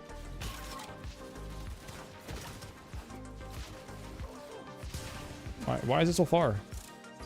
Why is it so far? Wait, what? Oh, it's up here. Okay, good. Did you get the expect the res judge in common? I mean, understandable. But like I said, this is mainly why I try to favor not running different relics of the same item. But it's not a huge deal, because we only miss out on a common instead of a rare or something like that. So really not that big of a problem. But I've seen cases where like 2 different rares drop and we have to choose. Oh, no, you're totally fine. Like I said, it's not a huge deal. Because I've seen much worse, but it's just a good practice in general to not have like overlapping rewards that people have to make a choice. Not a big problem. It's just optimization. Which I realize is kind of redundant, because I said that I don't typically care much about optimization. But it's one of the rare cases where it's actually kind of significant as a difference. Like, I can't imagine people running like different Radiant relics for the like Voruna rare and dropping both of them at the same time and having to choose between both rares. But that's the kind of stuff you want to avoid. But I've seen that happen. After that, I mean, we got the blueprint. So if this is your last handle, I'll run the one with the blade in it. Well done. We get a handle? Yeah, if we get the handle, if that's your last handle relic, I'll run the blade. Okay. If you get the handle, I'll go for the blade. If you don't get the handle, run your last handle relic. Just the spot in the kennel for her. So, dependent on the reward here, I'll try to voice it as fast as possible, so you guys can, you know where we're going next. And we have 5 minutes left on the giveaway, so if you are looking to get a nice little extra bundle of plat... Hey, there it is, Serafang Prime Handle. Perfect. Okay, so now we're moving to the Serafang Prime Blade relic. If you don't have that, just run fodder. But Serafang Prime Blade as the target now, which is an Axie. Serafang Prime Blade, which is Axie S20. If you have that, run it. If not, just fodder.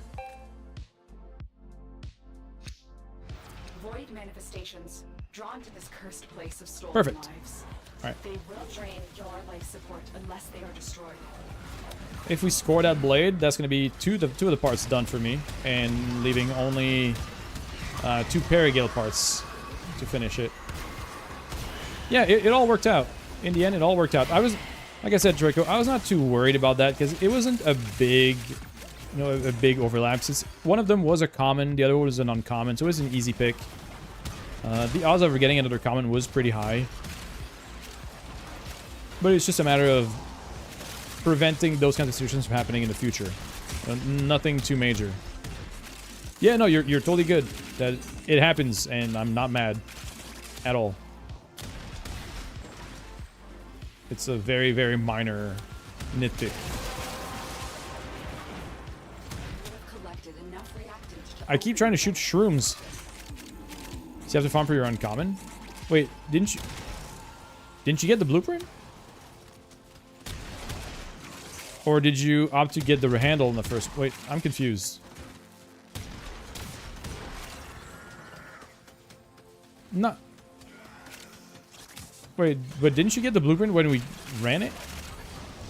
I'm confused.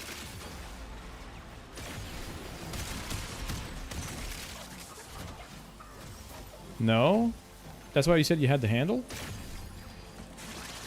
No, I know, but we dropped the blueprint in this run. Oh, okay, I see. Okay, you stayed on the handle and didn't realize we had the blueprint. I see. Well, I have a bunch of blueprint relics anyways, so if that's the only thing, we can help you get the blueprint. Or okay, well, Reddish has a blueprint. We'll get you covered. A lot of people are offering, so we'll get you covered. Don't worry about it. That was a little bit of a mishap, but we'll figure it out. The fuck out of here, violence. Ow.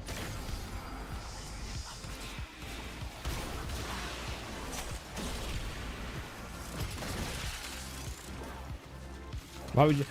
Hey, listen, Shaq. I'm not shooting shroom.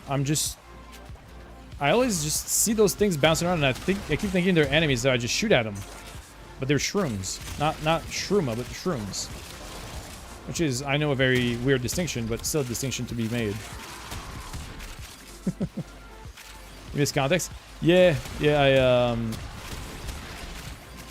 No, you're fine, Reddish. It's not about that. It's just I see a shape, vaguely enemy shaped, and I shoot at it.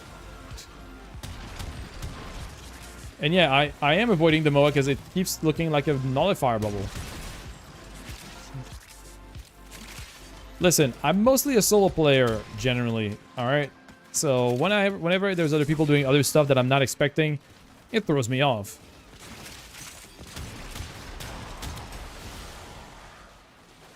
So that MOA bubble definitely looks like a nullifier bubble to me, and I try to avoid it. The white bloom can be bright? Oh no, it's really not a problem. The bright bloom. Yeah, no, no, it's bright bonnet, the other one. W reflects it. Well, yeah, it's just muscle memory or instinct. Just don't step in the bubbles because the bubbles are bad. And then see shape that looks like it's not my companion, shoot. Yeah, exactly. See, I'm not crazy. You're crazy. Well, no, I might be. Anyways, the point is, I'm just functioning like any normal human being would, which is don't step in the bad and shoot things that glow and bounce. Except in this case, it's just a mushroom. That doesn't do shit if I shoot it. You know, have your laundry? Well, hell yeah. Laundry is good to do. Shooting the shroom as well. Hey, come on now. Come on. You can't tell me that this doesn't look like it could be an enemy. Actually, I know why I'm doing it. Actually, no, I do have the reason why. It's because until the charity is over... Ooh. Yeah, until the charity is over, I have a black enemy outline color. And because of that, I can't tell what is an enemy and what isn't. And so until the end of the stream today, I won't have any information on if the shrooms are friendly or not. Hey, X-Man! Speaking of the devil, congrats! As usual, exclamation mark win in the chat to claim the prize. And hey, yeah, there it is. Just type exclamation mark win, please, so it stops the timer. Perfect. And then I just need your in-game username and platform, or you're probably gonna be hit up by Shaq in chat to confirm. Yeah, there it is. In-game and platform, please, because I have to send that over to DE for the prizes to be handed out.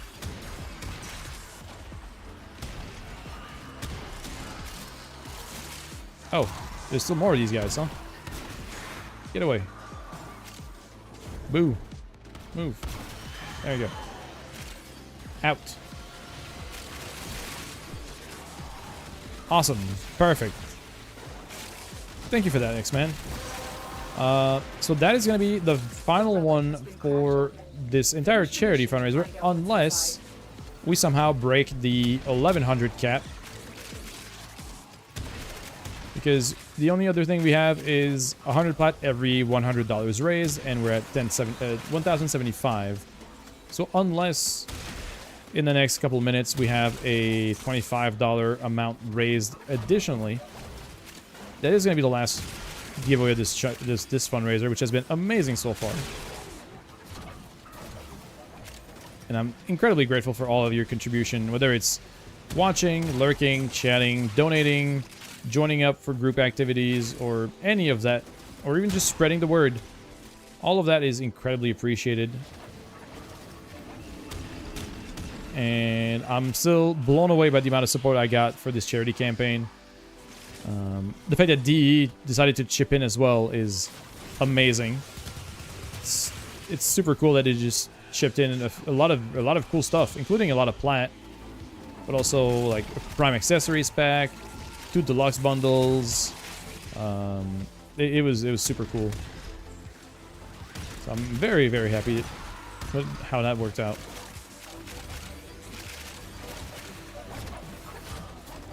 Yeah, I mean, they didn't have to, but I reached out to them. You know, that is one of the other perks of being a creator with them, is not just getting like day one access or a little bit of insider info, is that we also get to reach out to them for certain events like this, or different like milestones or events, or like anything that we could need some incentives for.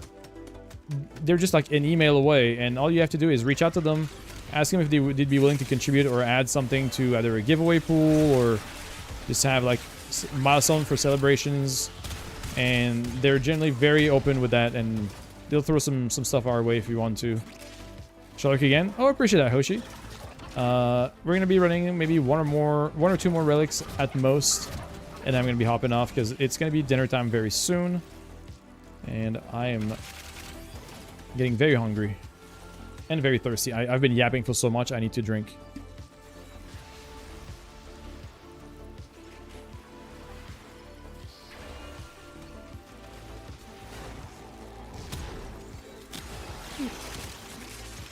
God, I love this weapon so much.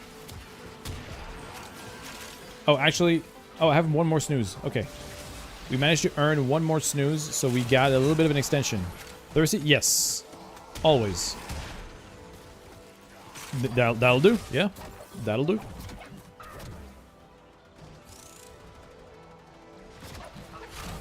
I might actually have to do a quick grocery run, too, because I know we were missing something. I forgot what it is. See, that's how my brain functions. I know Roxy said we were missing something. I completely forgot what it was, but I know she said something about missing something. Sauce? No, not spaghetti sauce. Not this time. But I can't remember what it is that we're missing that I said I could go get after stream. So I'll have to hope that she also remembers. Because otherwise all I'll remember is, oh yeah, you said we were missing something that I said I'd go get, but I forget what it is. Which is, you know, my average day. Lizard. I may have forgotten lizard. That's very true. It might have been just lizard.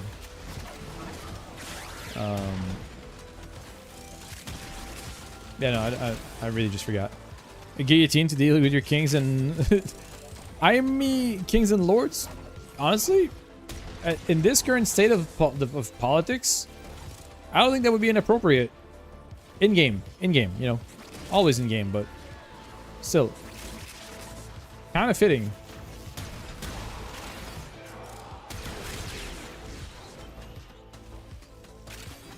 Far from when a Kuba Kraken finally? Ooh. Yeah, Kuba Kraken was a not too enjoyable one for me. Okay, come on. Blade, please. Blade? Oh my god. Wow. That's oh my. Oh. That is crazy. Well, that was my last relic, so I think we're gonna have to leave now, because that was my last potential relic.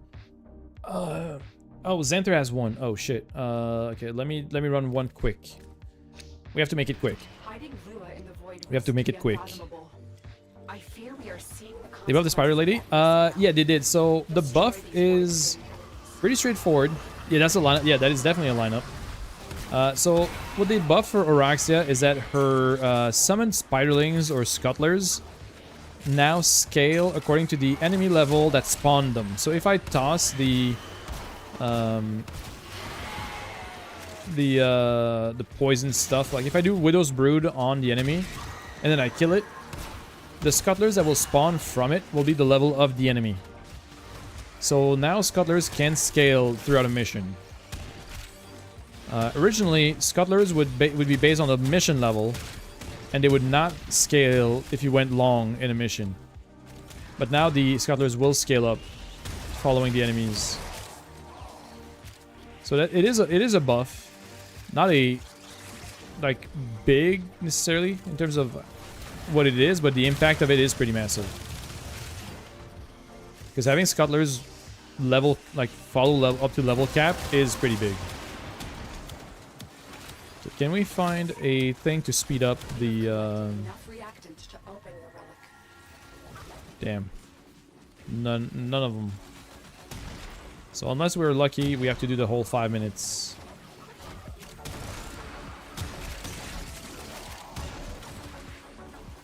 So maybe if we're trying to... Grabbing life support capsules should spawn more of them. As far as I know, at least.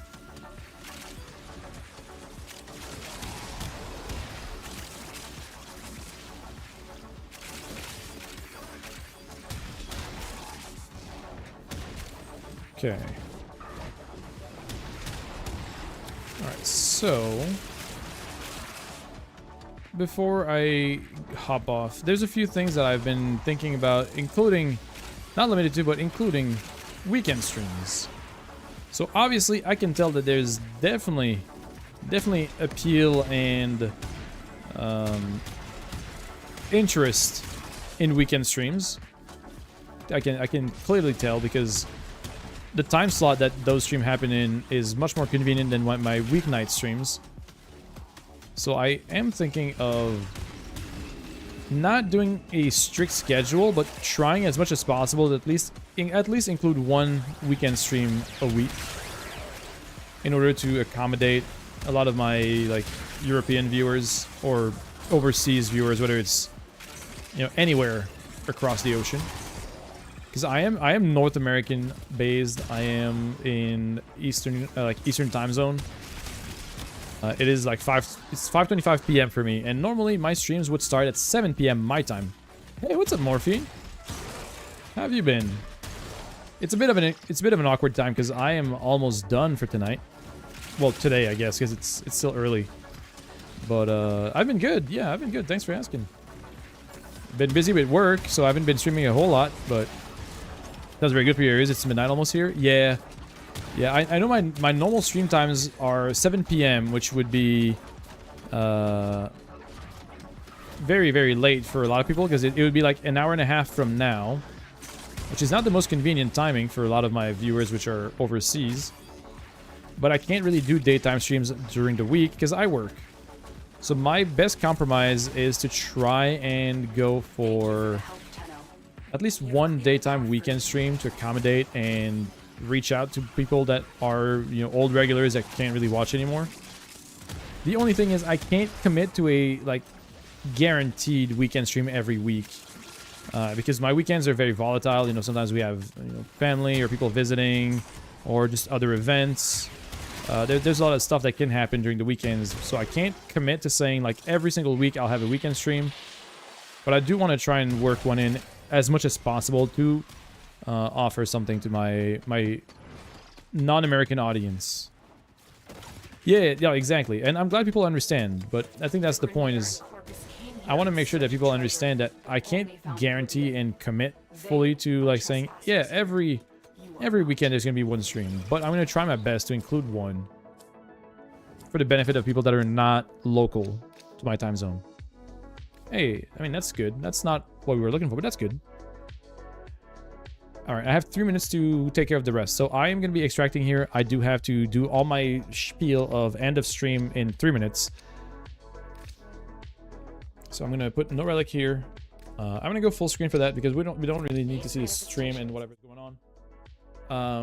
Oh, camera's a bit off. Here. Okay. So, GG. Hey, thank you, Traco. Thank you, guys. We got some pretty good stuff here. We got pretty good results. We didn't get the full thing, but we got some pretty good pieces at least, and we're on our way there. So, a few things. Oh, actually, wait. I'm gonna bring this back because I have to mention the charity. Also, do a reset here. Okay. So, thank you so much for everyone that showed up during those past couple days. Since the 3rd of April up until today, I've been taking part in this charity fundraiser marathon. We had a amazing turnout. We got $1,075 raised for charity, which is amazing. I am blown away and amazed by the amount of generosity and support that this gathered. So I'm super thankful for that. Congrats to all the winners of the giveaways and different prizes that were raffled off during that event. Hey, thank you, Warduck. I appreciate it. So that is a big highlight to me. And lastly, just thank you for the support. Thank you for just hanging out, being here, chatting. I know, you know, people sometimes just join for giveaways, but a lot of you guys stayed and stuck around, enjoyed your time here, ended up chatting, being regulars, and I'm very much grateful for that too. My next streams this week are probably going to be probably tomorrow and Wednesday. I will be posting in Discord in the announcement section for my schedule for this week. Normally I try to do Tuesday, Thursday, but this week is a bit scuffed in the scheduling. So it's probably going to be Monday, Wednesday. And then Tuesday, Thursday is going to be our gym days this week.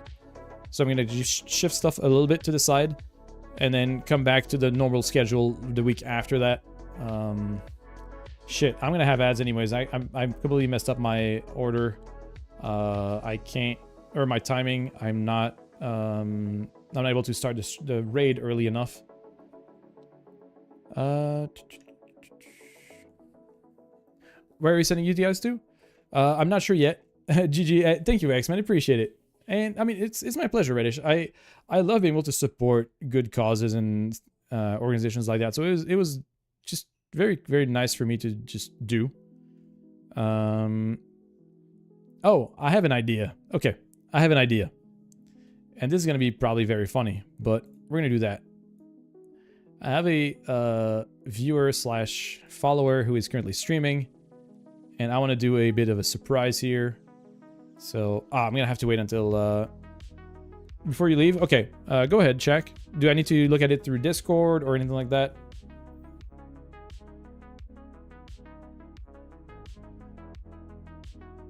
Yeah, I know.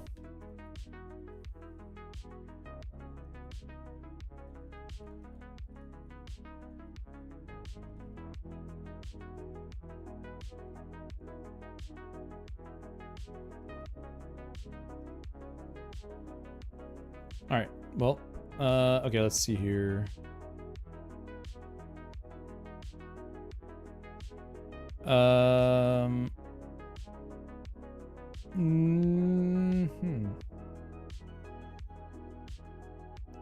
I don't know, Shaq. I'm trying to find the 4th hour, and I'm not sure I'm getting it. Wait. Huh. I think you might be right. I think you might be right. Oh,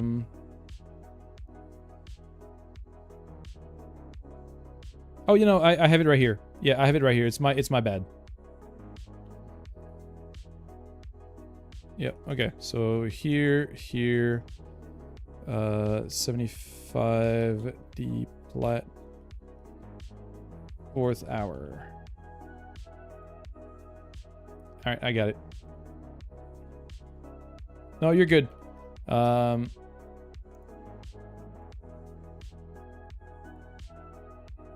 didn't. Matt, no, you're right, and I appreciate you. I appreciate you reminding me, because I have it. I could scroll up enough to find the history. So that's a good thing about the StreamerBot chat box, is that it has a very long history list, so I can go and scroll like way back up and find more messages. All right, so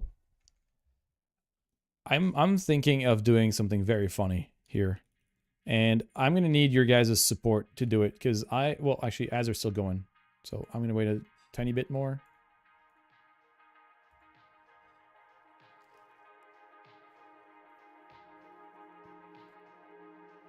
All right.